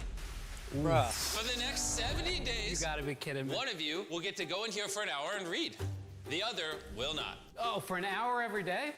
And you can't bring the books out? Cannot bring the books out. That is strictly forbidden. What else is included in All there? right, we'll do a tour. You have I can't lots read, of books bruh. in here. They got a Bible. Look at this. This right here will get me through. This is the only book that I need. What's the computer? Give it to him. You gotta put them Give it back. to the cop. Leave it to him to try to steal. Because he's the actually a good member of This society. bad boy will play He Tetris deserves and it. Minesweeper. Oh, We got some Tetris! Oh, okay, alright, hold on a second. more books over here. Oh man, this is tough. This is disrespectful. I'm gonna need you guys to step out. I'll give you guys a couple hours to. I would negotiate a trade. I'd let the other guy have the Bible, I'd have Tetris, alright? That's all I need. Negotiate amongst each other. Good luck deciding. Thanks, Not Jimmy. happy with this. Are you guys like reading this much? Yeah. Have you ever been locked up? No, actually. We're dying in here. Okay, I'll be back in 2 hours for your decision. One of us always has to suffer in Mr. Beast's prison. We got to talk it out just like we do everything else. Hopefully it doesn't come down to me putting them in a headlock. Rock, paper, scissors. After I left, Ian and Liddy kind of avoided each other, This sucks. agonizing over my offer. It was literally so close. I'm not asking for any other books. I just want one. We have to come up with something. We can't just do nothing. This library, I mean, it's meant obviously to pit us against each other. So what's on your mind? You're the philosophical one. I think that we have no choice but to take it. Because it's a freebie. It's too good to pass up. The question is, though, is who takes it? Right now, I'm shooting hoops, and I'm still pretty happy with the decision that we made in regards to that. So I'm going to put the ball in your court because you put the ball in my court. Oh, for they the should last play one. 1v1 basketball Oh, for it. sorry. Trying to kill me out here, bro. It seemed like a fair trade to put the library decision on Ian, But there was one thought that Lenny just couldn't shake. I should have my Bible. With all honesty, why do you think that you deserve the library more than me? Just like what I need to help get me to 100 days, you know? You possibly wanting to cop out as a result is, I don't know. What makes you think you deserve the library then? The Bible is the only thing that'll get me through the next 70 days. Not just for entertainment. So because I would play the guy. I would say, you know what? I've been really interested in the Bible as well, and I just haven't got the chance to read it. But this might be the perfect opportunity. And then then the other guy would be like, "I'll give you that opportunity." And then I wouldn't. I'd play Tetris. Or I'd memorize like a few passages from the Bible, and then come out and then give a sermon. That would be awesome. I would get Tetris though.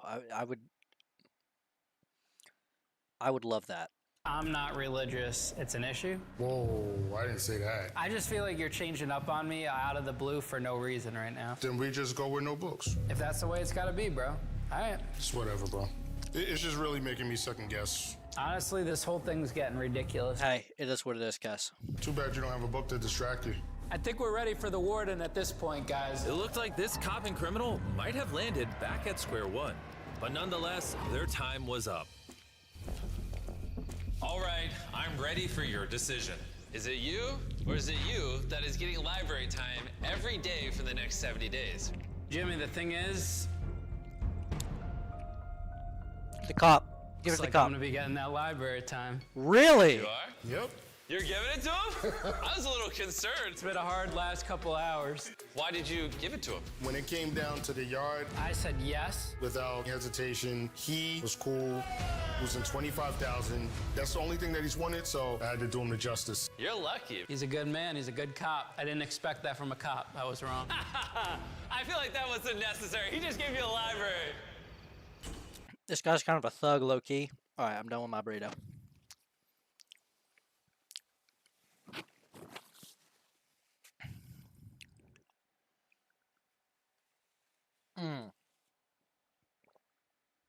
I'll be right back.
All right, let's just lock in so we can clock out.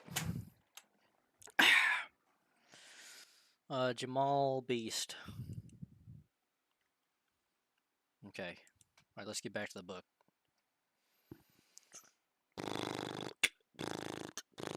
Yeah.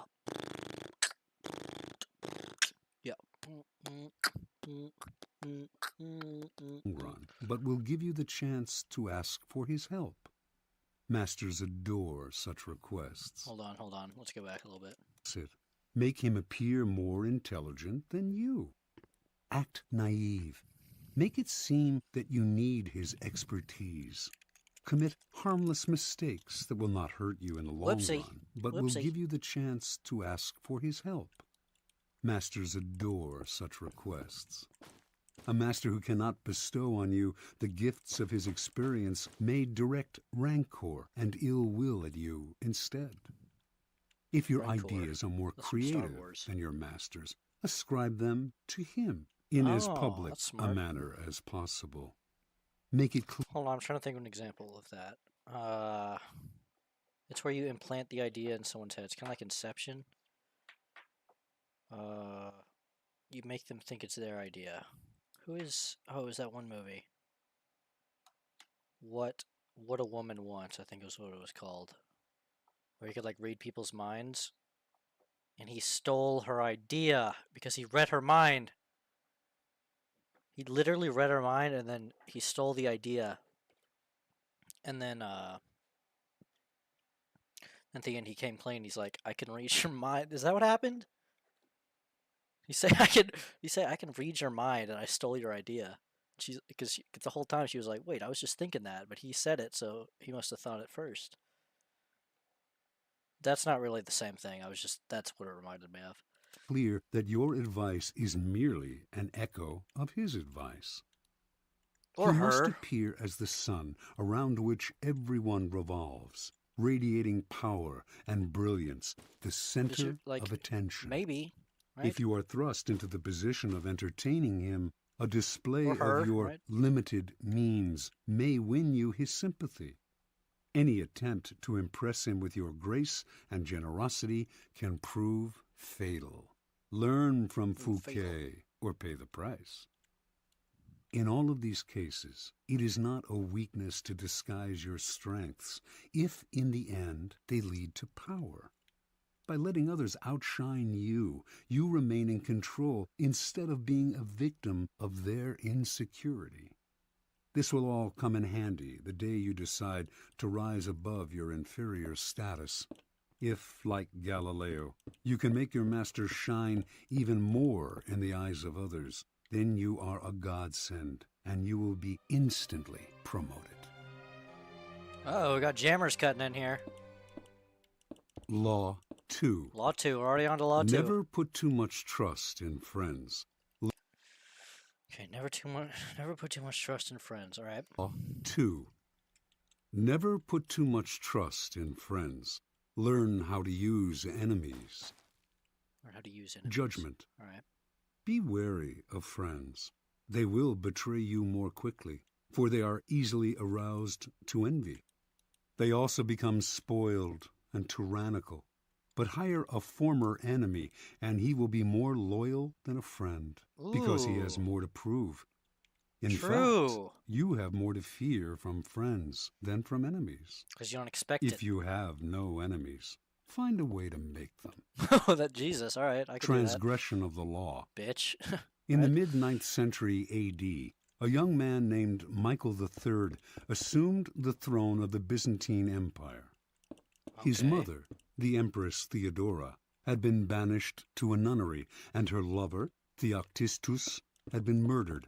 At the head of the conspiracy to depose Theodora and enthrone Michael had been Michael's they're playing uncle, Crusader Kings 3 up here. This is crazy. A man of intelligence and ambition. Michael was now a young, inexperienced ruler, surrounded by intriguers, murderers, and profligates. In this time of peril, he needed someone he could trust as his counselor, and his thoughts turned to Basilius, his best friend.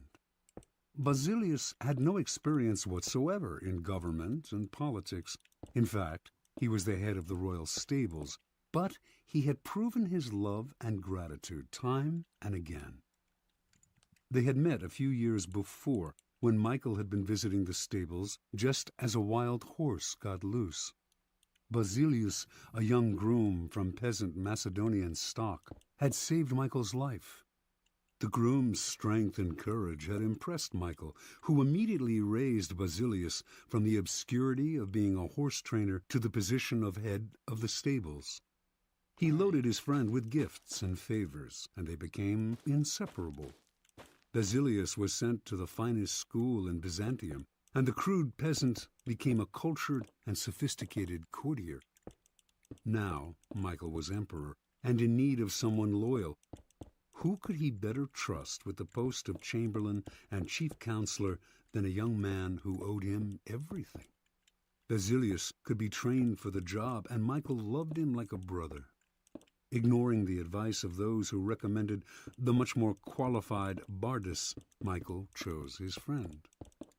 Basilius learned well, and was soon advising the emperor on all matters of state. The only problem seemed to be money. Basilius never had enough. Exposure to the splendor of Byzantine court life made him avaricious for the perks of power. Michael doubled, then tripled his salary, ennobled him, and married him off to his own mistress, Eudoxia Ingerina. Jesus, marry him off to Keeping his such own a trusted mistress? friend and advisor satisfied was worth any price. But more trouble was to come. Bardas was now head of the army, and Basilius convinced Michael that the man was hopelessly ambitious. Under the illusion that he could control his nephew, Bardas had conspired to put him on the throne, and he could conspire again, this time to get rid of Michael and assume the crown himself. Basilius poured poison into Michael's ear until the emperor agreed to have his uncle murdered. During a great horse race, Basilius closed in on Bardas in the crowd and stabbed him to death. Jesus. Soon after, Basilius asked that he replace Bardas as head of the army, where he could keep control of the realm and quell rebellion.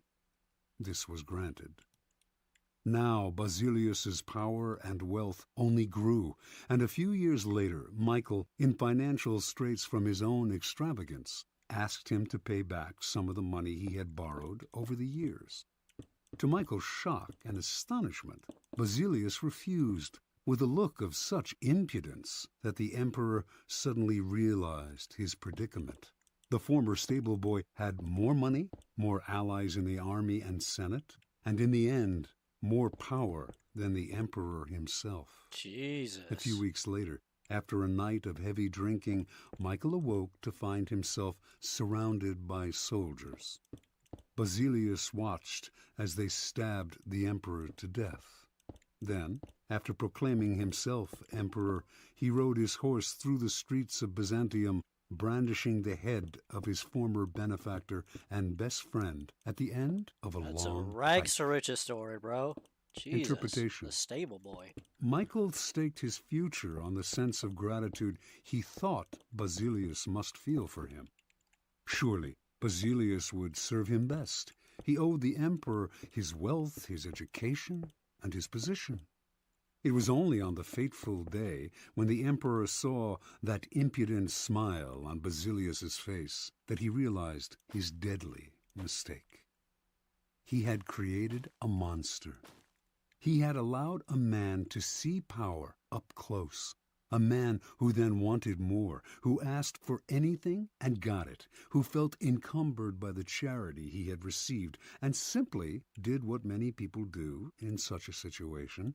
They forget the favors they have received and imagine they have earned their success by their own merits. At Michael's moment of realization, he could still have saved his own life, but friendship and love blind every man to their interests. Nobody believes a friend can betray, and Michael went on disbelieving until the day his head ended up on a pike. Tough. Keys to power. It is natural to want to employ your friends when you find yourself in times of need. The world is a harsh place, and your friends soften the harshness. Besides, you know them. Why depend on a stranger when you have a friend at hand? The problem is that you often do not know your friends as well as you imagine. When you decide to hire a friend, you gradually discover the qualities he or she has kept hidden. Strangely enough, it is your act of kindness that unbalances everything. People want to feel they deserve their good fortune. The receipt of a favor can become oppressive. It means you have been chosen because you are a friend, not necessarily because you are. I gotta listen to this part again. That unbalancing, you gradually discover the qualities he or she has kept hidden. Strangely enough, it is your act of kindness that unbalances everything. People want to feel they deserve their good fortune. The receipt of a favor can become oppressive. It means you have been chosen because you are a friend, not necessarily because you are deserving. There is almost a touch of condescension in the act of hiring friends that secretly afflicts them. The injury will come out slowly, a little more honesty, flashes of resentment and envy here and there, and before you know it, your friendship fades. The more favors and gifts you supply to revive the friendship, the less gratitude you receive. All working situations require a kind of distance between people. You are trying to work, not make friends. Friendliness, real or false, only obscures that fact. The key to power, then, is the ability to judge who is best able to further your interests in all situations. Keep friends for friendship, but work with the skilled and competent. Whenever you can, bury the hatchet with an enemy and make a point of putting him in your service. Never let the presence of enemies upset or distress you. You are far better off with a declared opponent or two than not knowing where your real enemies lie. The man of power welcomes conflict, using enemies to enhance his reputation as a sure-footed fighter who can be relied upon in times of uncertainty. That one cut deep, bro. That one cut deep. Jesus. Law 3. Conceal your intentions. Judgment. Keep people off balance and in the dark by never revealing the purpose behind your actions. I gotta listen to that one again. 3. Law 3. Conceal your intentions. Judgment. Okay, conceal your intentions. Okay. Keep people off balance and in the dark by never revealing the purpose behind your actions. If they have no clue what you are up to, they cannot prepare a defense. Guide them far enough down the wrong path, envelop them in enough smoke, and by the time they realize your intentions, it will be too late. Part 1. Use decoyed objects of desire and red herrings to throw people off the scent. Okay. If at any point in the deception you practice, people have the slightest suspicion as to your intentions, all is lost. Do not give them the chance to sense what you are up to. Throw them off the scent by dragging red herrings across the path. Use false sincerity. Send ambiguous signals, set up misleading objects of desire. Unable to distinguish the genuine from the false, they cannot pick out your real goal. Observance of the law. In 1850, the young Otto von Bismarck, then a 35-year-old deputy in the Prussian parliament, was at a turning point in his career. The issues of the day were the unification of the many states, including Prussia, into which Germany was then divided, and a war against Austria, the powerful neighbor to the south that hoped to keep the Germans weak and at odds, even threatening to intervene if they tried to unite. Prince William, next in line to be Prussia's king, was in favor of going to war, and the Parliament rallied to the cause, prepared to back any mobilization of troops. The only ones to oppose war were the present king, Frederick William IV, and his ministers who preferred to appease the powerful Austrians. Throughout his career, Bismarck had been a loyal, even passionate supporter of Prussian might and power. He dreamed of German unification, of going to war against Austria and humiliating the country that for so long had kept Germany divided. A former soldier, he saw warfare as a glorious business. This, after all, was the man who years later would say, "The great questions of the time will be decided not by speeches and resolutions, but by iron and blood." Passionate patriot and lover of military glory, Bismarck nevertheless gave a speech in Parliament at the height of the war fever that astonished all who heard it. "Woe unto the statesman," he said, "who makes war without a reason that will still be valid when the war is over. After the war, you will all look differently at these questions. Will you then have the courage to turn to the peasant contemplating the ashes of his farm, to the man who has been crippled, to the father who has lost his children?" Not only did Bismarck go on to talk of the madness of this war, but, strangest of all, He praised Austria and defended her actions. Oh. This went against everything he had stood for. The consequences were immediate. Bismarck was against the war.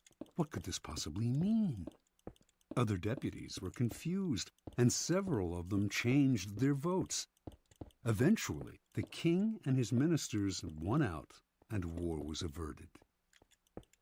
A few weeks after Bismarck's infamous speech, the king, grateful that he had spoken for peace, made him a cabinet minister. A few years later, he became the Prussian premier. In this role, he eventually led his country and the peace-loving king into a war against Austria, crushing the former empire and establishing a mighty German state, with Prussia at its head. Interpretation. At the time of his speech in 1850, Bismarck made several calculations. First, he sensed that the Prussian military, which had not kept pace with other European armies, was unready for war, that Austria, in fact, might very well win, a disastrous result for the future. He was playing. Second, if the 4D war were chess, dude. lost and Bismarck had supported it, his career would be gravely jeopardized. The king and his conservative ministers wanted peace. Bismarck wanted power. The answer was to throw people off the scent by supporting a cause he detested, saying things he would laugh at if said by another. A whole country was fooled.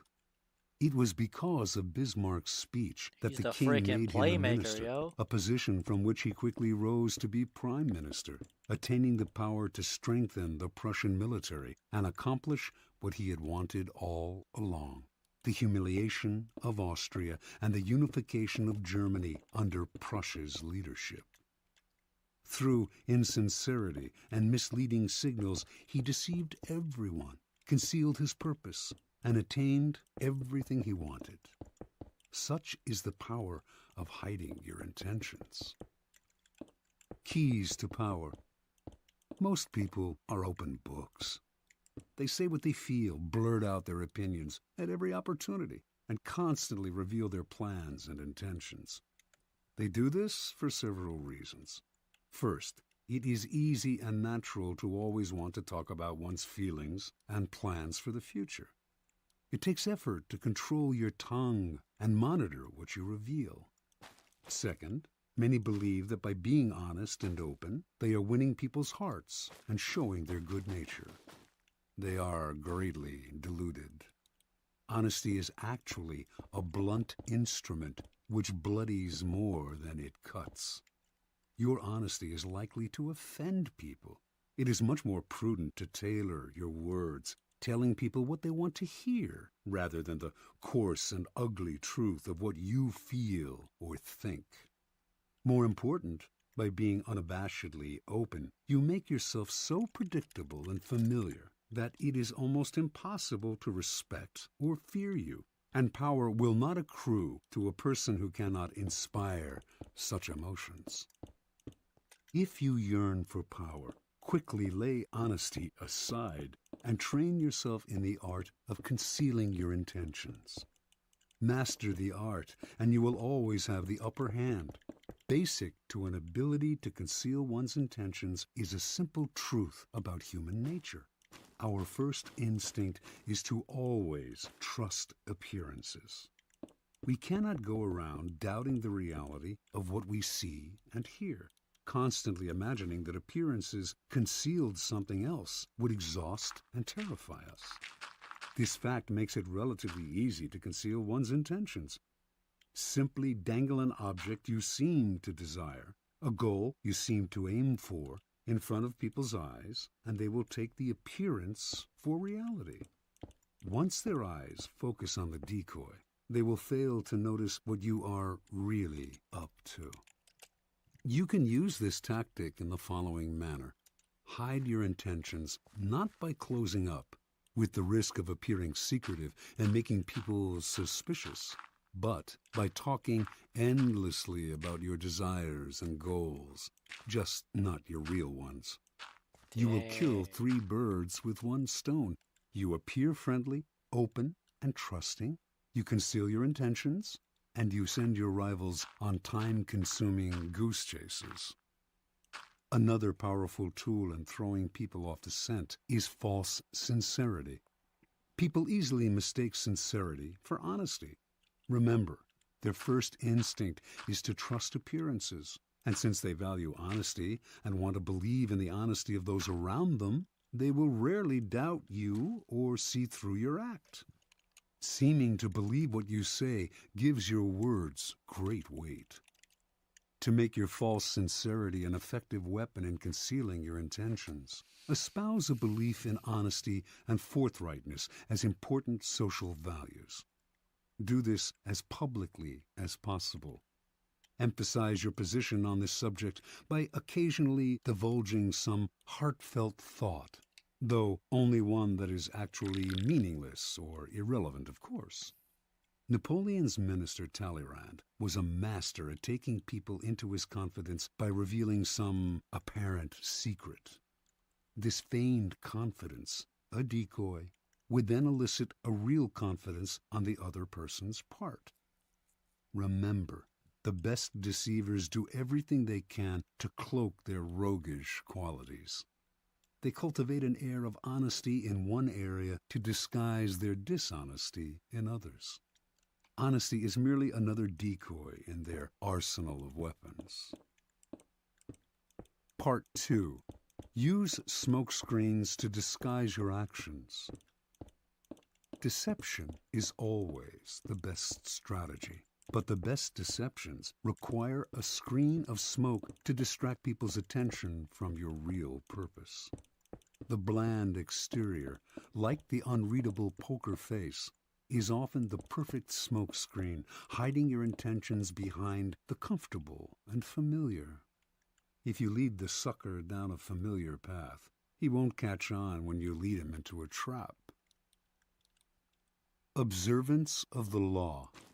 In 1910, a Mr. Sam Giesel of Chicago sold his warehouse business for close to $1 million. Well, Sam Giesel.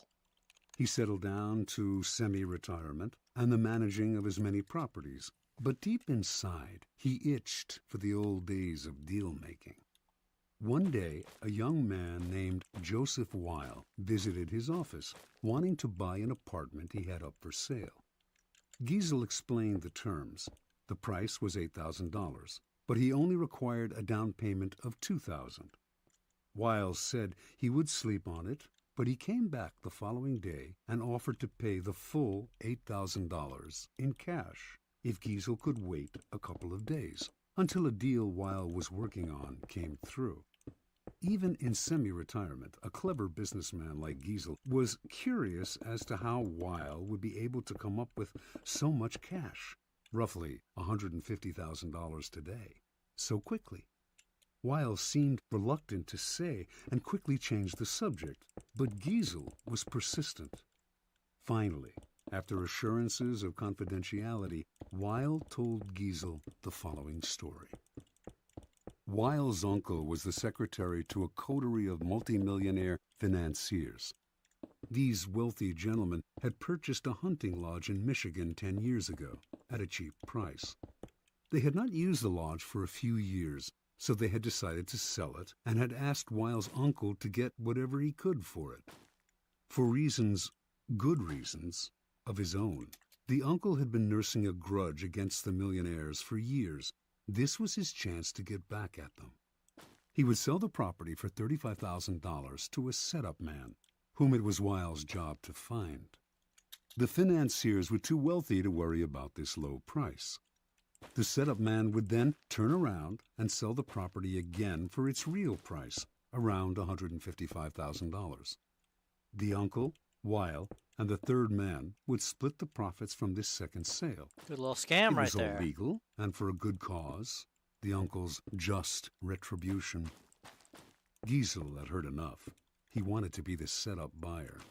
Of course. Weil was reluctant to involve him, but Giesel would not back down. The idea of a large profit plus a little adventure had him champing at the bit. Weil explained that Giesel would have to put up the $35,000 in cash to bring the deal off. Easy. Giesel, a millionaire, said he could get the money with a snap of his fingers. Weil finally relented and agreed to arrange a meeting between the uncle, Giesel, and the financiers in the town of Galesburg, Illinois. On the train ride to Galesburg, Giesel met the uncle, an impressive man, with whom he avidly discussed business. Weil also brought along a companion, a somewhat paunchy man named George Gross. Weil explained to Giesel that he himself was a boxing trainer, that Gross was one of the promising prize fighters he trained, and that he had asked Gross to come along to make sure the fighter stayed in shape. For a promising fighter, Gross was unimpressive looking. He had gray hair and a beer belly, but Giesel was so excited about the deal that he didn't really think about the man's flabby appearance. Once in Galesburg, Weil and his uncle went to fetch the financiers, while Giesel waited in a hotel room with Gross, who promptly put on his boxing trunks. As Giesel half-watched, Gross began to shadow box. Distracted as he was, Giesel ignored how badly the boxer wheezed after a few minutes of exercise, although his style seemed real enough. An hour later, Weil and his uncle reappeared with the financiers, an impressive, intimidating group of men, all wearing fancy suits. The meeting went well, and the financiers agreed to sell the lodge to Giesel, who had already had the $35,000 wired to a local bank. This minor business now settled, the financiers sat back in their chairs and began to banter about high finance, throwing out the name J.P. Morgan as if they knew the man. Finally, one of them noticed the boxer in the corner of the room. Weil explained what he was doing there. The financier countered that he too had a boxer in his entourage, whom he named. What is it called? Weil laughed brazenly and exclaimed that his man could easily knock out their man. Conversation escalated into argument. In the heat of passion, Weil challenged the men to a bet. The financiers eagerly agreed and left to get their man ready for a fight the next day. As soon as they had left, the uncle yelled at Weil right in front of Giesel. They did not have enough money to bet with, and once the financiers discovered this, the uncle would be fired. Weil apologized for getting him in this mess, but he had a plan. He knew the other boxer well, and with a little bribe, they could fix the fight. Whoa. But where would the money come from for the bet? The uncle replied. Without it, they were as good as dead. Finally, Giesel had heard enough. Unwilling to jeopardize his deal with any ill will, he offered his own $35,000 cash for part of the bet. Even if he lost that, he would wire for more money and still make a profit on the sale of the lodge. The uncle and nephew thanked him. With their own $15,000 and Giesel's $35,000, they would manage to have enough for the bet. That evening, as Giesel watched the two boxers rehearse the fix in the hotel room, his mind reeled at the killing he was going to make from both the boxing match and the sale of the lodge. The fight took place in a gym the next day. Weil handled the cash, which was placed for security in a locked box. Everything was proceeding as planned in the hotel room. The financiers were looking glum at how badly their fighter was doing, and Giesel was dreaming about the easy money he was about to make. Then, suddenly, a wild swing by the financier's fighter hit Gross hard on the face, knocking him down. When he hit the canvas, blood spurted from his mouth. He coughed, then lay still. One of the financiers, a former doctor, checked his pulse. He was dead. Oh my God, Honey Badger, dude! Everyone had to get out before the police arrived. They could all be charged with murder.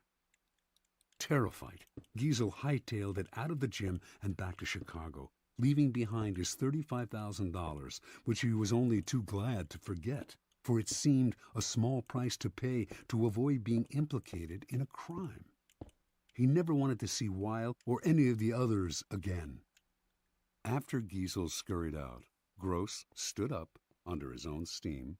The blood that had spurted from his mouth came from a ball filled with chicken blood and hot water that he had hidden in his classic. cheek. What a classic, The dude. whole affair had been masterminded by Weil, better known as the Yellow Kid, one of the most creative con artists I wouldn't in go around history. calling people that. But... Weil split the $35,000 with the financiers and the boxers all fellow con artists, a nice little profit for a few days' work.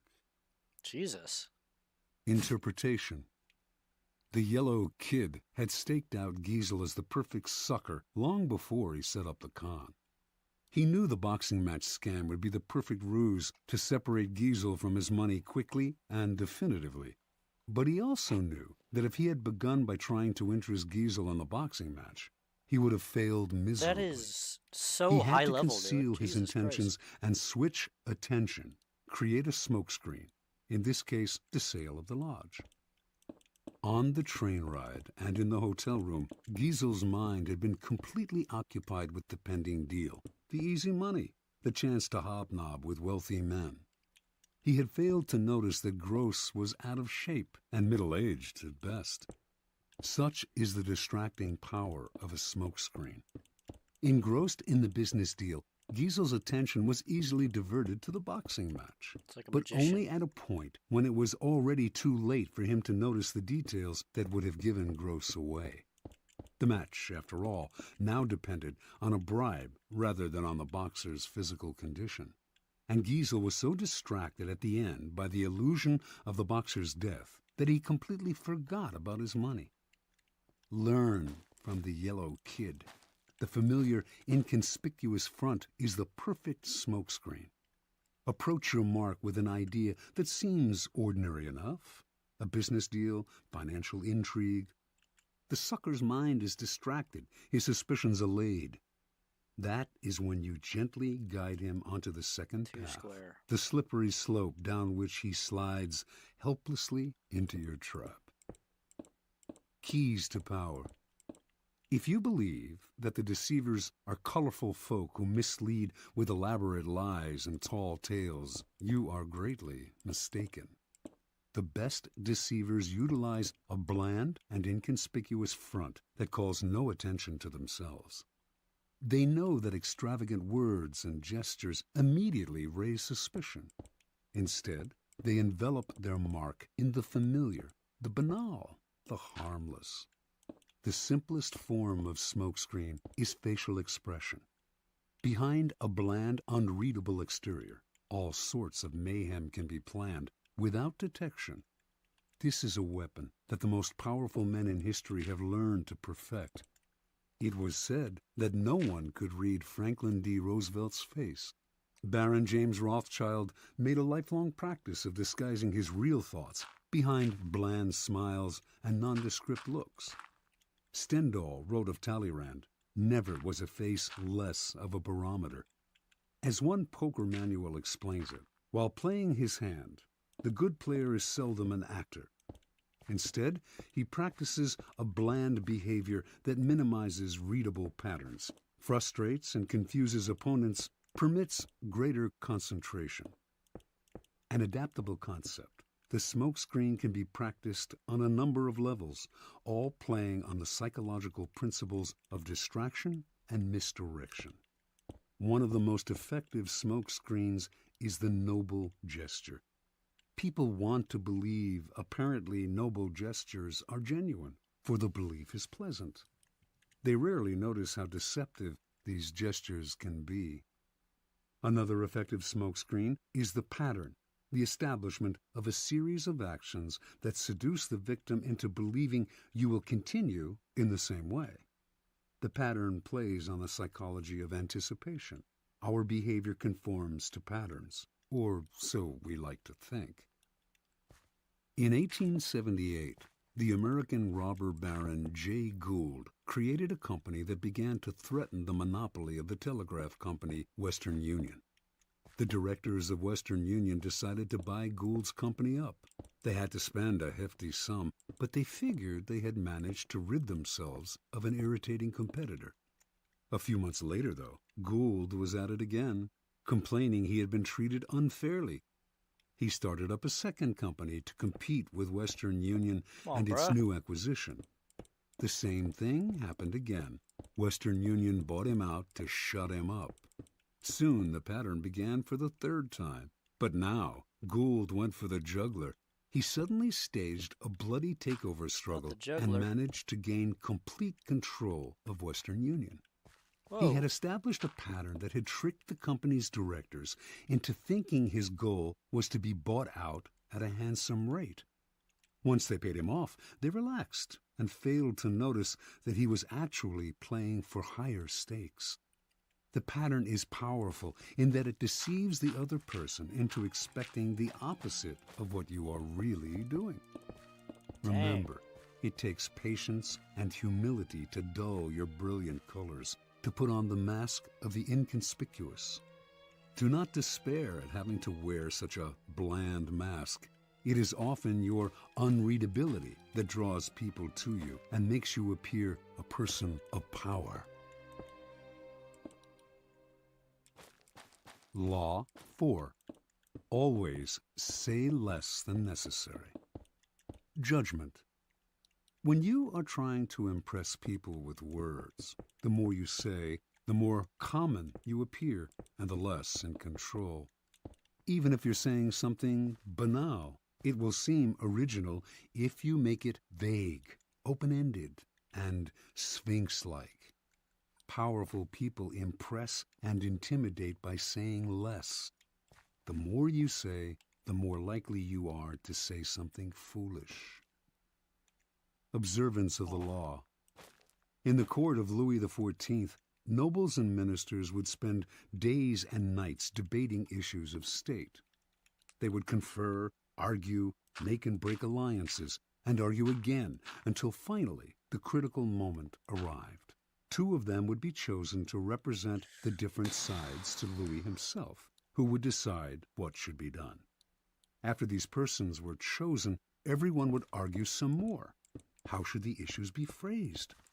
What would appeal to Louis? What would annoy him? At what time of day should the representatives approach him, and in what part of the Versailles Palace? What expression should they have on their faces? Finally, after all this was settled, the fateful moment would finally arrive. The two men would approach Louis, always a delicate matter, and when they finally had his ear, they would talk about the issue at hand, spelling out the options in detail. Louis would listen in silence, a most enigmatic look on his face. Finally, when each had finished his presentation and had asked for the king's opinion, he would look at them both and say, "I shall see." Then he would walk away. The ministers and courtiers would never hear another word on this subject from the king. They would simply see the result weeks later, when he would come to a decision and act. He would never bother to consult them on the matter again.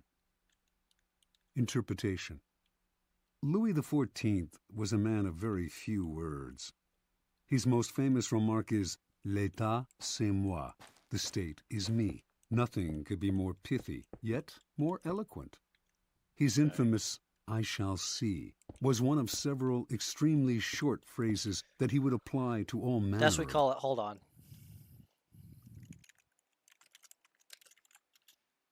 That's what we call a happy freaking accident right there. I was just effing around, right? And I've got the perfect spot for a freaking logo right here. 4 blocks, I imprint a custom logo right there. And I mean, Jesus Christ, it's right there. And it all connects perfectly. It all converges right there. I mean, that's a freaking happy accident. I wasn't trying to do that, but now we've got a perfect place for a logo right here, dude. And now everything works around that, because if you have a freaking little ice cream cone right there, a little custom ice cream cone, it looks freaking awesome. Right there. We just have to, now we have to figure out how to make sure the line of sight is on it. I mean, that's just, like, things just work out sometimes. Like, right here, see the little freaking ice cream cone logo? We're going to an ice cream place. It just works out. Like, I was just effing around. I was just trying to make this not a square. And now it's, I mean, now it's amazing. It just happens, dude. It all falls into place, dude. Hey, it is what it is, cuz. And now we'll play around with it, see if it can get better. Maybe... Does that... No, that looks worse, see? Now we know that we don't do that, alright? Well... I mean, that's amazing. Sorry, I just had to pause it because that just works out, dude. I mean, it is what it is, guys. Requests. Louis was not always this way. As a young man, he was known for talking at length, delighting in his own eloquence. His later taciturnity was self-imposed, an act, a mask he used to keep everybody below him off balance. No one knew exactly where he stood or could predict his reactions. No one could try to deceive him by saying what they thought he wanted to hear, because no one knew what he wanted to hear. As they talked on and on to the silent Louis, they revealed more and more about themselves, information he would later use against them to great effect. In the end, Louis's silence kept those around him terrified and under his thumb. It was one of the foundations of his power. As Saint-Simon wrote, no one knew as well as he how to sell his words, his smile, even his glances. Everything in him was valuable because he created differences, and his majesty was enhanced by the sparseness of his words. Keys to power. Power is, in many ways, a game of appearances, and when you say less than necessary, you inevitably appear greater and more powerful than you are. Your silence will make other people uncomfortable. Humans are machines of interpretation and explanation. They have to know what you are thinking. When you carefully control what you reveal, they cannot pierce your intent, nervously filling the silence with all kinds of comments that will reveal valuable information about them and their weaknesses. They will leave a meeting with you feeling as if they had been robbed, and they will go home and ponder your every word. This extra attention to your brief comments will only add to your power. Okay, seems legit. Law 5. So much depends on reputation. Guard it with your life. Guard your reputation with your life, all right. Judgment. Reputation is the cornerstone of power. Through reputation alone, you can intimidate and win. Once it slips, however, you are vulnerable and will be attacked on all sides. Make your reputation unassailable. Always be alert to potential attacks and thwart them before they happen. Meanwhile, learn to destroy your enemies by opening holes in their own reputations. Then stand aside and let public opinion hang them. Yikes. Observance of the law. During China's War of the Three Kingdoms, AD 207 to 65, Cool war right there. the great general Zhuge Liang, leading the forces of the Shu kingdom, dispatched his vast army to a distant camp while he rested in a small town with a handful of soldiers. Suddenly, sentinels hurried in with the alarming news that an enemy force of over 150,000 troops under Sima Yi was approaching. With only 100 men to defend him, Zhuge Liang's situation was hopeless. The enemy would finally capture this renowned leader. Without lamenting his fate or wasting time trying to figure out how he had been caught, Liang ordered his troops to take down their flags, throw open the city gates, and hide. He himself then took a seat on the most visible part of the city's wall, wearing a Taoist robe. Okay. He lit some incense, strummed his lute, and began to chant. Minutes later, he could see the vast enemy army approaching, an endless phalanx of soldiers.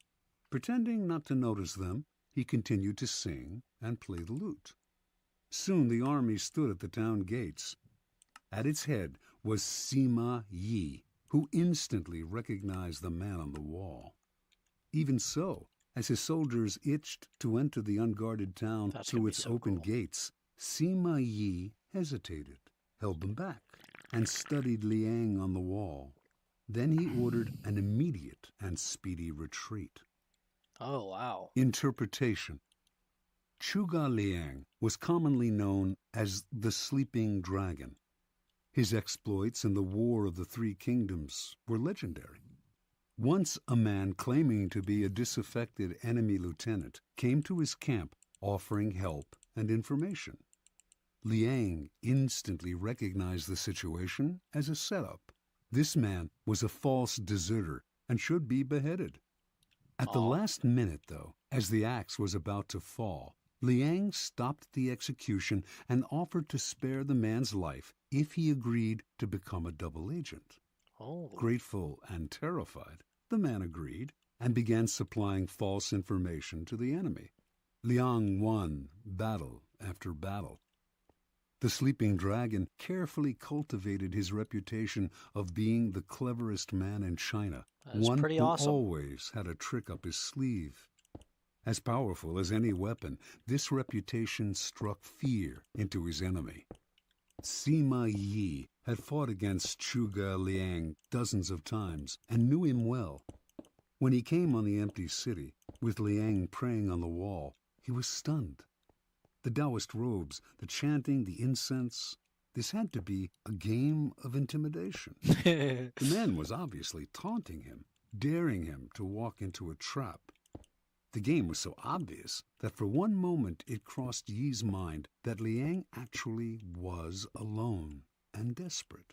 But so great was his fear of Liang that he dared not risk finding out. Such is the power of reputation. It can put a vast army on the defensive, even force them into retreat without a single arrow being fired. That's crazy. Keys to power. The people around us, even our closest friends, will always, to some extent, remain mysterious and unfathomable. Their characters have secret recesses that they never reveal. The unknowableness of other people could prove disturbing if we thought about it long enough, since it would make it impossible for us really to judge other people. So, we prefer to ignore this fact and to judge people on their appearances, on what is most visible to our eyes: clothes, gestures, words, actions. In the social realm, appearances are the barometer of almost all of our judgments, and you must never be misled into believing otherwise. One false slip, one awkward or sudden change in your appearance can prove disastrous. This is the reason for the supreme importance of making and maintaining a reputation that is of your own creation. That reputation will protect you in the dangerous game of appearances, distracting the probing eyes of others from knowing what you are really like, and giving you a degree of control over how the world judges you, a powerful position to be in. Reputation has a power like magic. With one stroke of its wand, Let's make some it can magic out of double your this. strength. It can also send people scurrying away from you. Whether the exact same deeds appear brilliant or dreadful can depend entirely on the reputation of the doer. In the beginning, you must work to establish a reputation for one outstanding quality, whether generosity or honesty or cunning. This quality sets you apart and gets other people to talk about you. You then make your reputation known to as many people as possible. Subtly, though, take care to build slowly and with a firm foundation, and watch as it spreads like wildfire. Reputation is a treasure to be carefully collected and hoarded. Especially when you are first establishing it, you must protect it strictly, anticipating all attacks on it. Once it is solid, do not let yourself get angry or defensive at the slanderous comments of your enemies. That reveals insecurity, not confidence in your reputation. Take the high road instead, and never appear desperate in your self-defense. On the other hand, an attack on another man's reputation is a potent weapon, particularly when you have less power than he does. He has much more to lose in such a battle, and your own thus far small reputation gives him a small target when he tries to return your fire. But this tactic must be practiced with skill. You must not seem to engage in petty vengeance. If you do not break your enemy's reputation cleverly, you will inadvertently ruin your own. That's kind of hype. Law 6. Court attention at all cost. Judgment. Court attention at all costs. Okay. Everything is judged by its appearance. What is unseen counts for nothing. Never let yourself get lost in the crowd then, or buried in oblivion. Stand out. Be conspicuous at all cost. Make yourself a magnet of attention by appearing larger, more colorful, more mysterious than the bland and timid masses. Part 1. Surround your name with the sensational and scandalous. Draw attention to yourself by creating an unforgettable, even controversial image. Court scandal. Do anything to make yourself seem larger than life and shine more brightly than those around you. Make no distinction between kinds of attention. Notoriety of any sort will bring you power. Better to be slandered and attacked than ignored. Observance of the law. P.T. Barnum started his career as an assistant to the owner of a circus, Aaron Turner. In 1836, the circus stopped in Annapolis, Maryland, for a series of performances. On the morning of opening day, Barnum took a stroll through town, wearing a new black suit. People started to follow him. Someone in the gathering crowd shouted out that he was the Reverend Ephraim K. Avery, infamous as a man acquitted of the charge of murder, but still believed guilty by most Americans. OJ. The angry mob tore off Barnum's suit and was ready to lynch him. After desperate appeals, Barnum finally convinced them to follow him to the circus where he could verify his identity. Yeah, Jesus. Once there, old Turner confirmed that this was all a practical joke. He himself had spread the rumor that Barnum was Avery. The crowd dispersed, but Barnum, who had nearly been killed, was not amused. He wanted to know what could have induced his boss to play such a trick. "My dear Mr. Barnum," Turner replied, "it was all for our good. Remember, all we need to ensure success is notoriety."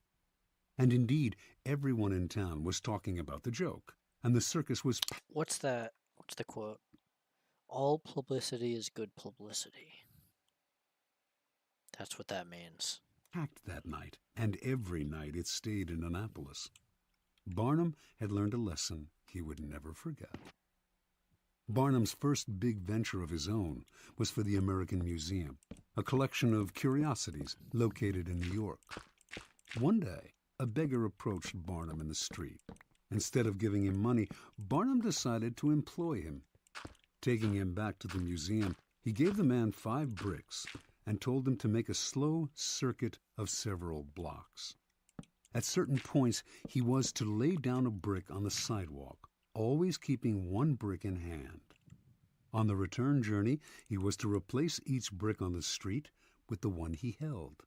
Meanwhile, he was to remain serious of countenance and to answer no questions. Once back at the museum, he was to enter, walk around inside, then leave through the back door and make the same bricklaying circuit again. On the man's first walk through the streets, it's like Forrest several Gump. hundred people watched his mysterious movements. By his 4th circuit, onlookers swarmed around him, debating what he was doing. This is Forrest Every Gump, time dude. he entered the museum, he was followed by people who bought tickets to keep watching him. Many of them were distracted by the museum's collections and stayed inside. What an By odd the end of the marketing first day, tactic. the brick man had drawn over 1,000 people into the museum. A few days later, the police ordered him to cease and desist from his walks. The crowds were blocking traffic. The bricklaying stopped, but thousands of New Yorkers had entered the museum, and many of those had become P.T. Barnum converts. Barnum would put a band of musicians on a balcony overlooking the street, beneath a huge banner proclaiming, "Free music for the millions." What generosity, New Yorkers thought, and they flocked to hear the free concerts. But Barnum took pains to hire the worst musicians he could find, and soon after the band struck up, people would hurry to buy tickets to the museum, where they would be out of earshot of the band's noise and of the booing of the crowd. This guy's Nathan Interpretation. Fielder, dude. Barnum understood the fundamental truth about attracting attention. Once people's eyes are on you, you have a special legitimacy. For Barnum, creating interest meant creating a crowd. As he later wrote, every crowd has a silver lining. Wow. At the beginning of your rise to the top, then, spend all your energy on attracting attention. Most important, the quality of the attention is irrelevant, no matter how badly his shows were reviewed or how slanderously personal were the attacks on his hoaxes. Barnum would never complain. If a newspaper critic reviled him particularly badly, in fact, he made sure to invite the man to an opening and to give him the best seat in the house. He would even write anonymous attacks on his own work, just to keep his name in the papers. Oh. From Barnum's vantage, attention, whether negative or positive, All publicity was is the good main publicity. ingredient of his success. The worst fate in the world for a man who yearns fame, glory, and of course power, is to be ignored. Keys to power. Burning more brightly than those around you is a skill that no one is born with. You have to learn to attract attention as surely as the lodestone attracts iron. At the start of your career, you must attach your name and reputation to a quality, an image that sets you apart from other people. This image can be something like a characteristic style of dress or a personality quirk that amuses people and gets talked about.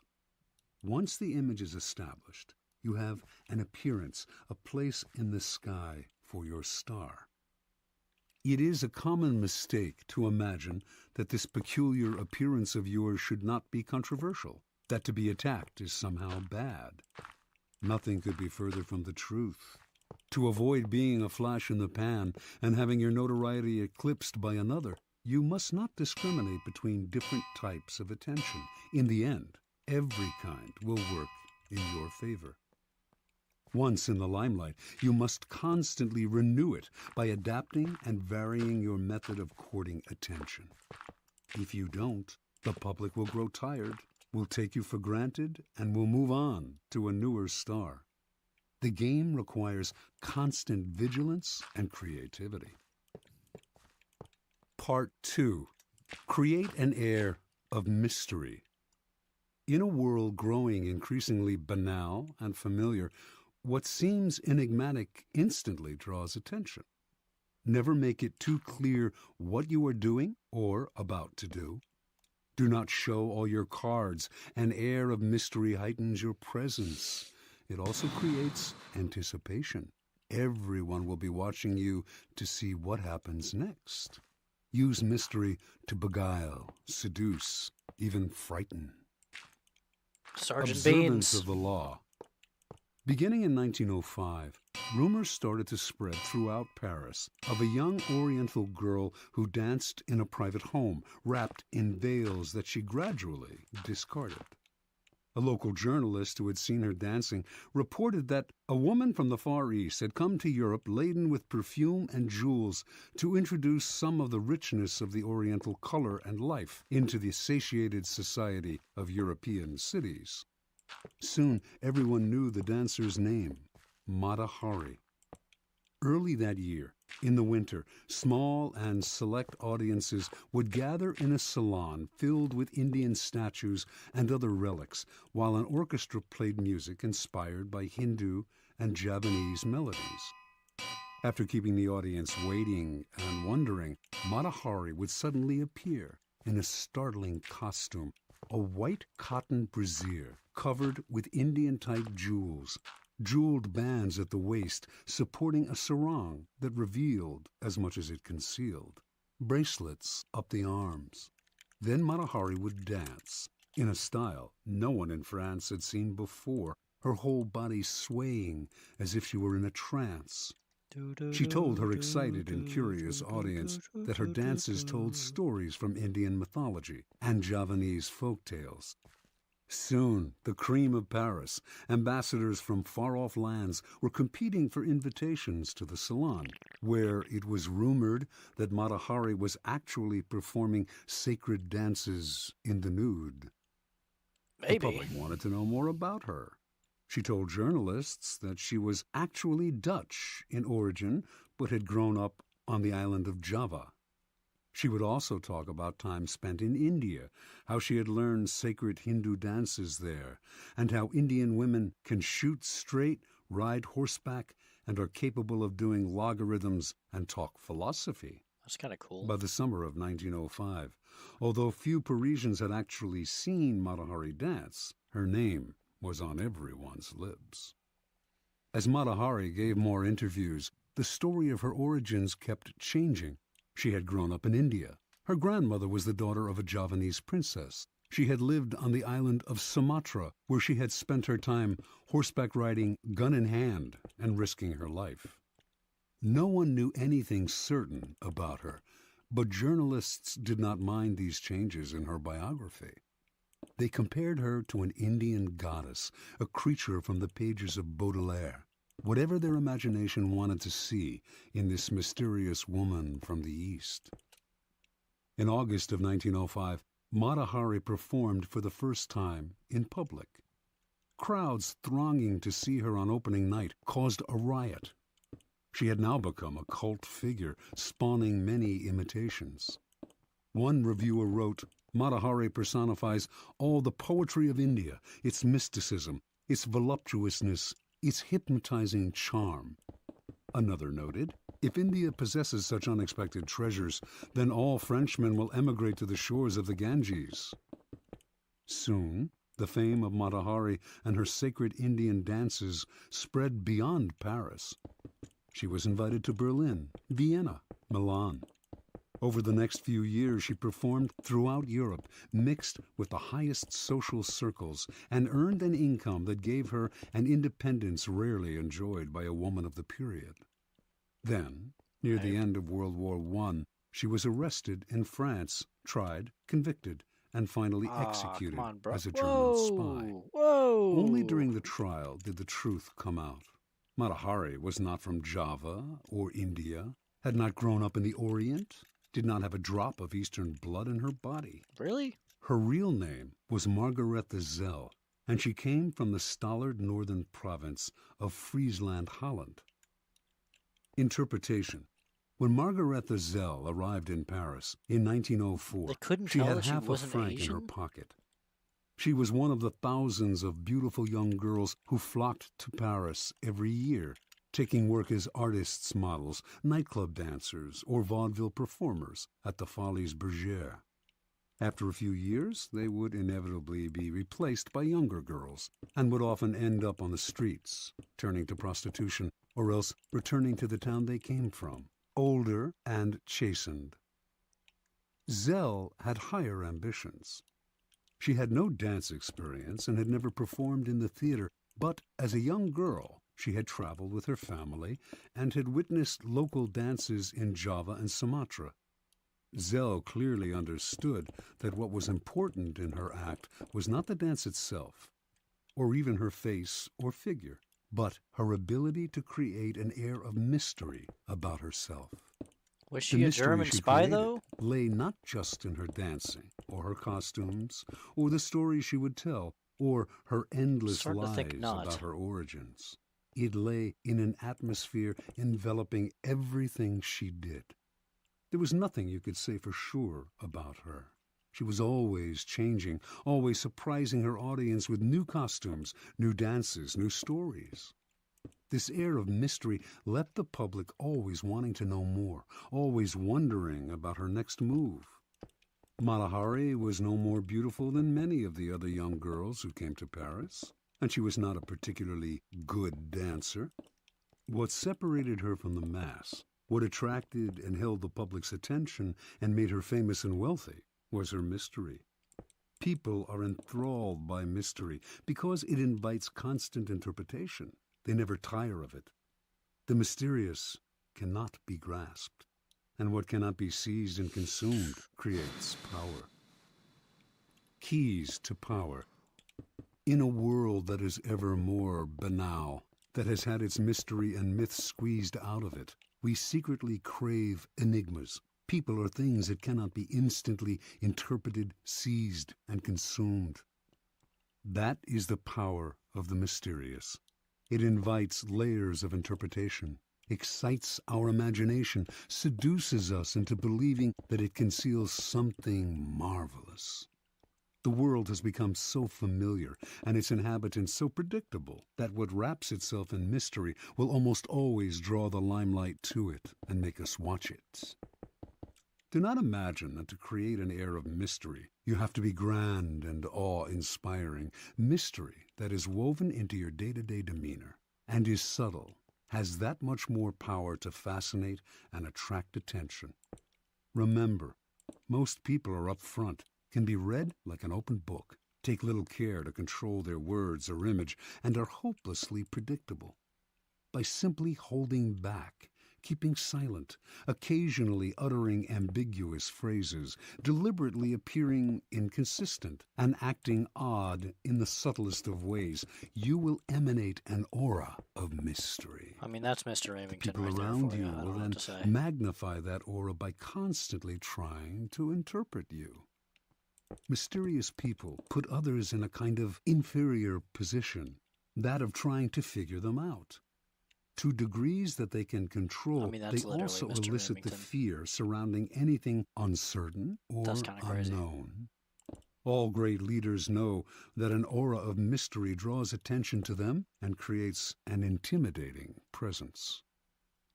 If your social position prevents you from completely wrapping your actions in mystery, you must at least learn to make yourself less obvious. Every now and then, act in a way that does not mesh with other people's perception of you. This way, you keep those around you on the defensive, eliciting the kind of attention that makes you powerful. Law 7. Get others to do the work for you, but always take the credit. Judgment. Use the It's kinda wisdom, lazy, no? knowledge, and legwork of other people to further your own cause. And rude? I don't know. Not only will such assistance save you valuable time and energy, it will give you a godlike aura of efficiency Aura. and speed. In the end, your helpers will be forgotten, and you will be remembered. Never do yourself what others can do for you. Transgression and observance of the law. In 1883, a young Serbian scientist named Nikola Tesla Oh, I was know that working guy. for the European division of the Continental Edison Company. He was a brilliant inventor, and Charles Batchelor, a plant manager and a personal friend of Thomas Edison, persuaded him he should seek his fortune in America, giving him a letter of introduction to Edison himself. So began a life of woe and tribulation that lasted until Tesla's death. When Tesla met Edison in New York, the famous inventor hired him on the spot. Tesla worked 18-hour days, finding ways to improve the primitive Edison dynamos. Finally, Sorry, he I don't offered to remember that redesign anyways. them completely. To Edison, this seemed a monumental task that could last years without paying off. But he told Tesla, "There's $50,000 in it for you, if you can do it." Tesla labored day and night on the project, and after only a year, he produced a greatly improved version of the dynamo, complete with automatic controls. Dang. He went to Edison to break the good news and receive his $50,000. Edison was pleased with the improvement, for which he and his company would take credit. But when it came to the issue of the money, he told the young Serb, "Tesla, you don't understand our American humor," and offered a small raise instead. Oh, come on, dude. Tesla's obsession was to create an alternating current system, We're the AC, slumlord, Edison. of electricity. Jesus Christ. Edison believed in the direct current system, DC, and not only refused to support Tesla's research, AC/DC. but later did all he could to sabotage him. Tesla turned to the great Pittsburgh magnate George Westinghouse, who had started his own electricity company. Westinghouse completely funded Tesla's research and offered him a generous royalty agreement on future profits. The AC system Tesla developed is still the standard today, but after patents were filed in his name, Other scientists came forward to take credit for the invention, claiming that they had laid the groundwork for him. His name was lost in the shuffle, and the public came to associate the invention with Westinghouse himself. A year later, Westinghouse was caught in a takeover bid from J. Pierpont Morgan, J.P. who Morgan. made him rescind the generous royalty contract That's he crazy. had signed with Tesla. Westinghouse explained to the scientist that his company would not survive if it had to pay him his full royalties. He persuaded Tesla to accept a buyout of his patents for $216,000. A large sum, no doubt, but far less than the $12 million they were worth at the time. The financiers had divested Tesla of the riches, the patents, and essentially the credit for the greatest invention of his career. Dang, bro. The name of Guglielmo Marconi is forever linked with the invention of radio. But few know that in producing his invention, he broadcast a signal across the English Channel in 1899. Marconi made use of a patent Tesla had filed in 1897, and that his work depended on Tesla's research. Once again, Tesla received no money and no credit. Tesla invented an induction motor as well as the AC power system, and he is the real father of radio. Yet, none of these discoveries bear his name. That's so tough. As an old man, he lived in poverty. In 1917, during his later impoverished years, Tesla was told he was to receive the Edison Medal of the American Institute of Electrical Engineers. He turned the medal down. "You propose," he said, "to honor me with a medal which I could pin upon my coat and strut for a vain hour before the members of your institute. You would decorate my body and continue to let starve for failure to supply recognition my mind and its creative products, which have supplied the foundation upon which the major portion of your institute exists." Interpretation. Many harbor the illusion that science, dealing with facts as it does, is beyond the petty rivalries that trouble the rest of the world. Nikola Tesla was one of those. He believed science had nothing to do with politics and claimed not to care for fame and riches. As he grew older, though, this ruined his scientific work. Not associated with any particular discovery, he could attract no investors to his many ideas. While he pondered great inventions for the future, others stole the patents he had already developed and got the glory for themselves. He wanted to do everything on his own, but merely exhausted and impoverished himself in the process. Edison was Tesla's polar opposite. He wasn't actually much of a scientific thinker or inventor. He once said that he had no need to be a mathematician because he could always hire one. That was Edison's main method. He was really a businessman and publicist, spotting the trends and the opportunities that were out there, Freaking then Edison, dude. hiring the best in the field to do the work for him. Freaking Edison. If he had to, he would steal from his competitors. Yet his name is much better known than Tesla's, and is associated with more inventions. The lesson is twofold. First, the credit for an invention or creation is as important, if not more important, than the invention itself. You must secure the credit for yourself and keep others from stealing it away or from that's scummy, piggybacking on your hard work. That's super scummy. To accomplish this, you must always be vigilant and ruthless, keeping your creation quiet until you can be sure there are no vultures circling overhead. I know that album. Second, learn to take advantage of other people's work to further your own cause. Time is precious and life is short. If you try to do it all on your own, you run yourself ragged, waste energy, and burn yourself out. It is far better to conserve your forces, pounce on the work others have done, and find a way to make it your own. Keys to power. This is the essence of the law. Learn to get others to do the work for you, while you take the credit and you appear to be of godlike strength and power. If you think it important to do all the work yourself, you will never get far, and you will suffer the fate of the Teslas of the world. Find people with the skills and creativity you lack. Either hire them while putting your own name on top of theirs, or find a way to take their work and make it your own. Their creativity thus becomes yours, and you seem a genius to the world. Wowza. Law 8. Make other people come to you. Use bait if necessary.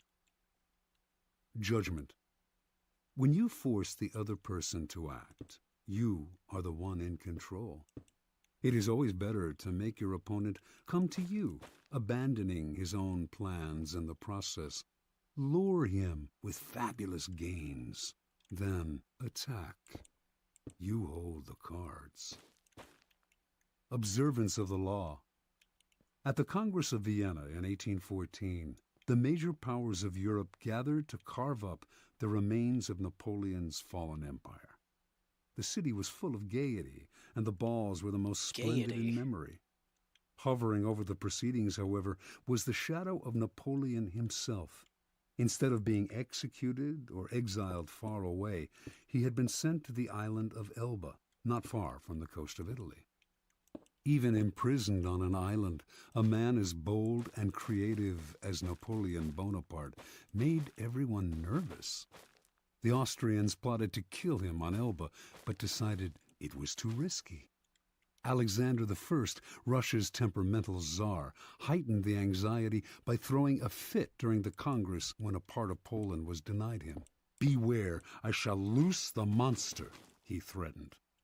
Everyone knew he meant Napoleon. Of all the statesmen gathered in Vienna, only Talleyrand, Napoleon's former foreign minister, seemed calm and unconcerned.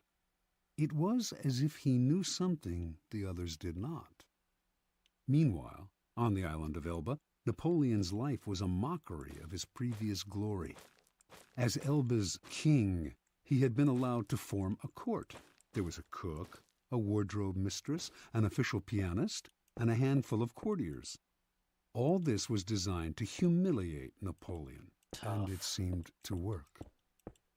That winter, however, there occurred a series of events so strange and dramatic they might have been scripted in a play. Elba was surrounded by British ships, their cannons covering all possible exit points. Yet somehow, in broad daylight, on 26 February 1815, a ship with 900 men on board picked up Napoleon and put to sea. The English gave chase, but the ship got away. This almost impossible escape astonished the public throughout Europe and terrified the statesmen at the Congress of Vienna. Although it would have been safer to leave Europe, Napoleon not only chose to return to France, he took it over raised the again. odds by marching on Paris with a tiny army in hopes of recapturing the throne. His strategy worked. People of all classes threw themselves at his feet. An army under Marshal Ney sped from Paris to arrest him, but when the soldiers saw their beloved former leader, they changed sides. Napoleon was declared emperor again. Yeah. Volunteers swelled the ranks of his new army. Delirium swept the country. In Paris, crowds went wild. The king who had replaced Napoleon fled the country. For the next 100 days, Napoleon ruled France. Soon, however, the giddiness subsided. France was bankrupt, its Face resources reality. nearly exhausted, and there was little Napoleon could do about this. At the Battle of Waterloo in June of that year, he was finally defeated for good. This time, his enemies had learned their lesson. They exiled him to the barren island of St. Helena off the west coast of Africa. There, he had no more hope of escape. That's a tough one. Interpretation. Only years later did the facts of Napoleon's dramatic escape from Elba come to light. Before he decided to attempt this bold move, visitors to his court had told him that he was more popular in France than ever, and that the country would embrace him again. One of these visitors was Austria's General Kohler, who convinced Napoleon that if he escaped, the European powers, England included, would welcome him back into power. Napoleon was tipped off that the English would let him go, and indeed his escape occurred in the middle of the afternoon, in full view of English spyglasses. What Napoleon did not know was that there was a man behind it all, pulling the strings, and that this man was his former minister, Talleyrand. And Talleyrand was doing all this, not to bring back the glory days, but to crush Napoleon once and for all. Considering the emperor's ambition, unsettling to Europe's stability, he had turned against him long ago. When Napoleon was exiled to Elba, Talleyrand had protested. Napoleon should be sent farther away, he argued, or Europe would never have peace. But no one listened. Instead of pushing his opinion, Talleyrand bided his time. Working quietly, he eventually won over Castlereagh and Metternich, the foreign ministers of England and Austria. Together, these men baited Napoleon into escaping. Even Kohler's visit, to whisper the promise of glory in the exile's ear, was part of the plan. Like a master card player, Talleyrand figured everything out in advance. He knew Napoleon would fall into the trap he had set. He also foresaw that Napoleon would lead the country into a war which, given France's weakened condition, could only last a few months. One diplomat in Vienna, who understood that Talleyrand was behind it all, said, "He has set the house ablaze in order to save it from the plague." Keys to power. How many times has this scenario played itself out in history? An aggressive leader initiates a series of bold moves that begin by bringing him much power. Slowly, however, his power reaches a peak, and soon everything turns against him.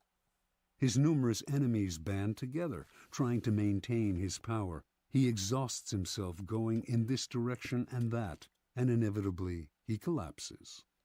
The reason for this pattern is that the aggressive person is rarely in full control. He cannot see more than a couple of moves ahead, cannot see the consequences of this bold move or that one, because he is constantly being forced to react to the moves of his ever-growing host of enemies and to the unforeseen consequences of his own rash actions. His aggressive energy is turned against him.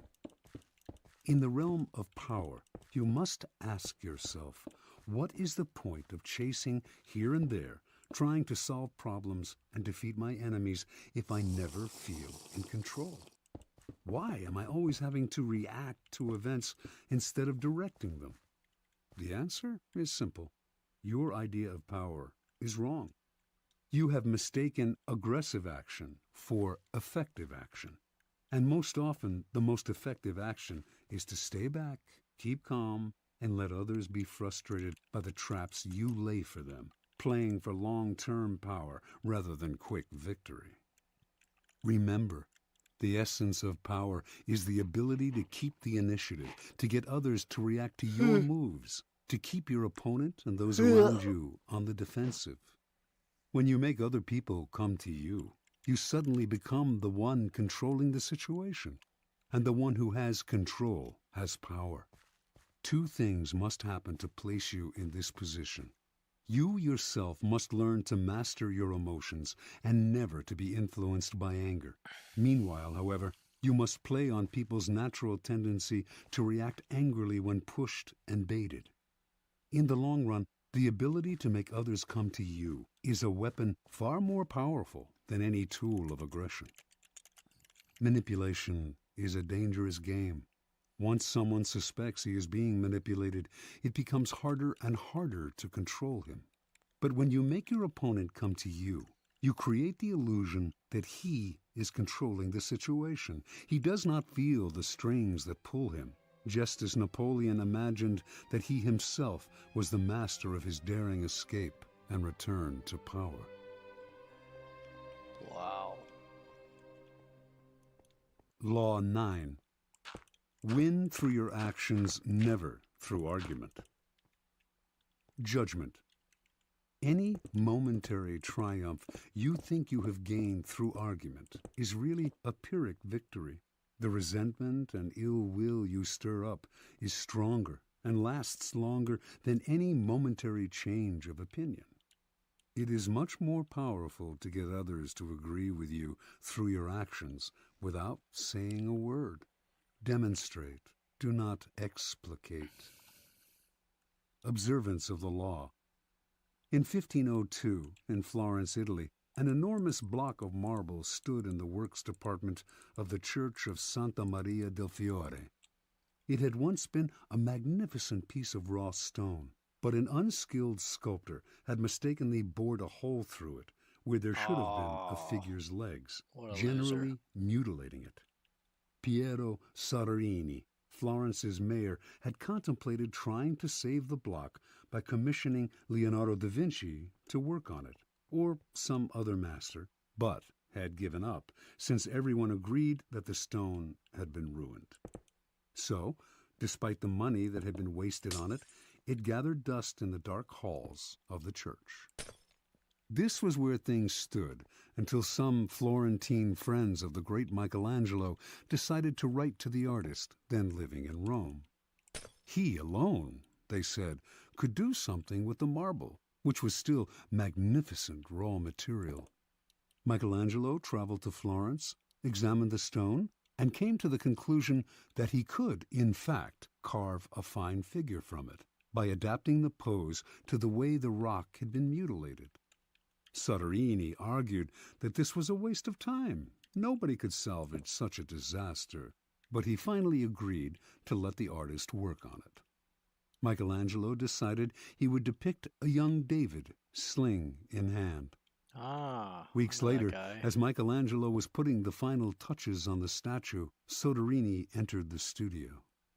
Fancying himself a bit of a connoisseur, he studied the huge work and told Michelangelo that while he thought it was magnificent, the nose, he judged, was too big. Michelangelo realized that Soderini was standing in a place right under the giant figure and did not have the proper perspective.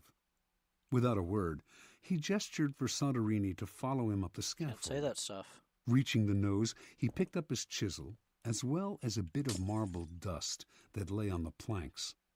With Soderini just a few feet below him on the scaffolding, Michelangelo started to tap lightly with the chisel, letting the bits of dust he had gathered in his hand to fall little by little.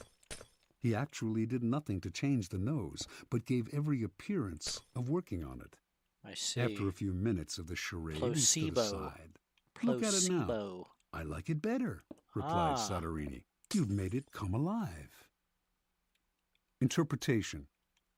Michelangelo knew that by changing the shape of the nose, he might ruin the entire sculpture. Yet Soderini was a patron who prided himself on his aesthetic judgment. To offend such a man by arguing would not only gain Michelangelo nothing, it would put future commissions in jeopardy. That's freaking Michelangelo genius. was too clever to argue. His solution was to change Soderini's perspective, literally bringing him closer to the nose, without making him realize that this was the cause of his misperception. Fortunately for posterity, Michelangelo found a way to keep the perfection of the statue intact, while at the same time making Soderini believe he had improved it. Such is the double power of winning through actions rather than argument. Play the foes around you. And your point is proven. Keys to power. In the realm of power, you must learn to judge your moves by their long-term effects on other people. The problem in trying to prove a point or gain a victory through argument is that, in the end, you can never be certain how it affects the people you're arguing with. They may appear to agree with you politely, but inside they may resent you. Or perhaps something you said inadvertently even offended them. Words have that insidious ability to be interpreted according to the other person's mood and insecurities. Even the best argument has no solid foundation, for we have all come to distrust the slippery nature of words. And days after agreeing with someone, we often revert to our old opinion out of sheer habit. Understand this. Words are a dime a dozen. Everyone knows that in the heat of an argument, we will all say anything to support our cause. We will quote the Bible, refer to unverifiable statistics. Who can be persuaded by bags of air like that? Action and demonstration are much more powerful and meaningful. They are there before our eyes for us to see. Yes, Now the statue's nose does look just right. There are no offensive words, no possibility of misinterpretation. No one can argue with a demonstrated proof.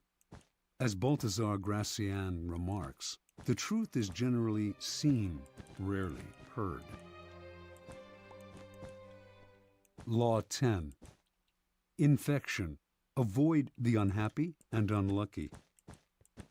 Judgment. You can die from someone else's misery. Emotional states are as infectious as diseases. You may feel you are helping the drowning man, but you are only precipitating your own disaster. The unfortunate sometimes draw misfortune on themselves. They will also draw it on you. Associate with the happy and fortunate instead. Transgression of the law. Born in Limerick, Ireland in 1818, Marie Gilbert came to Paris in the 1840s to make her fortune as a dancer and performer. Taking the name Lola Montez, her mother was of distant Spanish descent. She claimed to be a flamenco dancer from Spain. Flamingo. By 1845, her career was languishing, and to survive, she became a courtesan, quickly one of the more successful in Paris. Only one man could salvage Lola's dancing career, Alexandre Dujarier, owner of the newspaper with the largest circulation in France, and also the newspaper's drama critic. She decided to woo and conquer him. Investigating his habits, she discovered that he went riding every morning. An excellent horsewoman herself, she rode out one morning and accidentally ran into him. Soon they were riding together every day. A few weeks later, Lola moved into his apartment. For a while, the two were happy together. With Dujarrier's help, Lola began to revive her dancing career. Despite the risk to his social standing, Dujarrier told friends he would marry her in the spring. Lola had never told him that she had eloped at age 19 with an Englishman and was still legally married. Although Dujarrier was deeply in love, his life started to slide downhill. His fortunes in business changed, and influential friends began to avoid him. One night, Dujarrier was invited to a party, attended by some of the wealthiest young men in Paris. Lola wanted to go too, but he would not allow it. They had their first quarrel, and Dujarrier attended the party by himself. There, hopelessly drunk, he insulted an influential drama critic, Jean-Baptiste Rosamond de Beauvalon. Perhaps with a name like that, Jesus Christ, I'd insult him too. The following morning, Beauvalon challenged him to a duel.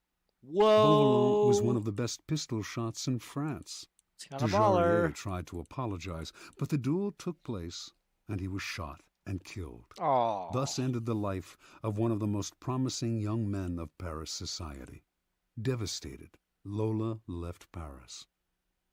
In 1846, Lola Montez found herself in Munich, where she decided to woo and conquer King Ludwig of Bavaria. The best way to Ludwig, she discovered, was through his aide-de-camp, Count Otto von Rechberg, a man with a fondness for pretty girls. One day, when the Count was breakfasting at an outdoor cafe, Lola rode by on her horse, was accidentally thrown from the saddle, and landed at Rechberg's feet. Classic scam right there. The Count right rushed there. to help her and was enchanted. He promised to introduce her to Ludwig. Rechberg arranged an audience with the king for Lola, but when she arrived in the anteroom, she could hear the king saying he was too busy to meet a favor-seeking stranger. Lola pushed aside the sentries and entered his room anyway. In the process, the front of her dress somehow got torn, perhaps by her, perhaps by one of the sentries. And to the astonishment of all, most especially the king, her bare breasts were brazenly exposed. Come on, Lola was granted her audience with Ludwig. 55 hours later, she made her debut on the Bavarian stage. I mean, The that'll do it. reviews were That terrible, will do but it. that did not stop Ludwig from arranging more performances. Ludwig was, in his own words, bewitched by Lola. He started to appear in public with her on his arm, and then he bought and furnished an apartment for her on one of Munich's most fashionable boulevards. Although he had been known as a miser and was not given to flights of fancy, he started to shower Lola with gifts and to write poetry for her. Now his favored mistress, she catapulted to fame and fortune overnight. Lola began to lose her sense of proportion. One day, when she was out riding, an elderly man rode ahead of her, a bit too slowly for her liking. Unable to pass him, she began to slash him with her riding crop. Hey. On another occasion, she took her dog, unleashed, out for a stroll. The dog attacked a passerby, but instead of helping the man get the dog away, she whipped him with the leash. Hey. Incidents like this infuriated the stolid citizens of Bavaria, but Ludwig stood by Lola and even had her naturalized as a Bavarian citizen. The king's entourage tried to wake him to the dangers of the affair, but those who criticized Lola were summarily fired. While Bavarians who had loved their king now outwardly disrespected him, Lola was made a countess, had a new palace built for herself, and began to dabble in politics, Jesus. advising Ludwig on policy. Because she freaking She was the unleashed most her powerful boobs? That's force crazy. in the kingdom. Her influence in the king's cabinet That's continued crazy, to bro. grow, and she treated the other ministers with disdain. As a result, riots broke out throughout the realm. A once peaceful land was virtually in the grip of civil war, and students everywhere were chanting, "Raus mit Lola!" By February of 1848, Ludwig was finally unable to withstand the pressure. With great sadness, he ordered Lola to leave Bavaria immediately. She left, but not until she was paid off. For the next 5 weeks, the Bavarians' wrath was turned against their formerly beloved king. In March of that year, he was forced to abdicate. Lola Montez moved to England. More than anything, she needed respectability, and despite being married, she still had not arranged a divorce from the Englishman she had wed years before. Jesus. She set her sights on George Trafford Heald, a promising young army officer who was the son of an influential barrister. Although he was 10 years younger than Lola and could have chosen a wife among the prettiest and wealthiest young girls of English society, Heald fell under her spell. They were married in 1849. Soon, arrested on the charge of bigamy, she skipped bail, and she and Heald made their way to Spain. Hold on, what's bigamy? Under her spell. They were married in 1849. Soon, arrested on the charge of bigamy, she skipped bail. Bigamy. Person in charge of bigamy? Is that like marrying someone when you're already married? It's a crime? That's crazy. I mean, I guess it's like a legal document or something, but Jesus. And she and Heald made their way to Spain. They quarreled horribly, and on one occasion, Lola slashed him with a knife.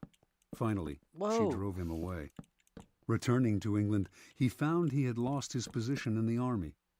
Ostracized from English society, he moved to Portugal, where he lived in poverty. Aw, After a few months, his short life ended in a boating accident. Jesus. A few years later, the man who published Lola Montez's autobiography went bankrupt. In 1853, Lola moved to California, where she met and married a man named Pat Hull. Their relationship was as stormy as all the others, and she Don't left start Hull terrorizing for America another now. man. He took to drink and fell into a deep depression that lasted until he died 4 years later, still a relatively young man. At the age of 41, Lola gave away her clothes and finery and turned to God. Oh. She toured America lecturing on religious topics, dressed in white Jesus. and wearing a For all that? halo-like white headgear. She died 2 years later, in 1861. Well, at least she went to heaven. Interpretation.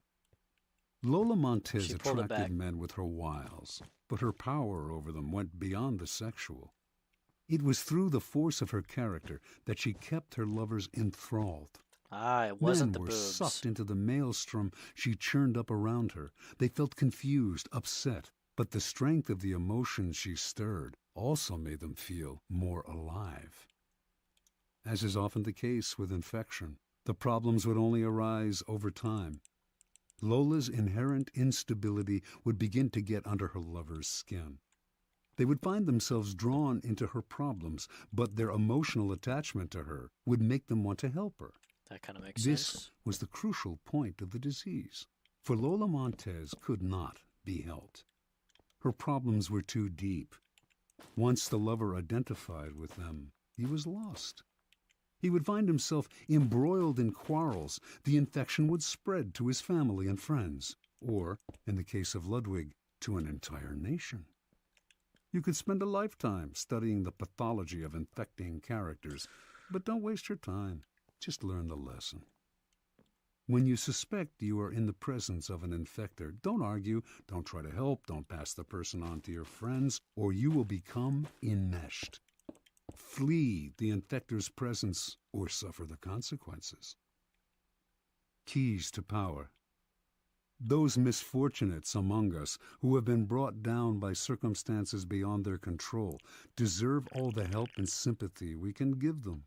But there are others who are not born to misfortune or unhappiness, but who draw it upon themselves This place is by their friggin' awesome, destructive dude. actions and unsettling effect on others. It would be a great thing if we could raise I gotta them make up, this ice change their cream logo patterns, real quick. but more often than not, it is their patterns that end up getting inside and changing us. The incurably unhappy and unstable have a particularly strong infecting power because their characters and emotions are so intense. They often present themselves as victims, making it difficult, at first, to see their miseries as self-inflicted. Before you realize the real nature of their problems, you have been infected by them. Understand this. In the game of power, the people you associate with are critical. The risk of associating with infectors is that you will waste valuable time and energy trying to free yourself. Through a kind of guilt by association, you will also suffer in the eyes of others. Never underestimate the dangers of infection. Law 11. All right. We're stopping there. Good book so far. Good book so far.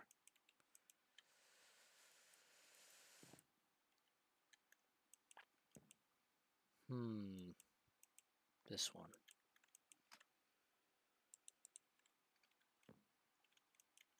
Stopping at 11.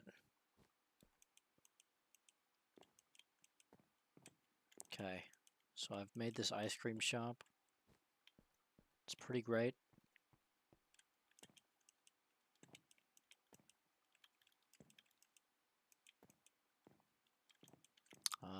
Let me see if I can think of a name for the ice cream shop, because I'm about to have ChatGPT make a logo.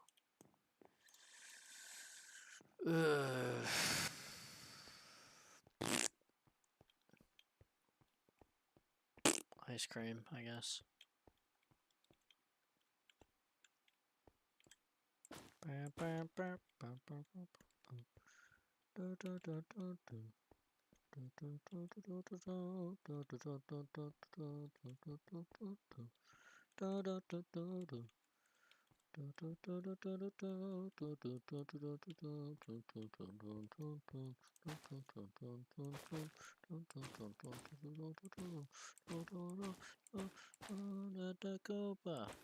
Copacabana, the hottest spot north of Havana.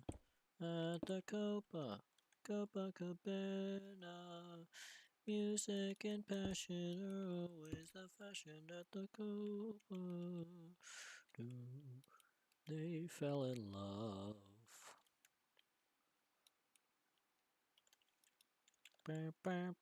His name was Rico. He wore a diamond. He was escorted to his chair. He saw Lola dancing there, and when she finished, he called her over. But Rico went a bit too far. Tony sailed across the bar, and then the punches flew. There was blood and a single gunshot, but just who shot who at the Copacabana?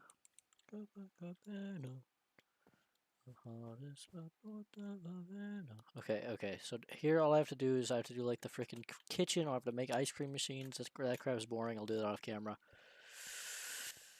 But right now, I'm gonna put the finishing touch and make a little ice cream logo. Let me think of a name.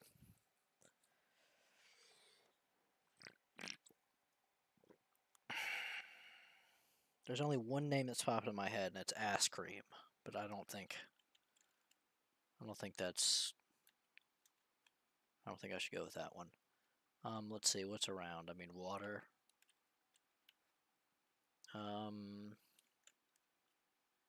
Sandy snow. No, snowy.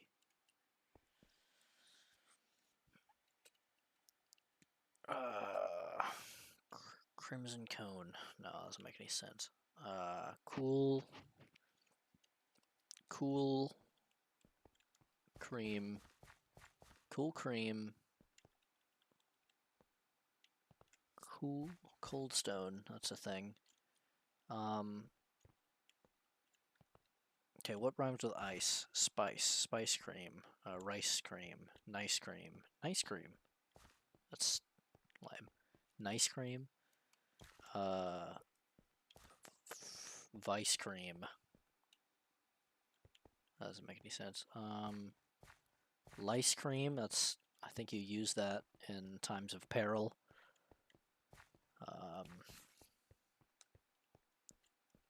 Christ cream. Could be a Christian ice cream shop, but I don't know if it fits here.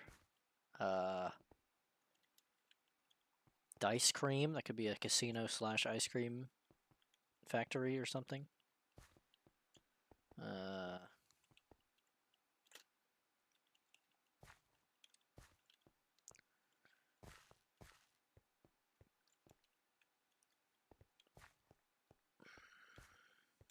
Mice cream.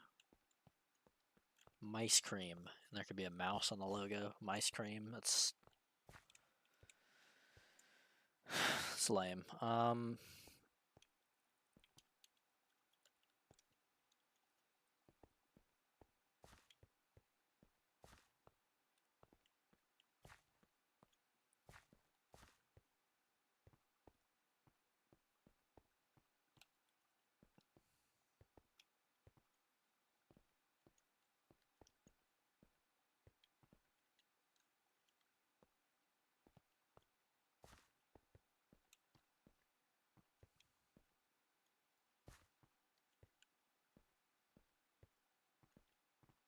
Okay, I don't think I'm getting anything here.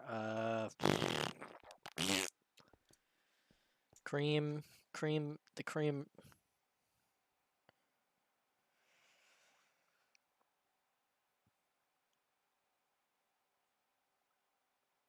The cream team. The cream team. Team Cream. Sounds like a Mr. Beast charity. Team Cream. No. Stupid. They're all so stupid. Cream. Mr. Ice. Ice to see you. Ice.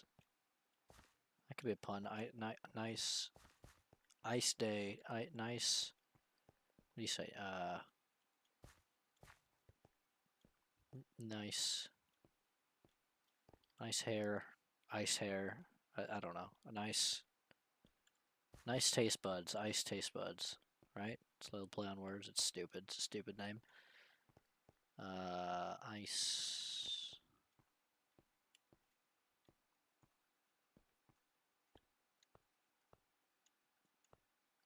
Snow. Snow effing way with like a with it censored. It's like snow effing way. This is good. Like no effing way. This is this good. It's stupid. Doesn't work. Snowbody knows what to call this place. I don't know. That's Snowbody knows. No. Snowman. Frosty the Snowman. Frosty's Funhouse. Sounds like a horror movie. Frosties, Frosted Flakes. Frost.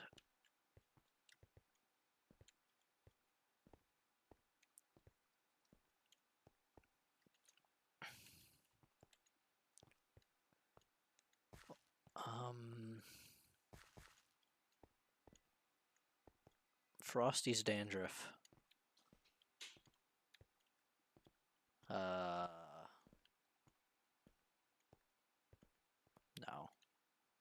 But it was a good try, I guess. Okay. Snow. I gotta have like a little funny play on words. You see, I'm really bad at naming things, so it's just gonna be me running around until I eventually come up with something that's at least somewhat accurate to what it is, which is an ice cream shop. Ice cream shop. Okay, what's a synonym for shop, right? Location, or not really. Department store. No, that's stupid. Synonym for shop. Store.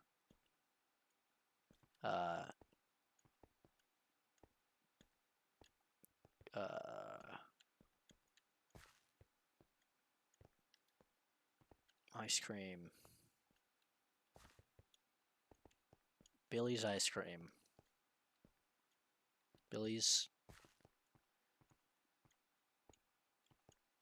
Phillips Frost. Phillips. Icicle.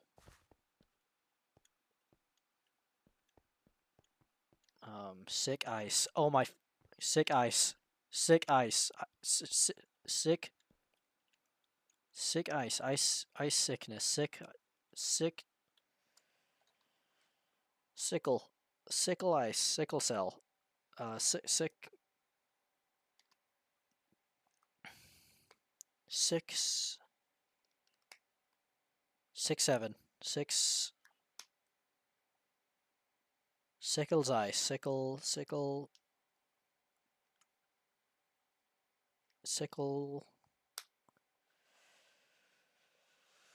Sick ice. Sick ice is kind of sick, right? Sick ice.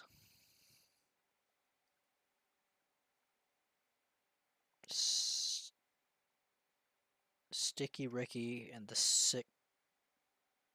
I don't know why I even went down that path. I don't even know what that means. Sick ice. I mean, that's just good enough, right? Sick ice. Okay, I'm gonna make a. Jesus. Took a while. I'm going to make ChatGPT. GPT, boom. GPT-5, new update. I'm gonna make it generate a right, I'm gonna make it generate a logo. Lagos, Nigeria. Okay. Okay. Generate 2D text. That's an X. Texture. Gotta have an E. Logo for an ice cream shop called Sick Ice. Make sure the name is, that's SI, not is visible with a cool font. No pun intended. Cool font. No. The logo should contain a pink ice cream cone, right? Pink, would that be the best? I mean, that stands out. A pink ice cream cone. Make sure the image is a square. Alright.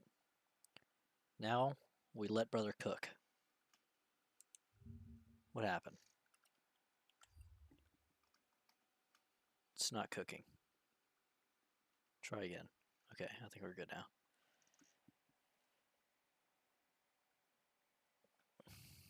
Sick ice.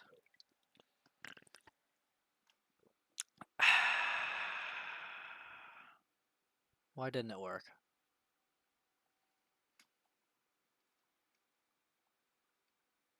Really, dude? It works every time. Oh, I'm not logged in? I've got to be logged in. I'm logged in. What the? Okay. Let me try that again.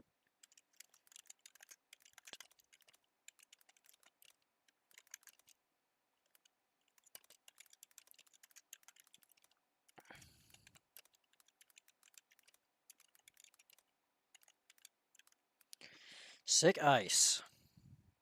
Make it have a cool font saying the name. Guy. Have a pink ice cream cone visible.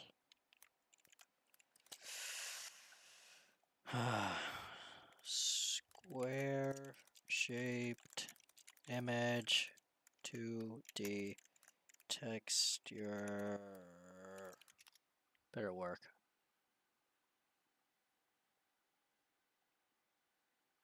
Okay, now it's generating. What a mystery that it didn't do it the first time. What a bald mystery. The worst mysteries are the bald ones where you could figure out the answer, you don't want to, right? It's bald because you could. Let's try to connect this. Because bald people could have hair, they're just not willing to put in the work to make it happen. Unless they have like some horrific disease that prevents you from having hair, then that doesn't count. You're not really bald, you're just... If you choose to be bald, then I kind of respect it. I hate to say it, but I kind of respect it. But if you don't choose to be bald, I also... What's my point here? Bald people have no soul, except unless they have a disease. Then it's just the disease removed their soul, so it's not their fault. I don't trust bald people most of the time. Never trust a bald. Maybe not never. Maybe don't call them a bald. I don't know. Just why wouldn't you have hair? If you have the choice between having hair and not having hair, why would you choose not? That's the problem. That's the point. That's the point that I'm trying to make. I don't see how it connects to anything, but hey. It is what it is, guys.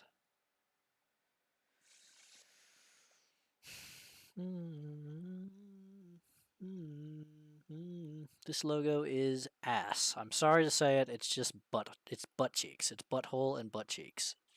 Why is...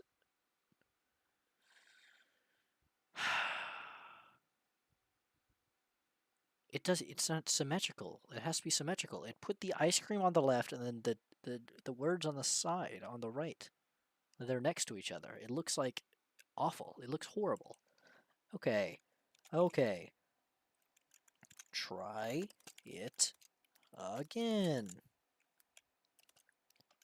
This time, have the text over the fucking ice cream. And make the background cyan.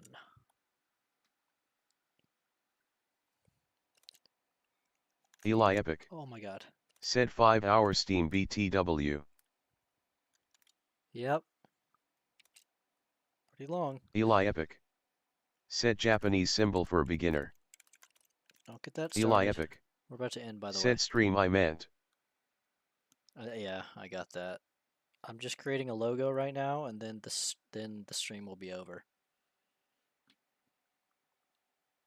Japanese symbol for beginner. Japanese symbol for beginner. Japanese symbol for beginner. I built this ice cream place called Sick Ice, and I'm making a logo for it. But Eli Epic. GPT's being Said logo more like BOGO. BOGO? Eli Epic. Said BOGO's bent is the reference I was making.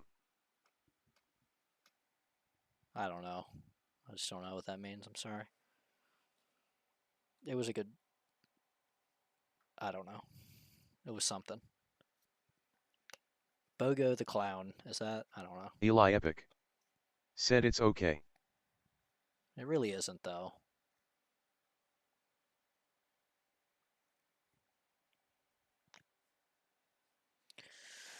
Don't worry, we'll get a good logo out of ChatGPT here. Eli Epic. Said text green game over. Text green, game over. Eli Epic. Said let's make some magic out of chat. Yeah. I mean, you're hella confusing right now, but I think that's fine. Sick Ice. That font sucks. And it doesn't, it clashes against the pink. Why? Okay. It looks like a child drew it. Okay, Eli Epic. try Said thought balloon. put dark. What's it called? Outside text. Outside the text, dark lining, I guess. Lining around the white text, so Eli Epic. it Said outline. doesn't clash against the pink ice cream cone. And and make it look not like a child drew it. That should give it the motivation it needs.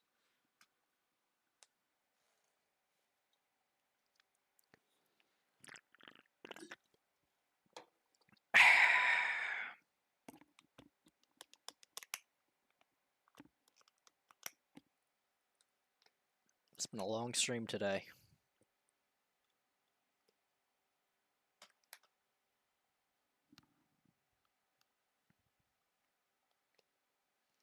Yahoo, Doris, Yahoo, you're welcome. Christmas time is now.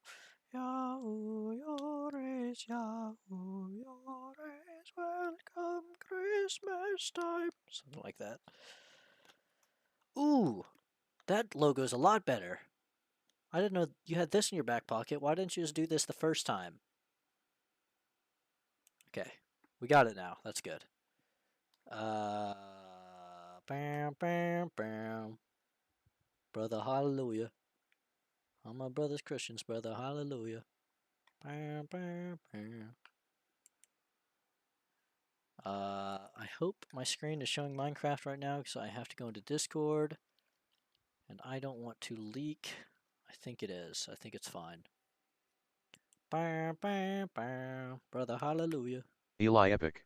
All my brothers Said Christians, brother, hallelujah. hallelujah.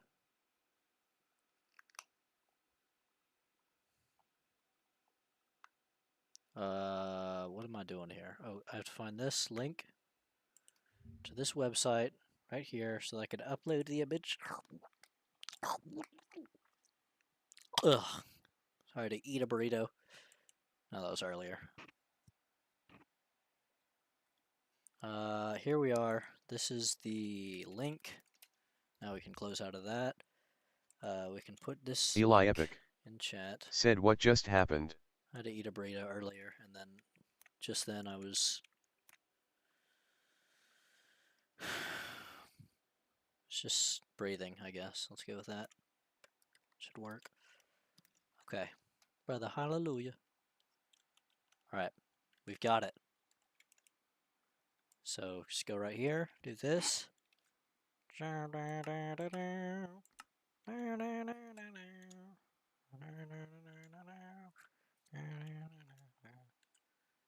This little light of mine, I'm gonna let it shine. This little light of mine, I'm gonna let it shine. I have to leave and rejoin. I'm gonna let it shine.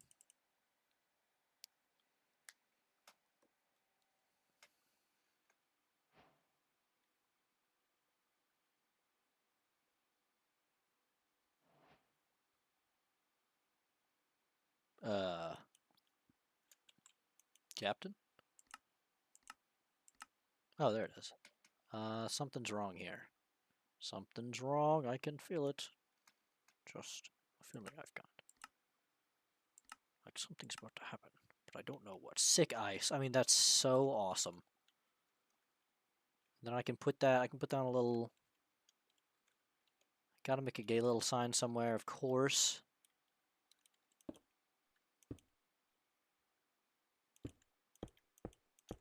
Eli Epic said that is sick.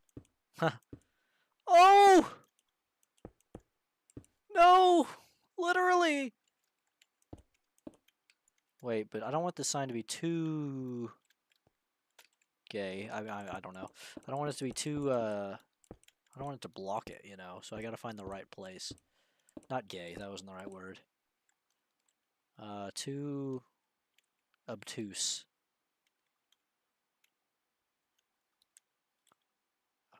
I could put one right there. You know, I could plaster Eli this. Epic Plaster this all over said the can't place. wait for 6 submarine. Sick. I mean, oh, I see. You were... I get it now. That really threw me for a loop right there, but it was funny, I guess.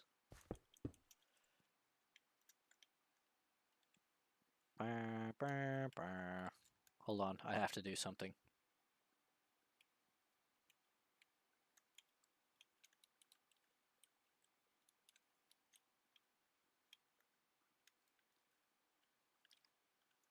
Forget about it.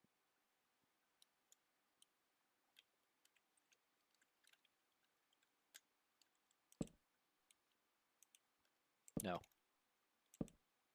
Yes.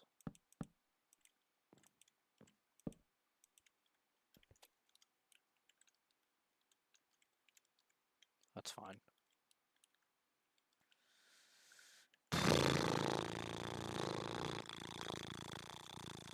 That is the sound of a weed whacker. Weed whacker? I hardly know her. Alright.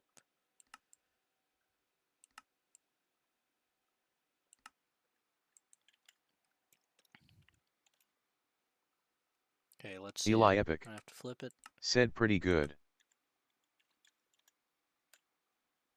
But now it's white.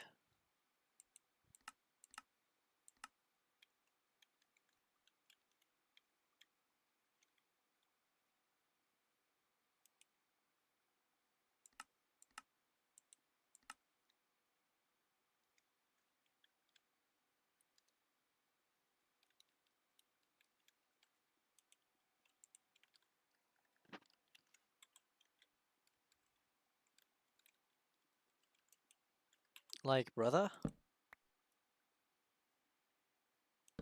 Alright, let's try that again. Okay, then I gotta do... Skibbity? No toilet. See, that don't look right.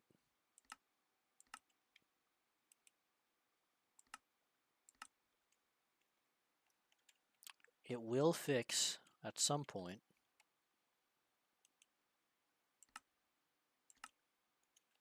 Hey, you know what? It is what it is, cuz. Alright, so eventually there will be a logo there whenever it loads in. And we'll just put the little suckers all around the place. I'm gonna end the stream soon. Here, Eli, if you're still here, I gotta show you the school. Look at this. So you come in here. You got a freaking Eli Epic. chalkboard. Said I am. A chalkboard, and you got the Palm Wave High School on the computer screen. I love this mod, dude. Eli Epic. Said whoa AA. And then I made this coffee shop with this freaking this logo right here, this cafe.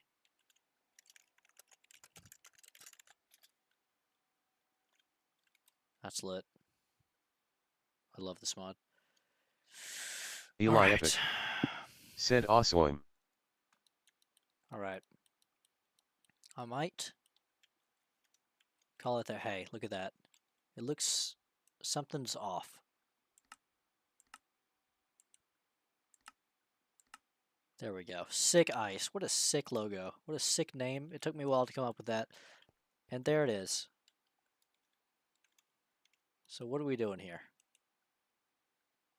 We just trading sides, huh?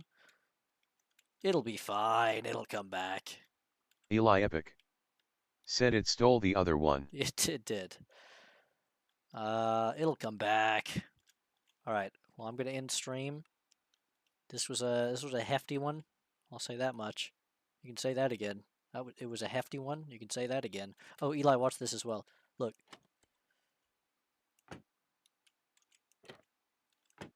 You can crawl a bit like Among Us. Eli You Epic. can crawl around Said ending it all. different parts of the thing. Eli Epic.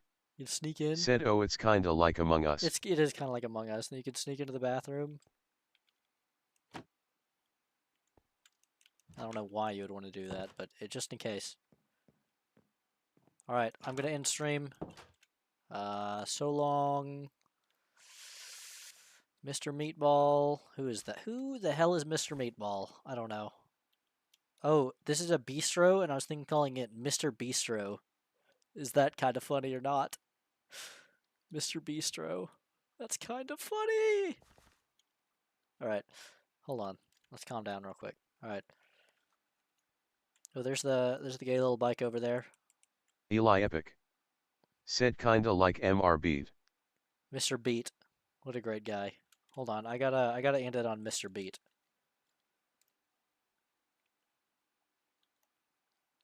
The original. I gotta thank the 3 Guardians ever since Crocodile King left. Oh, let's see, who walks the line? They walk the line. There can only be one. Choose. Choose. Fight. Eli Epic. Said where is You're he the at? one. You're the one. I don't know. I feel like the math sorcerer might have released him. He could be loose and he could be creating an empire somewhere in the swamplands. But we'll worry about that later. Goodbye, Mr. Beat.